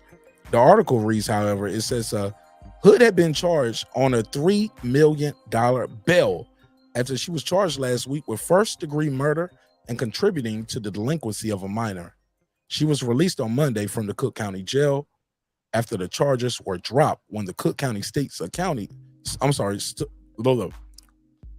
State's Attorney Office said it received emerging evidence in the case. Based upon the facts, evidence, and the law, we are unable to meet our burden of proof in the prosecution of these cases. End quote. This was a statement from the attorney's office of Cook County, the state's attorney's office. Hood now alleges malicious prosecution, false arrest, intentional infliction of emotional distress, and her lawsuit filed against Cook County Circuit Court. Quote, "I experienced pain in many ways that I would never have thought," end quote. She told reporters. She continued, "What happened to me was totally unnecessary. Never in a million years would I have imagined being brutally attacked, beaten, and then being arrested," end quote. Police have said that Hood, according to police, like Hood was in like an argument. This was with 32-year-old Jeremy Brown. They were waiting in line for food at the restaurant. This was located on. Do I gotta say the address? No, that's okay. Yeah, I skipped the address. It was located in Chicago. How about that? They were reportedly, she reportedly then texted her son and said, told him to come in the restaurant. As the argument turned physical. Officials alleged that Brown punched Hood in the head, and Hood's son took out a gun, shooting Brown in the back. This was according to the Chicago Sun Times. A cell phone video, however, posted on social media over the weekend showed the moments leading up to the shooting. Whoever in it, they filmed that shit. We don't know who filmed it, but they keeping that shit low. Brown is seen yelling at Hood on June 18th. Keep in mind, this is Father's Day, right? June 18th was Father's Day, right? He said, quote, "Get your food before I knock you out," before threatening to knock her out. And he continued, "You say one more word, I'm going to knock you the F out." He then began, of course, to swear on dead relatives that he would knock her out if she said one more word. The woman is then saying to off away from the distance of the man. She said, "Go back to the car." You hear him say something like, "Who go back to the car?" She's clearly probably talking to her son because according to the camera, now we realize her son is in the doorway and he got that pistol on him. She said, "Go back to the car." She's telling him, "Get out the way. Go back to the car." He said, "Say one more word and I'm gonna knock you out." The woman spoke. She didn't curse, yell. She was still just having a conversation. the man attacked the woman brutally.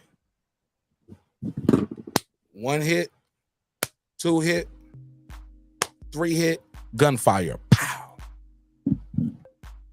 That's what happened. All right, prosecutors said Hood texted the 14-year-old son who was outside waiting in the restaurant to come inside. Brown, 32-year-old, was shot in the back by the teen and then ran outside the restaurant. Hood and her son, whose name was not released due to his age, but it's out there now because they released his picture out there and everybody know who it is. Because you released the mother's name, so people know the mother only had one son, so everybody know who it is. He ran out the restaurant. He was followed by Brown, as Hood told the team to continue to shoot. This is what the prosecutor said. She was like, keep shooting him. He was pronounced dead at the scene. The shooting was recorded by surveillance cameras, but not the cell phone video. The cell phone video got that argument showing the attack on the woman. Hood and her sons surrendered to the police last week and were arrested by authorities. They were both charged with first-degree murder. Hood faced an additional charge of contributing to the delinquency of a minor. Prosecutors said that Hood has a valid firearms owner's identification card and a concealed carry permit. Her attorney, Brandon Brown, no relation, called the situation an obvious rush to judgment. Quote, you don't have to be a lawyer to appreciate and recognize that when a woman is violently being attacked by a man, an unarmed woman, that she shouldn't be arrested. End quote. He continued and told reporters, quote, and if anyone of you were to replace Carlisha, if your mother or sister or daughter were being attacked in a restaurant and she was trying to just order a cheeseburger, would you expect that she would be arrested? What would you do in that situation? She's there ordering food, being attacked. End quote. I'm sorry. She's there ordering food, being attacked. What would you do? Hood thanked those who supported her following the arrest and her privacy. Quote, she said, we ask if you know anyone, we can please have a space to rest and recover from this life-altering situation, and that you all can continue to keep us in your prayers. She said, in the near future, I will be responding to an outpouring support. Again, I just need a little time to heal and just get myself and get my life back together with my baby. All right, man. Appreciate y'all indulging with me on that rant right there. Food Revolution, Unbiased Fan, Bring Reaper. What is y'all take on this case right here? Man, that's a lot. Like, I only saw the last, I don't know, maybe 20, 30 seconds where they were arguing in the cheeseburger spot or whatever. I didn't hear the woman tell anybody to shoot him. I just saw the man had gotten shot and they cut the film or whatever. But I didn't know if they knew each other. I didn't know, because she kept on saying, get in the car and eat your food. Or it sounded like she was saying, you get in the car, take your car and take your food and get in the car. Take your food and get in the car. And then I heard him say, if you say one more thing, and dude kind of punched her in slow motion. I'm sitting there thinking like she couldn't have like weaved out the way. But anyway, that's beside the point. I'm sitting there like, he punched her one time, and there was a guy standing there and he moved out the way like, oh shit. And then the dude kept on attacking her, and then it cut. So I assumed that he had gotten shot at that point, but I didn't hear her saying, to anybody, shoot him or anything like that. To me, from what I saw, it seems like, I don't know, I wasn't there, but it could have possibly been avoided if they just, she didn't, engage with somebody who clearly was a very dangerous person. You know what I'm saying? Like, if you know by a person's body language and all that kind of stuff, that if they're more likely to attack you, you know what I'm saying? Like, if they're like, oh, this person ain't playing, this dude is, you can say, man, you got that, you're right, and just shut up and just let him just go off, and you just, slowly back away and get away from the threat. But, like I said, we went there, it's sad. Right. Go ahead, Bram. What's your take on it? She didn't even say nothing that crazy though. That's the thing that's so wild about it. She didn't say nothing outrageous or nothing.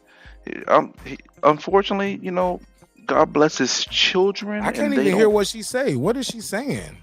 She just having a conversation, basically like telling them, like, you know, I mean, I didn't hear all the details, It's but it hard to wasn't. even hear. His threats are louder than anything she's saying. All I hear is his threats. But she didn't say anything that's so out of the ordinary for him to try to knock every bit of a fiber of her being out, though. You know what I mean? He a nigga that beat bitches. That's what he do. Yeah, I beat well, bitches, nigga. That's what I do. Exactly. That's what I'm saying. You know, I beat bitches, nigga. you know them type of dudes that are Yeah, like bro. that, and you be like, Yeah. man, let me get myself from out of this as peacefully as I can. Because all she was saying, get your food and go in the car. Take your food and go in the car. That's what I heard her saying. No, I didn't. No, that was him saying that. Oh, it sounded like that's what she was No, saying. he was So saying. then what was she saying? You can barely hear her because she's talking low. She's talking like this. She talking. He was like, lady, get your food and go in the car. He's telling her, get your food and leave. Get your food and leave. That's him telling her that. She says to her son when he comes to the doorway, she tells him to go to the car. She's like, he thinks he's talking to her. He thinks she's talking to him. And he says, who goes to the car? She's talking to her son in the doorway because he got the pistol, nigga. He about to blow your brains out and you don't even know it. Or he about to blow your organs out and you don't even know it. She tells him, go back to the car. You can clearly hear on camera say, go back to the car. I'm gonna play the audio. Well, hold on. Well, before you play the audio, because I'm like, what I'm thinking is like, if she had enough time to text her son, she didn't have enough time to move out of the way of danger is what I'm thinking. No, the dude is attacking. Her son just aimed at him, shot him right in the back. This is before he attacked her. This is before he attacked her. You can't text nobody when somebody punched you 3 times like that man did. No, she didn't. She didn't text him then. Once that happened, like, I don't know when she texted him because I don't know who said she texted him. I just saw that on the I didn't news. hear about her texting him. Other than this clip that the article that I read right there. That's what the prosecutors allege. But whatever happened, that cell phone video hadn't made social media yet. And that cell phone video, so let me know that either they didn't give a fuck about the cameras that's in the restaurant, or maybe that was whatever restaurant they was at didn't have cameras, or those cameras are there, they just for show. Or maybe they just didn't expect the public outcry of that video showing what really happened. Because that video, you can hear audio. Maybe that, like, the other video that they had ain't even recording. They didn't have video. They didn't care about the video. The video. Well, I doubt that she got punched like that man punched her. But I just find out. I just don't understand why they would have that evidence still charge this woman in the first place, only to drop the charges.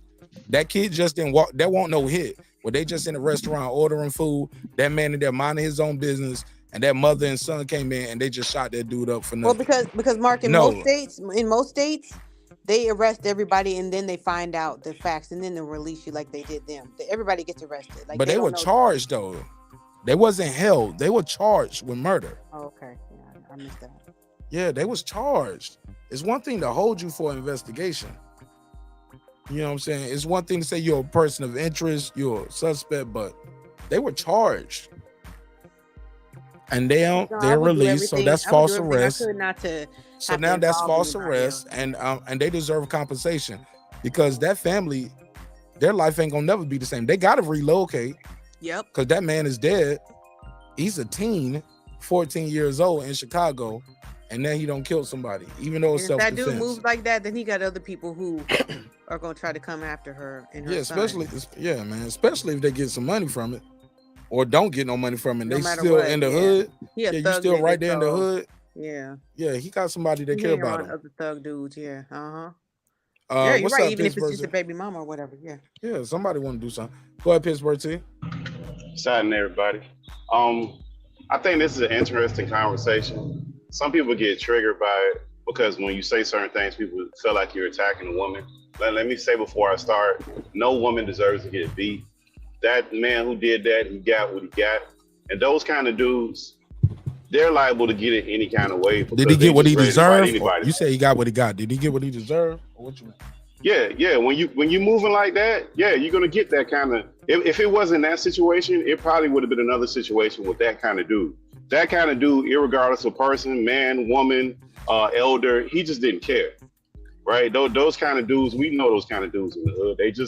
They quick tempered. They don't give a fuck. Like They don't have a rationale behind. Yeah, that He's guy's gotten like away with it before. Yeah. Yeah, he would have killed that woman. He probably would have killed that woman. He would have beat her to death, or would have broke her eye socket, or not beat. He was trying to knock her out. He didn't hit her one time.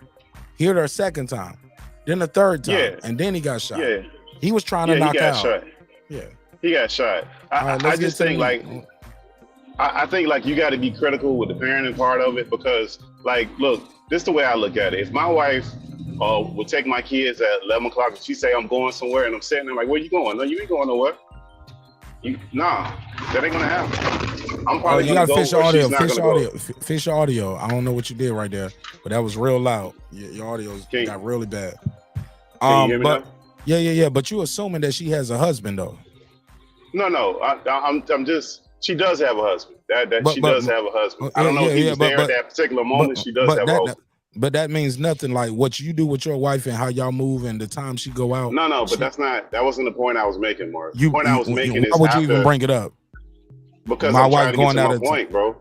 I'm trying to get to my point. After a few times of that, it'll be very known that that's not going to happen that's not the way my wife is moving, or my girlfriend, or whatever the case may be with my kid. I think at certain points we have to be critical of where we take our kids at certain times of night, because we all know certain neighborhoods are fucking dangerous and you don't need to be there with your kids. It's cool for you to be there. If you want to be there, that's cool, but you got to be cautious in certain neighborhoods. If people gonna say you can go where you want to, that's not true. We all know you can't go everywhere all the time with your kids. Some places are fucking dangerous, and that's just what it is. So we have to be critical of where you go and what situations. And with her, she did text her son to come in with the gun at some point. So I think that at some point she could have left just as long as what Food Revolution was saying. Go ahead. Well, according to continue, because according to the report, she told him to come inside. She texted them. That's what the report was. To come inside. I didn't hear her come inside, bring the gun. That's what the reports was. Okay. That was okay. So she said, "Come inside, bring the gun." So she might not feel like she can walk away right now. Fear is a different thing. She's a woman. Like I don't see no problem with that. Come inside, bring me my gun. He got it in the city. He bring it in, and he stopped at the doorway. Continue. You don't see no problem with that though, Mark? No, sir. So you don't think like no. Listen, obviously she was right. She got attacked, and then they was trying to kill her. Oh yeah, but we don't know what happened to lead up to that. We have no idea. It don't matter. It don't matter. It does at that matter. Point. Hold up. It does matter. Let's say she already paid for her food. She can't wait for her food or wait for the restaurant to fix her order. If the dude is acting crazy, fuck that food. If the dude acting crazy, no. fuck that damn food. No. Why she can't stand her ground and get her food? She already paid for her food. Why she's a woman? Okay, but she don't have to cower away. She got a right to live and do her life. That's not cowering. She got a child in the car with her, bro. She's not a man. She's a woman. But she's not gonna beat a man. Did you see the man? But she ain't even arguing with the dude though. She trying to handle her business. This nigga, but she like knew you it was said, danger. She knew it was danger though. No, she knew it was danger. No, she knew it was danger in the world. That's why she got a gun. That's why she was a legal gun owner, and she had the right to carry a concealed weapons permit. She already knew the world is dangerous. Well, that's the part I'm confused about, because why did she already knew the world was dangerous? But why did at the moment when she texted his son, that's when she should have left. So what about her money? What about her food? What about her money? What about her food? No. I get where you coming from, but she's handling business. She don't know she got to kill the nigga. She just hear nigga yelling and screaming. Just bring my shit just in case. But she knew she had to get the gun. Understand this though. You keep leaving apart out what happened next. Did you hear her tell him to go back to the car? That's on the cell phone video. That's what it sounded like she was saying. No. See, that's what Pittsburgh T keep leaving out. No, I'm not, because that was in the heat of the moment, bro. Hold up, Pittsburgh T. What she told him, even at the heat of the moment, what we called on cell phone camera, is her telling the kid, go back to the car. Right. So why are you dismissing that part? I'm not. Okay, so do you think a child is going to leave with a parent is? Okay, no, I'm not, because I don't think it's no. You didn't bring it up. You didn't bring it up. That's how I know you was dismissing it. No, I'm not. I don't think it's relevant when your child is standing there. I think when your child is standing there and you're getting yelled at, by another man, So it's there's no very way your relevant. child's gonna walk away. It's very relevant when you tell the child, you know what? Let me deal with it. However, I'm about to deal with it. Go back to the car. You get what But I'm what saying? child's gonna do that though, Mark? That's what I'm saying. What child's gonna do that? A lot of people will do it. Some people when they came in with the gun in the first place. You know what? That child, like you talked about right now, you keep calling him a child, but that young man, He's that 14. Child, I He's know 14, how old that's he a is. child. Sir, let me finish my point. He had Go enough ahead. wherewithal that when his mom tried to take the gun from him, he didn't give it up to let her go back in there and shoot somebody out of anger. He controlled his anger and controlled the situation more than his mom. Wait, what was all of that part? I didn't hear you talk about that part. She was trying to kill the girlfriend. She wanted to go back in there and kill the girlfriend. It's a video, yeah. Because I don't know what happened with that. And I don't know what's going on. About? I'm so lost about that. Where It's a did video. the girlfriend It's a come video. to play? Okay, it's a video that shows the outside of the restaurant. And you can see after he shoot the guy, he backs out. You know, he leaves out. He walks out. She runs up to him and she's looking like she's trying to take the gun from him. Now, according to some people, they saying she wants the gun to go kill other people. According to them, she just wanted to take the gun from my son. I just don't want my son to have the gun. I can't believe what just happened. They get in the car. He walks to the car. She gets in the car and they leave. Okay. Some was saying she was trying to take the gun to go kill the people. Some was saying no. Right. It's This speculation. is my child just shot somebody. I'm sure this is traumatic for him. It's traumatic for me. I can't Maybe she's believe this trying to shit take it just so happened. that if the cops came, it would be on her. Yeah, I'm just taking the gun. I'm just trying to take the gun. That's what you see on camera because there's no audio. What we do hear her though is say, "Go back to the car." Well, I did see her arguing with the man in the thing, and it sounded like I didn't even hear no argument. I heard him Go yelling. back to the car, get your food, and go to the car. And that's what we say. If you say one more thing, that's him I'ma saying punch that you. though. Yeah, she said, take your food and go to the car, and that's the reason. And then No, that's not her saying. No, she's not that's telling. him. That's him. That's not her. That's what So I he keep was telling arguing you. with himself, and then he punched her. No, yeah, Foodie. That's what I'm trying to tell you. He didn't. She's talking, but you can barely hear her. That's not him saying take your food and leave. That's him saying, lady, take your food and leave. His whole argument is, bitch, you holding the line up. Okay, You holding the line up. But it sounded like she was saying the same thing to him. That No, he was no, saying to her. he did. That's not They were saying him. the same That's thing her. to each other. No, I'm Foodie. I'm here to tell you. The Pittsburgh clip I T. saw, it sounded like they were I'm both. telling what Foodie. I promise you, it's him. It's him. That's not her telling him to take his food. At some point, she said, "Go." Listen. At some point, she said, "Go to the car." Like I said, like you just said, he's arguing with himself. He's ready to hit her anyway. Yeah, it She's sounded like not he was talking- riled up. Yeah, I got you. When she That's what it says looked go like. back to the car, she's talking to her son at the doorway. Right, He don't. okay. He's so riled up. She was saying that to her son. I got Yes, you. he thinks she's talking to him. Yes, He don't even know this young nigga at the doorway I got is you. with her, Okay. and that's what fucked him up too. You don't even peep your surroundings. So when she said go back to the car, he's like, "Who go back to the car, bitch?" You know what I'm saying? Like he turned up. Right. He's And turned you know up. what? I've been in situations like that. Thank God it didn't turn out deadly. Motherfuckers be like, who? And I'm sitting there, who the fuck are you talking to? Let In my me head, see I'm if I like, got it right who here. are you Let's talking see. to? Let's You see. weirdo. Get your food. Get your food. If you say one more thing, I'm gonna knock you out. Oh my God, I said one more thing, I'm gonna knock you out. Get your food. Like she said, we talking about like. Oh my God, I said one more thing, I'm gonna knock you out. Get your food. She said, we talking about what? Yeah. If you say one more thing, I'm gonna knock you out. Oh my God, I said one more thing, I'm gonna knock you out. Get your food. Yeah, and he just assaults the lady, man. I'm Okay. sorry. Well, I that's the can't ride thing, for though. this If shit. someone is that I can't riled ride up- with this nigga in no kind of way, shape, or form. Pittsburgh T. We just gonna have to disagree.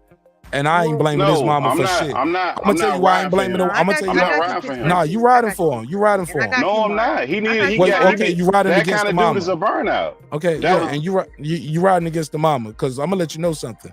This mama ain't no felon. You know why I know she ain't no felon? Because she got a gun You have to license. be a felon to put your Nah, kids hold in on, a bad hold on, hold on. situation, Mark. Hold on, homie. She ain't no felon. She did everything she was supposed to do. She did the paperwork right. She I know people that ain't no felons, but they ain't got no gun license, but they got guns. They ride here riding dirties with gun license. Millions of people. You know what I'm saying? I'm like, nigga, you ain't even no felon. Why you ain't got your paperwork right? Like, man, I ain't never do this shit, man. I was like, but you bought the gun though. Yeah, I bought the shit. And you riding around with the gun. You had this gun for over a year, 2 years. Now, I know niggas that had guns for years get caught up with on the gun charge. I was like, you won't even know felon, dog. Why you ain't do the paperwork? Man, I ain't want them to have me on paperwork, nigga. You know? I'm like, now you on paperwork. That's just ignorance. Like, So- just dumb nigga shit. But this lady did everything she was supposed to do. I see this story happen with white kids all the time. Somebody breaking into the house, they shoot their ass down, shot them in the back. This one white boy shot somebody on the news. He was like, please, no. And I shot him again. I did it for my daddy. Did it for my farm. Right, and do they just get to walk away or do they get arrested? And as they well? walked away. Okay. People wanted them charged because the kid just seemed so malice, like the way he just gunned him down. But nope, no charge. You was breaking and entering. Shot your ass down. So Nah, there's two fuck things. that. There's two things But that's I've different though, learned. Mark. That's a house. Go Nah, I'm telling a different story, but the whole point is right. The child having access to the gun to save the parent. That's what it's for. That's what we praise all these senators and everybody else when we see their kids taking pictures with the guns and they go out hunting and they train. Like, we don't go hunting. We don't. My family don't take me on hunting trips. Well, we go shoot deer and all that shit, and we shoot geese. You know what they did? They did teach me how to aim that motherfucker and hold it. And we might bust that shit at a street light or go off the dark road somewhere in the woods. And they taught me how to shoot in the woods sometimes. But Well, you know, one learn thing that can always how you one learn. thing- And one that thing can- kid did what he was supposed to do. And you know how I know he did what he was supposed to do? Because the city of Chicago, Cook County, dropped all charges. Right. Against one thing. both. I was gonna say one thing, but So two all things. of this, I just want to say this to Pittsburgh T. All of this, where the parent that did this, the mother did it, motherfucker, they ain't even got no That's what he's charges. trying to say, Mark. I don't think They ain't even got no charges. I What think are we y'all even think talking y'all. Bro, about? that's not what I'm saying, bro. You're No, not that's gonna what I'm take your saying. kid at 11 o'clock in the hood nowhere. Nah, that's no, some shit no. you I'm not don't even talking do. about that Like, you're not either. gonna My mama take your took me kid everywhere. to the My corner mama took store. me everywhere, dog. Yeah, but there's when you do that, you increase your chances for you to be in certain situations. That's just the reality. Everybody knows that. Pittsburgh T. It can go down at the daycare. This is It America, could, dog. but would it go down if you went to? If It you go didn't go down to to- downtown, it go down to the yes, grocery it could. store, bro. It could. Mass It murder. could. This is America, I'm not bro. saying that, What but are when we you go to talking certain about? places, it increases your risk of having a problem when you go in certain neighborhoods. Man, bro, like, we can't be delusional. I go. They probably go to that chicken spot 1,000 times a year. Well, Pittsburgh doesn't T, I make will it say less this. risky. Listen. I'll say this. It doesn't even. We blaming them like for going to a chicken spot at 11 o'clock at night. You act like it's 2 a.m. at the strip club, bro. You act like she brought him to the strip club at 2 a.m.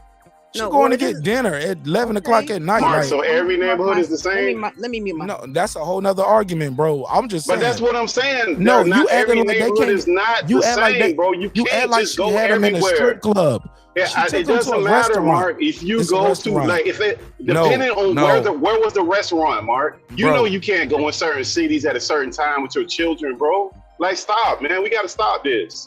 But that's just that. I mean, you would like to think you can, but you can't do that. Ashley, without you increasing can. your risk. Ashley, without you can. increasing risk, Ashley, no, you can't. Hold on, let me Okay, tell you. all right, cool. Ashley, you can, and you can do what she did. Motherfucker, fuck with you. You send their ass to the cemetery, and you can finish your order. Cause that's Well, what she about actually, to she do. did. Her child did it, so he's traumatized for the rest of Whatever his happened, life. whatever happened. Okay, But that's cool. part of life. Yeah, but you Can I can say go. that's and increasing you have to risk. wait. And if somebody Go ahead, beats go your ahead. ass, if somebody beating on you, you shoot their ass Okay, in the because if I motherfucking can't say head. something in Mark respectfully in Pittsburgh, I'm sorry, Foodie, respectfully, I'm sorry. y'all just gonna Go go ahead. back and forth, and I'll go I ahead mean, and my- just drop on off. No, I Y'all said you go back good. and forth all night. Foodie, don't threaten me with the drop off. I said okay. I'm not threatening I you. said I'm just saying okay. this. I If said I'm not gonna be okay. part of the conversation. I said okay. Go ahead. Go ahead. Go Okay, ahead. so this is two things I wanted to say.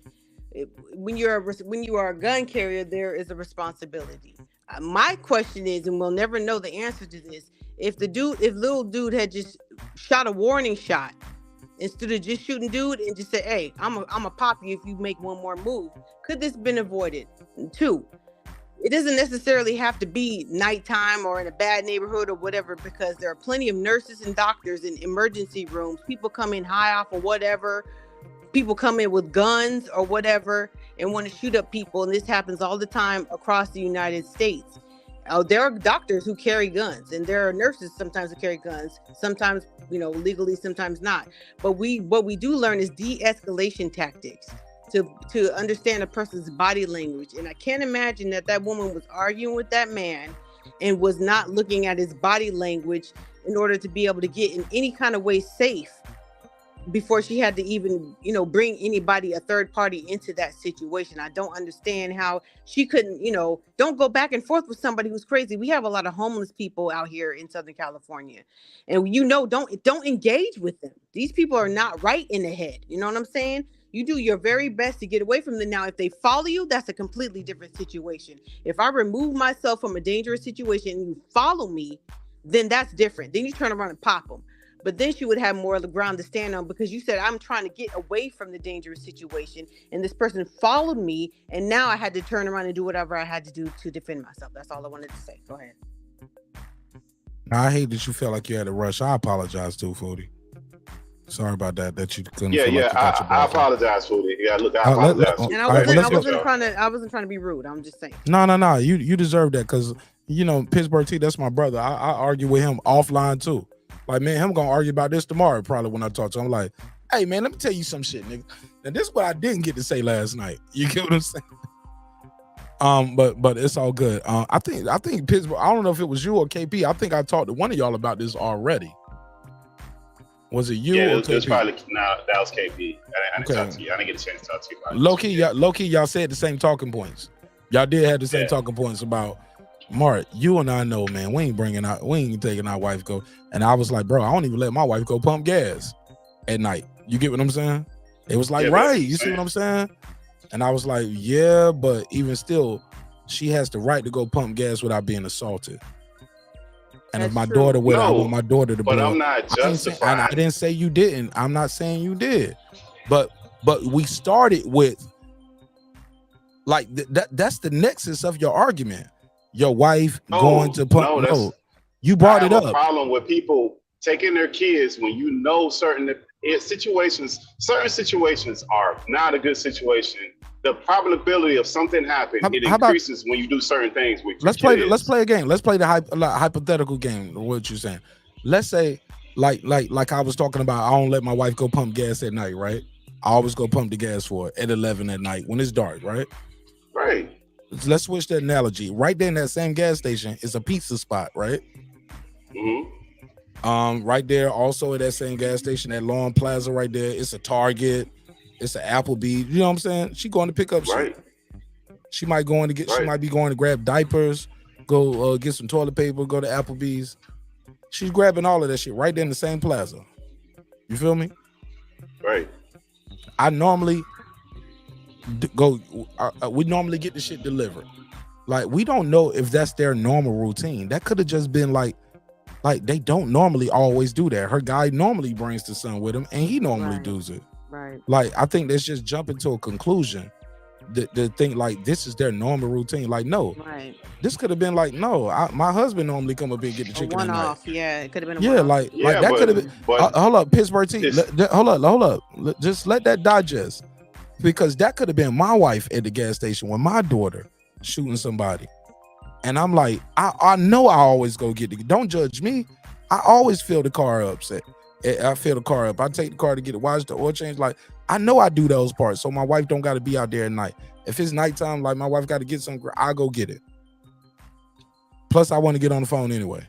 You know what I'm saying? Get out of the house. I be looking for a reason to get out of the house. I'm like, somebody call me real quick, man. Yo, Lord, give me like 3 minutes, yo. Call my phone. Be like, yo, like, nigga, guess what happened? I'm gonna have you on speaker.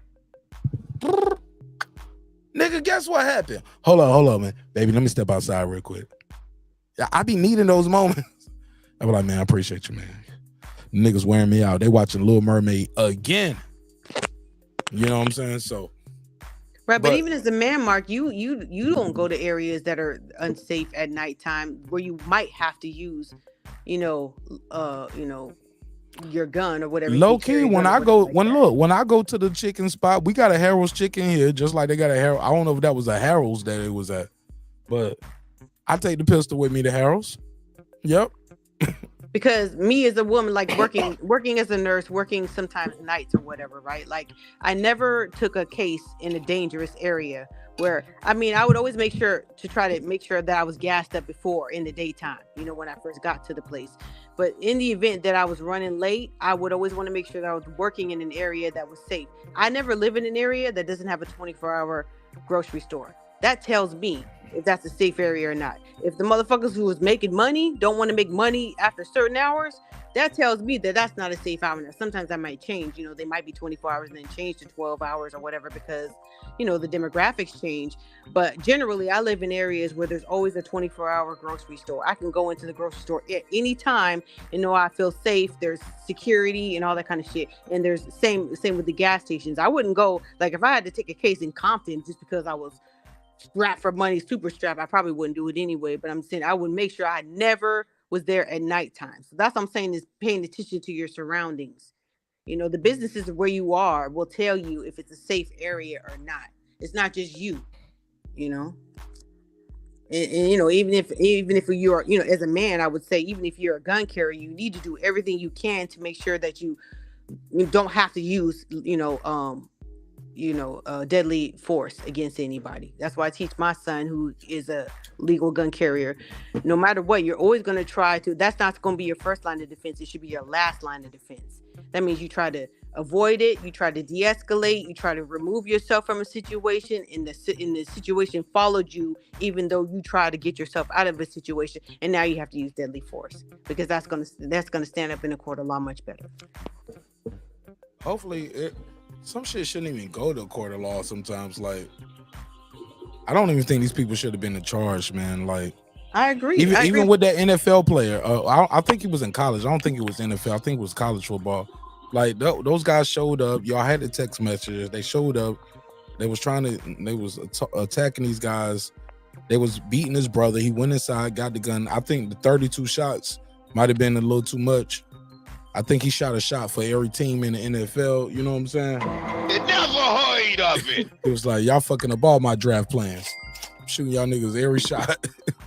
But whatever the number was, it was a lot, though. I think it was like 28, 29, 30, 31, 30. Might have been 32 shots. It was something crazy. I was like, damn. That nigga lit that car up. He hit two of them niggas. Well, let me ask you something, Mark. Yes, you know, in certain states, you know, they're more relaxed with the gun laws.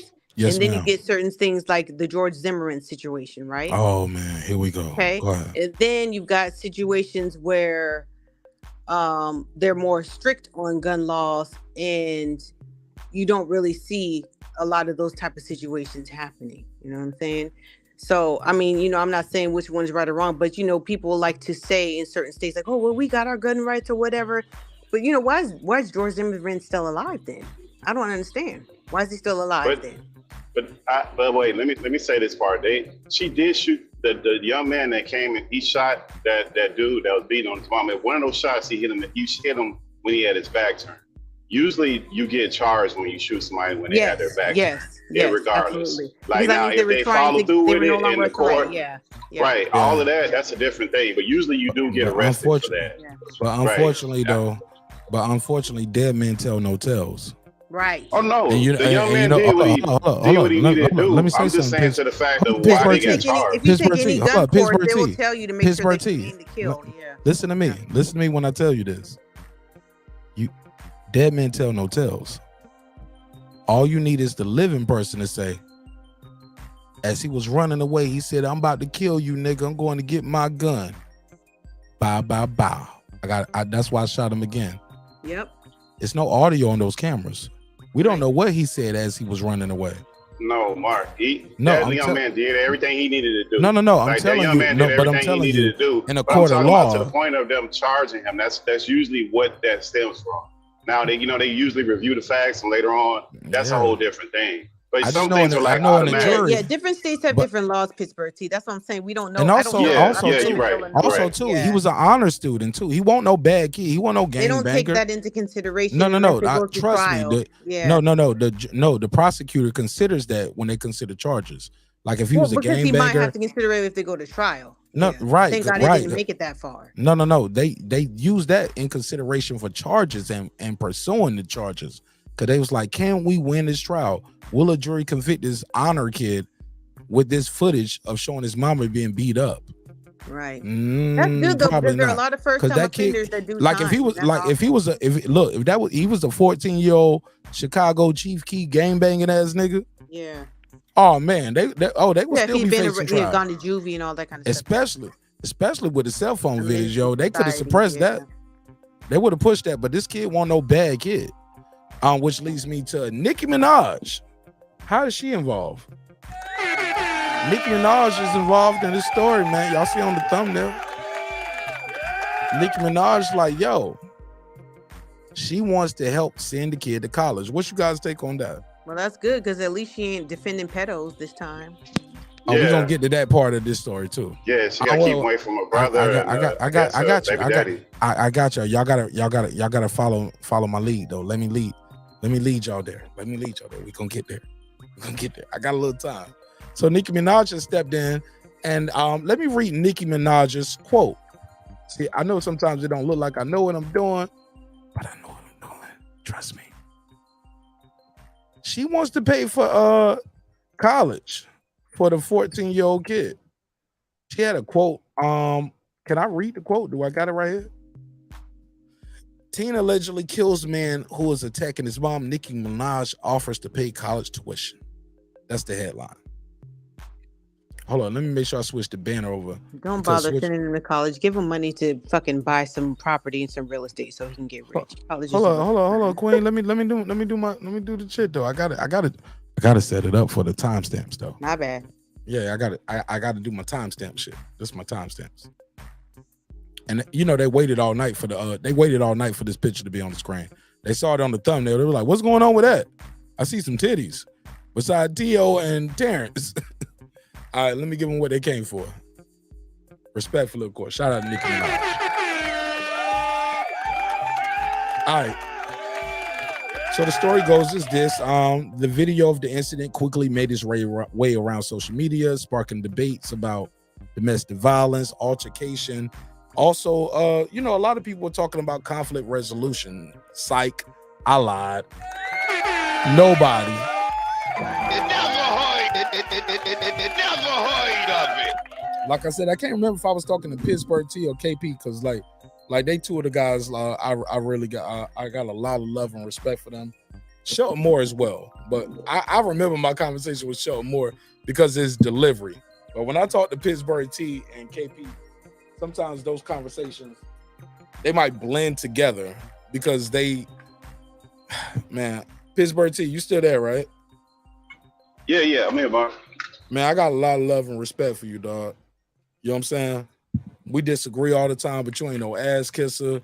You know what I'm saying? Like, we disagree. Bro, we disagree about who gonna win the fight. We disagree about why the fight broke down. You, KP, as well. You know what I'm saying? Sometimes that's why I'm like, man, I be blending those guys together. And, all of us, we be moving and, you know how we do. Hustling, grinding, driving, moving, shaking. You know what I'm saying? So we be trading ideas and chopping it up. But I know in my heart of heart, you guys got hustling, grinding, balling. Oh yeah, that's Splice. Never mind. I'm biting. I didn't even know. I thought I made that up. That's where I got hustling, it from. Grinding, balling, shining. I stole that my shit. Motherfucking self a boss. Yeah, that's just hard. Damn, I don't stole that shit from Plies. I ain't even know it. Never heard of it. Shout out to Food Revolution. The fact checkers gonna check the fact checkers. But man, I just want to tell you, thank you, man, for everything, bro. Like the things we talk about on and offline, like helping me get through the shit that I was going through with the fam, like dealing with the loss of my auntie, bro. Like y'all really gave me a lot of love and support. And it happens behind the scenes, but I would be remiss if I didn't say thank you publicly, in front of the scene, because you, KP, man, y'all show more. Y'all really got me through this shit, man, over these last couple of weeks. You know what I'm saying? And this shit ain't been easy. You know what I'm saying?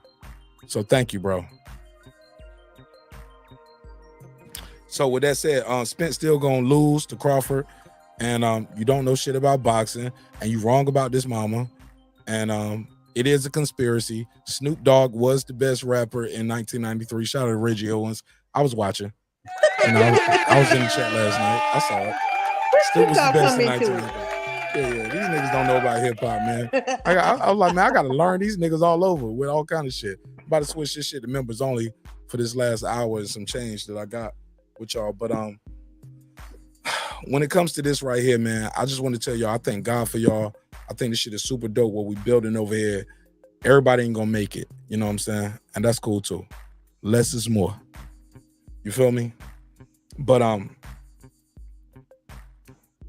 far as Nikki paying for college for the kid, full revolution, you take the lead. How do you feel about that? And then I want to get Brent Reaper in because I know he at work and he moving and shaking too.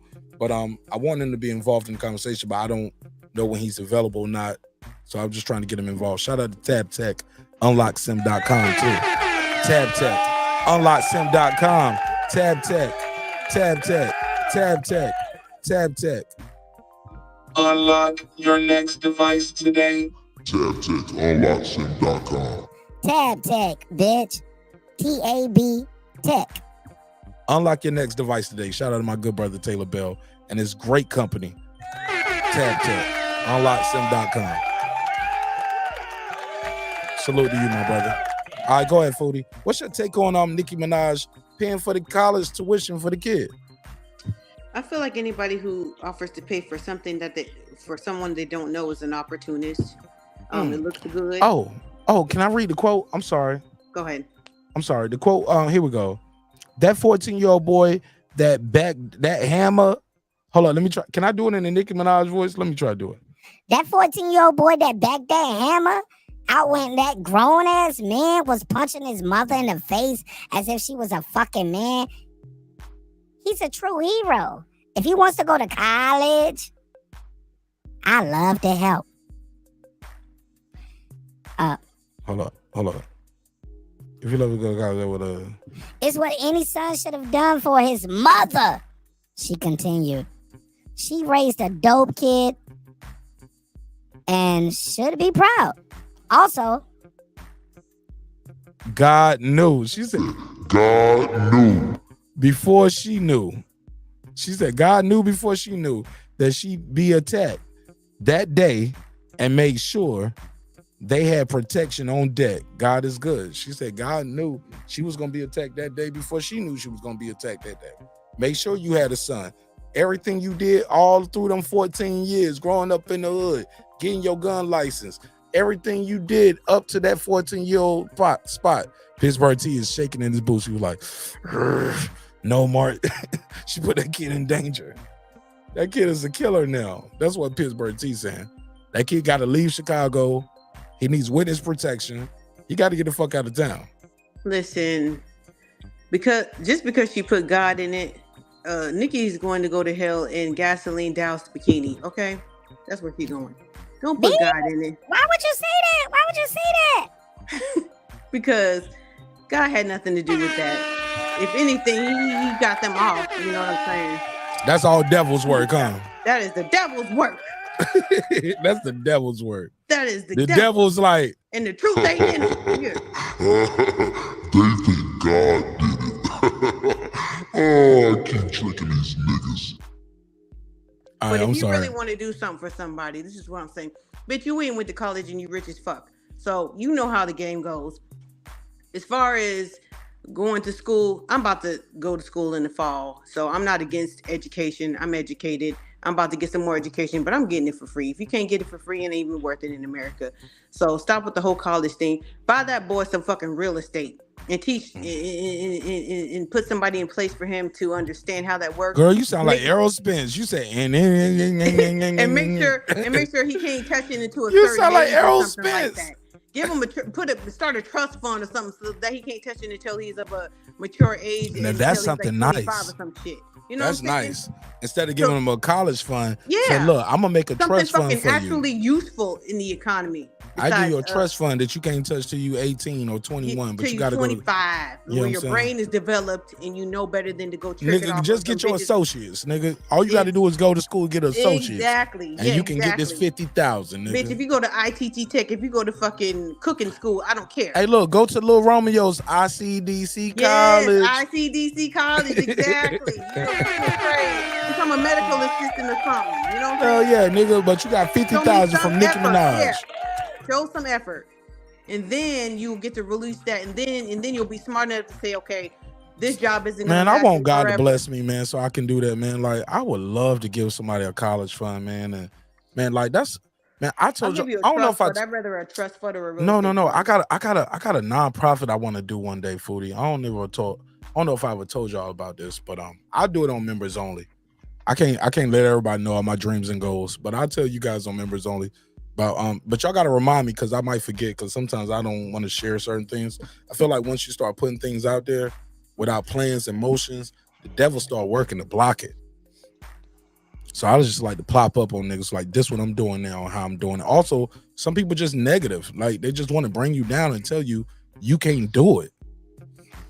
It's not so much that the devil try to block it. It's just that everybody don't need to know everything. Just like God doesn't reveal everything to you at right away. You know what I'm saying? So man, I had people block interviews. I know I announced some interviews and niggas blocked my interviews. It's gonna happen anyway though, Mark. And it's gonna happen better than you would have planned it out to be. So devil can't block nothing. Most people are negative though, Foodie. Most people are negative and they live in their own shit. Negativity. And no, I don't care what Mark's you say. I don't care what you got to say. I know you might not care, but some things you got to keep guarded because people are negative. That's fine, because you know what? You can block one thing, and you can go. No. You maybe block one thing, but you can't block what God actually has for you in the end. No, that's not what I'm saying. It's a detour. It's a detour. No, okay. No, I'm not saying that. You know what? It can completely shut you down. We have so many years on this earth. It's not gonna shut you down, but why? Right. But why? Like certain things, I just look at the value of it. There's no value in sharing that shit with certain people because it's just not worth traveling down that road. But I just said though, some things I do agree with him that need just to be between him and God. I understand. Right, and yeah, you absolutely agree with that because Foodie, and what Pittsburgh T is trying to say as well, and I think y'all are saying the same thing in different ways. Like, you know what? Everybody don't need to know everything. Yes, absolutely, man. And I'm gonna be honest with y'all. What I've experienced on my journey in life. Where everybody go? What happened? Oh no, we still here. Where you at? I didn't hear anything for about 15 seconds. Sorry. Nah, man. We've been going nonstop. Look, but actually, we about to switch to members only. I'm gonna put the link in the chat, in the private chat for members only, and I'm gonna close this main one out because everybody don't deserve this salsa. Like, we about to motivate some people and change their life. Let's motivate the members and the neighbors, man. Let's change their life. Everybody else got the free show tonight. I hope you guys were thoroughly entertained. I did my job, man. I did my job. You know what I'm saying? I had the phone line open, had the Twitter, the IG open. You know what I'm saying? And but the link though, nah, man. The link ain't gonna be for everybody, man. I like my new style, and my new style is my style. Like, I like it too, Mark. Yeah, everybody can't sit beside me, yo. You know what I'm saying? Member or not, I'm sorry. Everybody can't just sit beside me. Like, y'all niggas fucking on my vibe. Y'all fucking on my flow. Niggas arguing about behind the scenes about who talk more, who talk first, who talk longer. Somebody cutting them off, trolls bothering them. Like, yo, I ain't got time for that goofy shit, dog. Yeah, get your own channel. Do your hustle, dog. Get your bars off on your channel. But I never want nobody emailing me. Let me turn my mic up. I want this to be clear. Never. Let me stop the beat. So I ain't got to say no names, but if it's for you, you know it's for you. Never, ever, ever, ever, ever again in your fucking life, call me, text me, email me, fax me, send me a package, have any communication with me about my business, my show, my delivery. If I cut you off, if you felt like, oh, you was picking on me or niggas trolling me or you don't like my jokes when nigga, don't click my link, dog. Don't click the link. I got to deal with the trolls all night long, as y'all saw tonight. I had fake Martin Nash accounts pulling up tonight all night long. I got to deal with it. You got to deal with it. If not, you ain't built for it, doggy. You ain't built for it. You ain't ready. You ain't ready. And that goes for Lottie Dottie, everybody. You got to be, once you get on this airwaves, you click this link. You know when you click the link, why you click the link? Because you want an audience, right? 16,000 subscribers, over 5 million views. Shout out to me. Shout out to you. Shout out to the neighborhood. We built this shit, man. Pop your built this collar shit, right man. here. You know what I'm saying? So at the end of the day, like my brother, my sister, at the end of the day, I know I play this shit every fucking night and people don't get it. But let me play it right now in the mid-show. I built this shit. Me. Brick by brick. And I'll be damned if I let you tear it down just because you don't like the way another nigga talk. You're not going to tear it down because you don't like the way somebody talk about you. They hurt your feelings.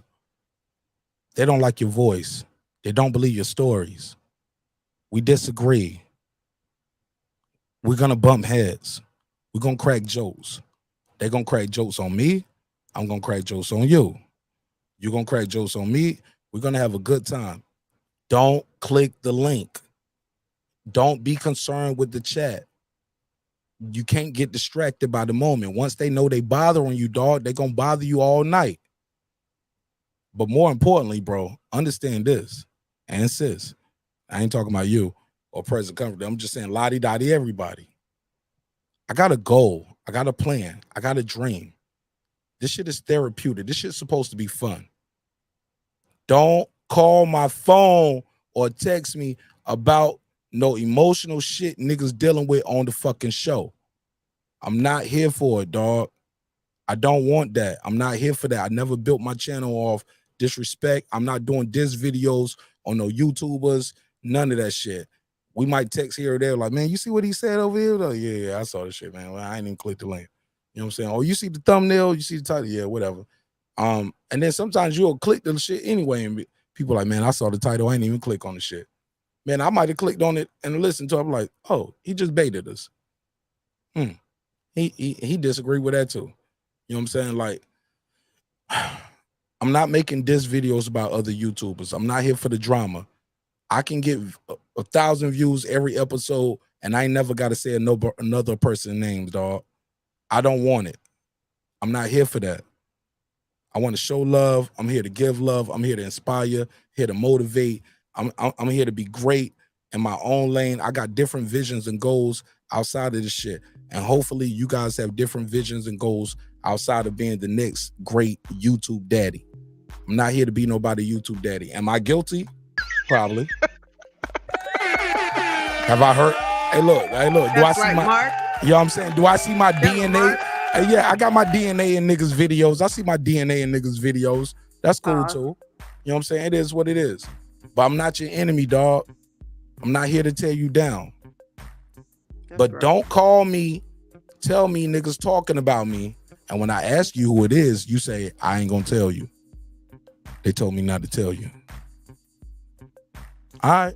That's girly shit. I'm gonna put you in a box. I'm gonna put you in that same box with them. So either I'm dealing with 4 snakes or I'm dealing with 5 snakes. You decide. But don't call me telling me niggas talking about me. And when I ask you who's saying it, you can't say nothing. My G, it's all love. I wish you nothing but health, wealth, and prosperity. But I got to move forward with my life, my career, and I got to keep the chemistry of the show moving a certain way. If people think I'm cutting you off, you should do your own show and let them join your panel so you don't get cut off. How about that? They go for lottie-dottie, everybody. In the words of but you can never call me and text me on my phone and tell me people are telling you that I cut you off too much on the Martin Ash TV channel on YouTube. It literally says Martin Ash TV. My nigga, I'm gonna cut everybody off when I feel the need. And they're gonna cut me off. And we're gonna cut each other off. Every now and then, we're gonna have moments where Food Revolution like, well, look, nigga, y'all going back and forth. Let me talk. If not, I gotta go. And I'll be like, well, Foodie, don't threaten me with leaving. I ain't threatening you, nigga. I'm just saying. Y'all niggas going back and forth. I gotta go. Like, what the fuck? And we gonna have those kind of moments. That's the neighborhood, baby. That's what we building. But I'm not in charge. But bro, if I gotta take that shit from the chat, everybody gotta take the shit from the chat. Now, when niggas duplicating your name in accounts, now we going too far. I gotta block and time that out. But I didn't block and time Jerry out or anybody who disagreed with me all night. Only the nigga who made a fake Martin Ash account. You get what I'm saying? Like, I'm tired of the shit. It's some high school shit. It's too emotional. I'm not with it. is making me on edge at certain times. I can't even flow with the show the way I want to because I got love for niggas and I think we cool. But all that extra shit, dog, I ain't with it, man. I got love for you, dog. I want you to be great. I got love for you, sis. I want you to be great. But yeah, I'm gonna be talking about this topic. I don't want people to telling me like, yo, you talking about Spence and Crawford every day. Nigga, that's what I'm on. I talked about this shit for over 600 days before the fight happened. The fight is less than 30 away. Yes, I'm going to find some way, somehow, every day, I'm going to be talking about Spence and Crawford. It's no secret. If you're looking for somewhere to get your Spence and Crawford content off or disagreements, this is going to be your hub for the next 30 days. I'm here for it. I love these niggas. I love Spence. I love Crawford. I don't like some of Spence moves, though. I got to put a case on it. You know what I'm saying? I got to put a case on the homie. But the shit you talking about with the sanctioning bodies, I'm all for it. He's innovating, man. The shit Wilder says, as far as he thought the Fury shit, I don't agree with all of that. Tay Jones still my brother, though. He right here in the city of Atlanta. That's my nigga. He part of the reason why I'm going to the Wilder fight. I'm going to the Spence and Crawford fight. It's my brother. I got love for him. We disagree on some of the shit. The interviews are there. I put him through the gauntlet. You know what I'm saying? Right after the Fury and Wilder fight. Still my brother. But all this other weirdo shit niggas doing behind the scenes, I ain't with that. Don't call me, text me about no drama with no other YouTubers, no beefs. Like, I don't want no part of it, dog. And if somebody calling you, talking to you about me, call me. Before you give niggas your word saying, well, I promise you I ain't gonna tell them you said it then. Especially if you let 1, 2, 3, 4, 5 niggas talk to you and then you still can't tell me who said nothing. Like, bro, I ain't with none of that goofy shit, man. And I can't have you on my panel, can't have you in my aura until we settle that. Cause I gotta move forward and I gotta do the show in peace. And if it's for you, it's for you. You know who you are. Final thoughts, everybody. Let's go to members only. In the words of the great Dub C, Mark saying, nigga, pull your G-string up. Come on, man. Never heard of it. Yeah, that's weird. I don't know. I'm a woman and I'm used to women acting like women and you just got to deal with that shit. But I'm not used to dudes acting like women. It's weird. All that gossip and I heard somebody said something and that's some weirdo shit. But on another note, this has been a great show. I'm glad I did the way I did it right here. Publicly. I like it. And just to move forward, I ain't got to say nobody's name. But everybody know who everybody is. You know if you causing drama.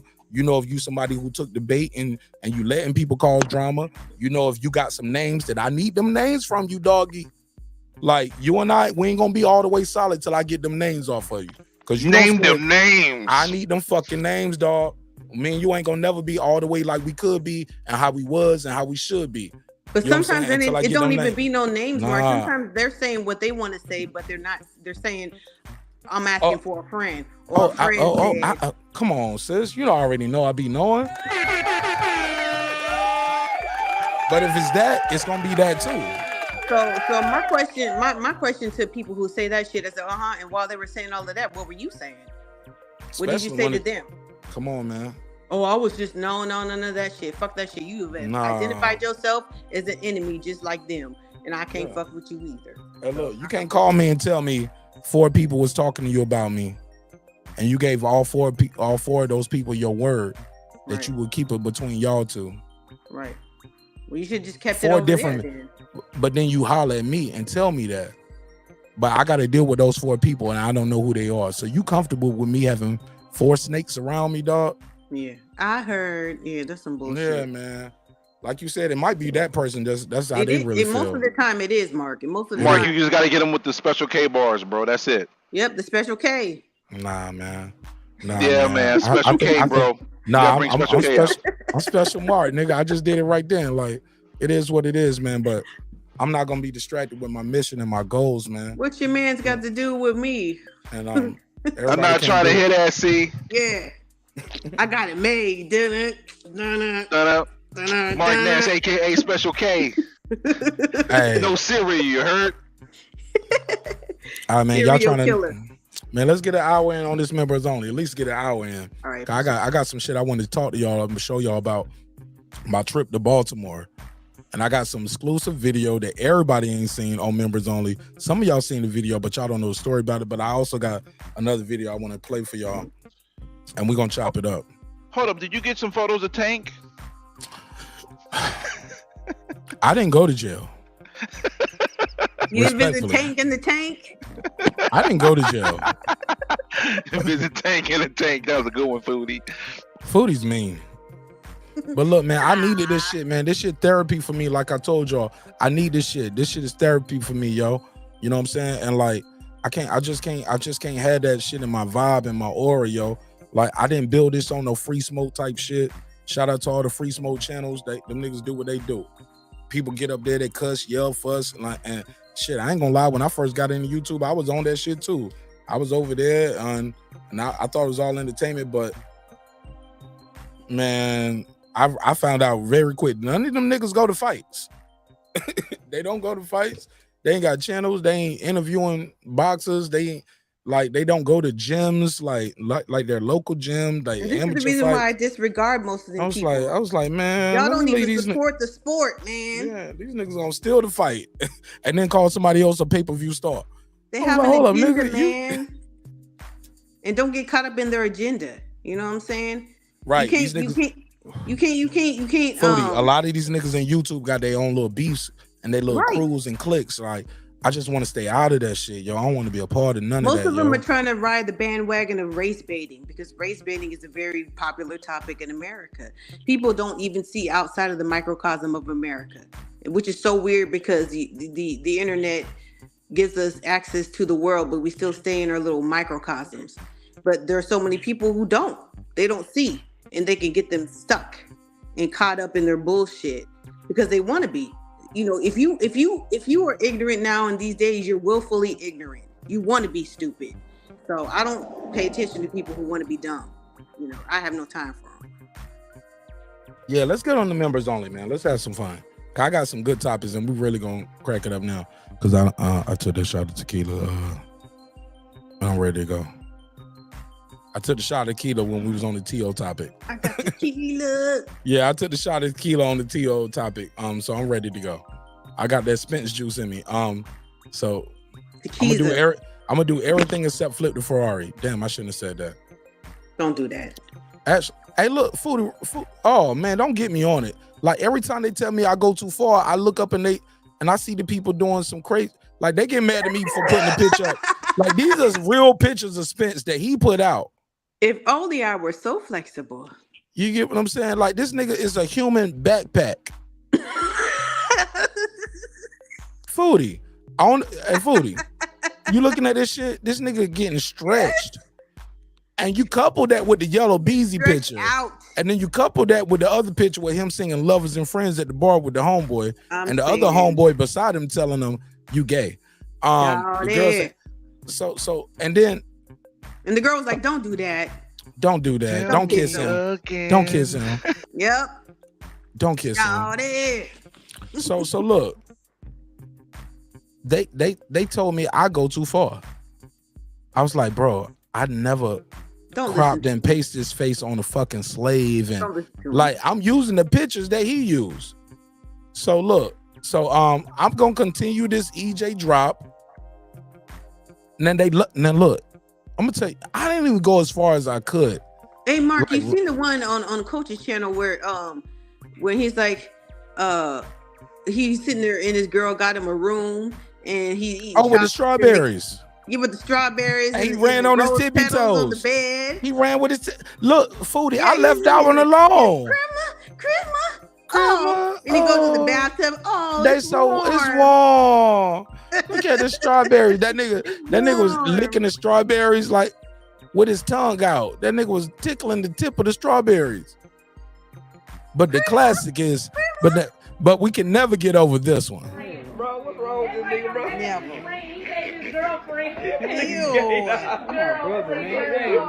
can hear the girl say, we said that's his girl. We said that's his friend. And he said that's his girlfriend. Bro, what's wrong with this nigga, bro?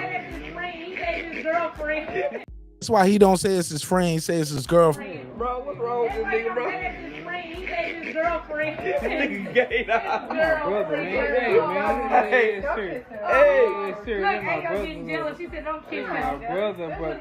And your bitch jealous. She said, don't kiss him. Your girl is right there. She was like, don't kiss him. That was Your his girl said that?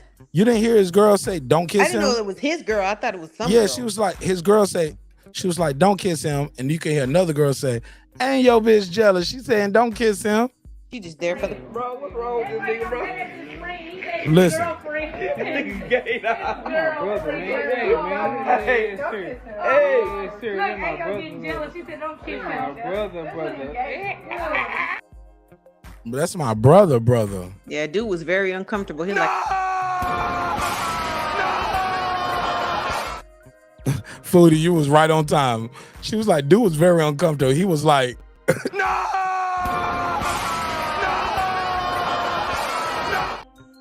I mean, Errol Spence had wrist control. Bro, what's wrong with this nigga? I mean, he's like an MMA fighter right here. Look at that wrist control. He got that wrist. Look at him. Hey, it's serious. Hey, it's serious. That's my brother. And look at it. He trying to be cool about it. Yellow Beach is trying to be cool about it. He adjusting his bucket hat, trying to throw on a gangster look. But that nigga Errol Spence got him in the lock. No! I'm sorry, go ahead. I like you and I want you, and we gonna do this the easy way or the That's how hard women way. be feeling when dudes be acting weird, like at work or whatever. Like you getting a little too close, and next thing you know, you're like, "Hey, I'm not here for that shit. That's weird." Hey, Mark, I must admit, man, you the king of drops, man. Like your drop speed, your drop speed on something else, man. You know, I was one of the originators. None of these niggas was doing drops. Like go back to 2019, 2020. None of them was doing drops. I came on the scene, bro. I changed the game, bro. I ain't even gonna hold you, bro. Even with this shit I'm doing now with the topics on the side. Watch how niggas came in the door. Bro, I said it before. even with the motion graphics, like how you see flames in the back. Right, Foodie? Come on. Foodie, I'm the innovator. And that's okay. I ain't mad. I just want my gift on Father's Day. You know what I'm saying? Every on Father's Day, you know what I'm saying? I am the YouTube daddy. Like most of these niggas didn't even have motion graphics. They would do their show. Their show would look like this. I'm gonna show you how their show would look.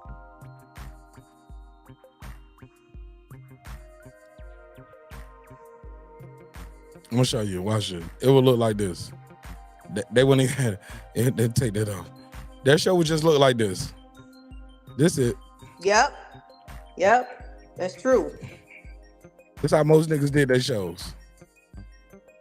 Simple background. They probably wouldn't even have a motion ticker in the background with their information. It'd just be like this. I know a very specific channel who still runs it like that. This how everybody channel. This is how most niggas run their channel.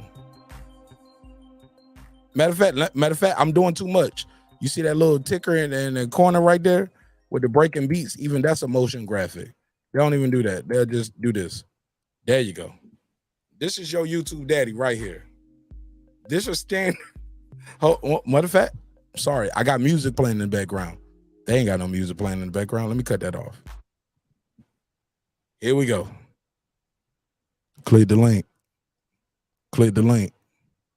Click the link. Pittsburgh T, I see you in the chat. Click the link. Stephen Brimley, click the link. Food Revolution, I see you in the chat. Click the link. Lisa Bell, where you at? Click the link. Click the link. Oh yeah, this is how your YouTube daddy shit Facts over fiction. Yeah, this is what the goofy niggas did. Yeah, we changed the game, man. Sorry. But I'm not sorry. You get what I'm saying? Entertaining, yes. It's not entertaining, man. It's not even visually appealing. You know what I'm saying? To each his own though. Get it how you live, homie. I like the flames, Mark. It makes us feel like, we're going through hellfire. Oh yeah, every time. I'm putting y'all through Speaking our shit. Spit fire. Mm-hmm. If you dare. Cause the show hot. I got the hottest show. Dylon. It's the eternal. Hey, look, cause your words that you say on the show would burn in eternal flames. It's gonna live forever. This shit is live, nigga. You realize what you said. I be trying not to click the link, Mark. I be trying not to click it, but it be calling me. right, look. Let's go to members only, man. I got some shit I want to say, and I'm running out of time. I'm looking at the clock now. I got like an hour, 45 minutes to an hour in members only. But I got some shit I want to talk to y'all about over there. So let me drop the link in the chat, private chat, of course. Hey, I got a question though, bro. You got to save it for members only. I gotta go. It's got to do with the members only though. Try I'm it. sorry. You can try it. You can try it. I'm on members only with my bootleg account, not my main account. I ain't got nothing to do with that, sir. You got to call I just customer got to switch service. over. I just got to switch over. Yeah, then. yeah. That's You got to call customer service, sir. I'm sorry. Very respectful. I'm an independent contractor, sir. I do not own this space. I'm leasing, and they own everything, and I only get 70%. And then when you hit the customer service, you got to say customer service hours are between 9 and 5. Oh, Central let me Standard Time. What is drop? These. Hold on. What is it? My office hours are from 9 to 5. Fuck your office hours. I need to talk to you right now, motherfucker. That's Stephen Bramley. He said, "Fuck your office." Nah. If you have any other problem, your royalties 9 to 5. My office hours are from What you say, Brown? 9 to 5. office hours are from 9 to 5. Yeah. my office hours. Yeah. All right, man. Let me do this neighbors on the roll call. But the link is in the private chat. Y'all click on over there, man. Let's have some good fun over there. I see Unbiased Family is already there. Mute y'all mic when y'all pull up, cause I'll hear y'all over here, and while I'm trying to do my neighbors only roll call. So the link is in the private chat. And I'm gonna do neighbors only roll call, and I'm gonna do a full open panel for the neighbors, and we're gonna have a good time. All right. So the link is there for you, foodie. All right, man. It's been another great episode of Breaking Beats, where we break down business, entertainment, art, technology, sports, anything else you and I feel like talking about. It's a hip hop political sports show with a comedy twist. We like to let the jokes fly. You know why? What up? Life is serious enough. Now you see now. Get the fuck up. It never heard of it. I thought that's what you're saying. That you done fucked up now. You know that, dumb. You know you done fucked up, right? What the hell is going on? Got the receipts, dog. Leave this shit alone. I got love for you, dog, but I need those names, dog. I need those names, doggy. I need those names. You and I, we can't move forward. We cannot move forward with our relationship until I get those names. I need the names, dog. And you know who you are. I need the names, man. I need those names. Text me with the names. Text me with those names. We can move forward. But you know who you are, and I know who you are, and that's all that matters. If not, I just continue to do the show the way I'm doing it, with great success. Name those names. You gotta mute your mic, bro. You gotta mute your mic, and you gotta go to the other. You gotta click the other link. Go to the other one. I gotta close it out. You on the other one? Okay. Foodie over there. He over here. Foodie, I'm gonna mute your mic. Oh shit, you on both of them? You still?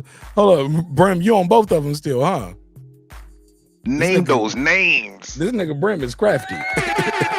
Okay, so everybody can hear you still. Okay, I thought you was still on the back one. All right, let's move forward. All right, with that said, man, thank you for your time. Thank you for your energy. Thank you for supporting the show in a major way. Shout out to the people who donated to this episode. G5 Jeff TV. Shout out to Cooking with the Champ and Abigail. I got a couple of cash apps I got to do real quick. Let me do a couple cash apps because I did see those going through, but they were more or less shout outs. They wasn't messages pertaining to the show. But I still got to do the cash apps. And I appreciate you all. Shout out to RS Entertainment. RS Entertainment. That's an X like X-ray. RX as in X-ray Entertainment. Got to do a shout out to Matt Wade because he just bought some merch. Matt Wade bought that put a case on it. Matt Wade just bought some merch. He bought to put a case on it. So shout out to Matt Wade, man. Got to do a shout out to JM Music. Shout out to JM Music. Black men are not here tonight to be played with. They said they definitely do conscious entertainment over there. So JM, appreciate you. They are here tonight because they want to change in their life and they want to change in their community.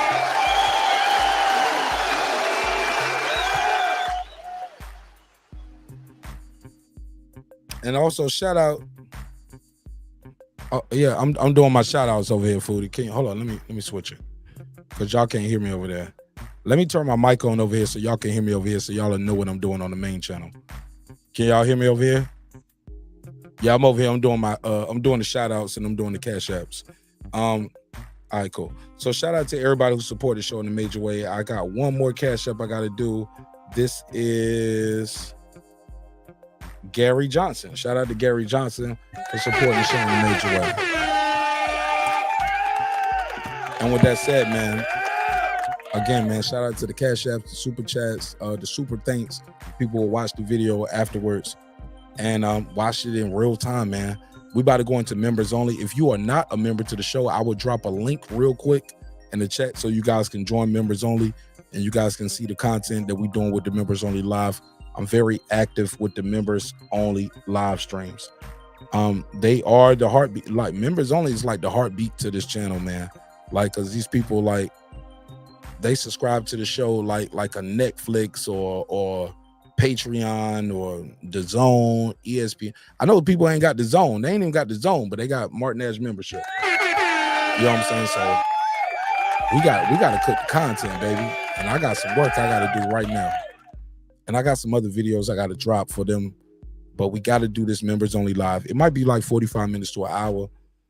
Sometimes it's like all night, but whatever it is, I put in my work, man. You know what I'm saying? I do my job. So what it said, let me close this shit out in a major way, man. Let's take it from the top. With the neighbors only roll call. And they go a little something like this. What up? Stephen Brimley, what up? Matter of fact, that's unbiased fan Brim Reaper. What up, gangsta? DJ, he don't play. What up? Rockman. What up? Tony Boswell. What up? Adam Kelly, all the way in Australia. What up? John Norrie, he came to tell a story. What up? Made you keep boxing. What's popping? What up? Cam, my man. What up? Titus the Titan. What up? Philip H, the all-time great. What up? Boxing scholar, holla. What up? God Body. What up? Scans Rants. What up? Dent 5. EDD. I don't even like that name. You got to get some Blue Chew, homie. Get some Royal Honey or something. What up, gangsta? Seen and unseen boxing. Mr. Paz, my lad. What up? Arthur. What up? Lady Shan Dundon season, my UK girl all the way in London town. What up? Cooking with the champ. What up? Mr. Gumbo, aka Hot Grease. He's an architect. What up? Sheldon Moore, he on the floor. You know he an architect. The homie, man. Sheldon Moore called me literally every day. We talk about boxing, talk about life, other sports, shit. Sometimes I call Sheldon Moore just to remind him, don't forget his badge at work. You feel me? What up, gangsta? Love you, bro. SLG. What up? Sam F. What up? Pound for Pound Sports Entertainment. That's my guy, F. Merritt. What up, gangsta? Antoine Richardson. What up? That guy clips 330 early. What up, gangsta? Big Hova, I thought I told you. What up? Tell Toya. What up? Kendall. What up? Kid is back just like that. What Johnny up? Goodman. What's up, man? D-Lo 404 Boxing. Let's get it popping. Big Sean T with the strap. Kansas City Mac, where you at? On the mic with Terrence Bailey Sr. Carmen Serene with the Serene Saturdays. Ace Retro, let's go. Nick Rich in this trig. What up, gangsta? Aaron Parker, the big talker. Taylor Bell with Tap Tech, unlocksim.com. Unlock your next device today. What up, gangsta? Stephen Bateman, all the way in Australia. What up? Juan Davila, the Rilla, aka Epoxy Magic. What up? Transcendent Sports Channel, my Filipino brother from another, all the way in Canada. What up, gangsta? Fistiana Fight, she just might. Jacob Sims, that's him. Haplo, let's go. Mike from Boston, that's MFB. Patricia Shelton, Miss Queen Sunkiss, Beyond the Ring with No Nito and Rachel Donaire. No Nito Donaire has a fight going for the 9th time. He's a 9-time champion, going for his 10th world title. That's going to be in Las Vegas, July 15th at the Cosmo. July 15th at the Cosmo. No Nito Donaire, walking Hall of Famer, and he's a member to the channel. Shout out to Rachel Donaire as well. They support us, so let's support them. If you're in Vegas or around the area, holler at me, man. I might get you some good seats at the Cosmo to see No Nito Donaire get his 10th world title. What up, gangsta? True Media Today, USA Boxing. This Coach Malachi Williams. It's my brother. What up, gangsta?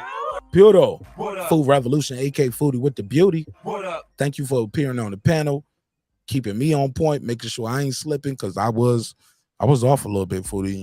You checked me with that wilder shit. You was on point. What up, gangsta? And she on members only, so we're gonna chop it up with her next. KP from KC5, Matt Wade, Ill Status Boxing, Tank the Sweet Signs Examiner, he's an architect. What up, gangsta? Beyond Above Media, Pittsburgh T, aka Mark. That's not true. What up, gangsta? He always tell me shit ain't true. Then we started Googling and I found out I was right. What up? SF City Slicker. I know boxing. It's Mex, Rider of the Storm, Hit It There, Manny Yoel, Cliff Bailey, Conchanery, Lisa Bell, she never fails. What up, gangsta? HODZ, shout out to my guy HOD. HOD, you know you always welcome home, brother. I appreciate you still keeping your member active. I know sometimes we disagree, but you know you still my little bro. I love you, bro. What up, gangsta? Brandon Washington, D Bevel the champ, and the first member, the Big Fish, aka member number 1, what up, gangsta? Darren Lincoln. He got his red bucket hat. That means he's been a member for 12 months. That nigga got the red bucket, yo. When I was setting those members only limits and setting those custom avatars, I knew it would be one day. Never thought in my wildest dreams it would be an Errol Spence supporter that would be the first one that would be a member to the channel for 1 year. Locked in. I disagree with you on Errol Spence, Terence Crawford, but I love you, Mark Nash. You my brother, and I'm a member. He got the red bucket. Darren Lincoln, you got to pull up in the chat now and flex your red bucket. Let me see who's next. Who's the next ones to get a red bucket? Oh man, that nigga got his red bucket. That nigga been locked in. All right. I'll talk about it on the next episode. It's your man Mark Nash, another great episode of Breaking Beats, where we break down business, entertainment, art, technology, sports, anything else you and I feel like talking about. It's a hip-hop political sports show with a comedy twist. We like to let the jokes fly, cause life is serious enough. And remember, dreams require your sleep, goals require your effort. Well, I didn't get your goals. I'm on to the next episode. That's a members only thing. So that means I'm still living my dreams out right now, because I got people like you chopping it up with me, talking about life, hip-hop, and boxing. So I'm just living my dreams, man. And I want you guys to live your dreams as well. If I can help you any way, any shape and form on your journey, holler at me. My email is in the description of this and every video. Hey, look, sometimes we're going to agree, sometimes we're going to disagree. But one thing's for certain, two things for sure, homeboy and homegirl. Never forget this. Respect is free. Disrespect going to cost you everything. Your family, your freedom, your finances. Most importantly, disrespect going to cost you your life and your spot on this show. You know what I'm saying? So, Franklin Saint, can you tell him better for me? I built this shit. Me. Brick by brick. And I'll be damned if I let you tear it down just because you don't like the way another nigga talk.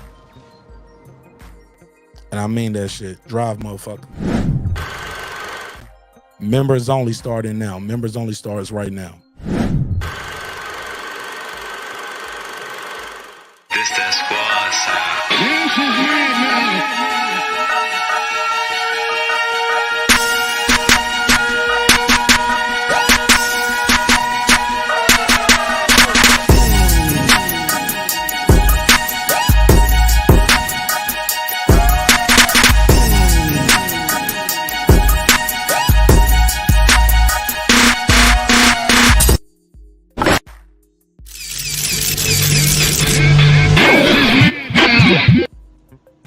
Subscribe. I don't care how many subscribers he has. Support him. So he made all this possible. He made this. Nah, Dr. Mark, God made this possible. And so the viewers like you. Members only start now. Thank you guys for your time, your energy. And again, thank you for allowing me the opportunity to entertain you this evening. If God wills, did I see you tomorrow? If not, see you soon on Friday. Peace.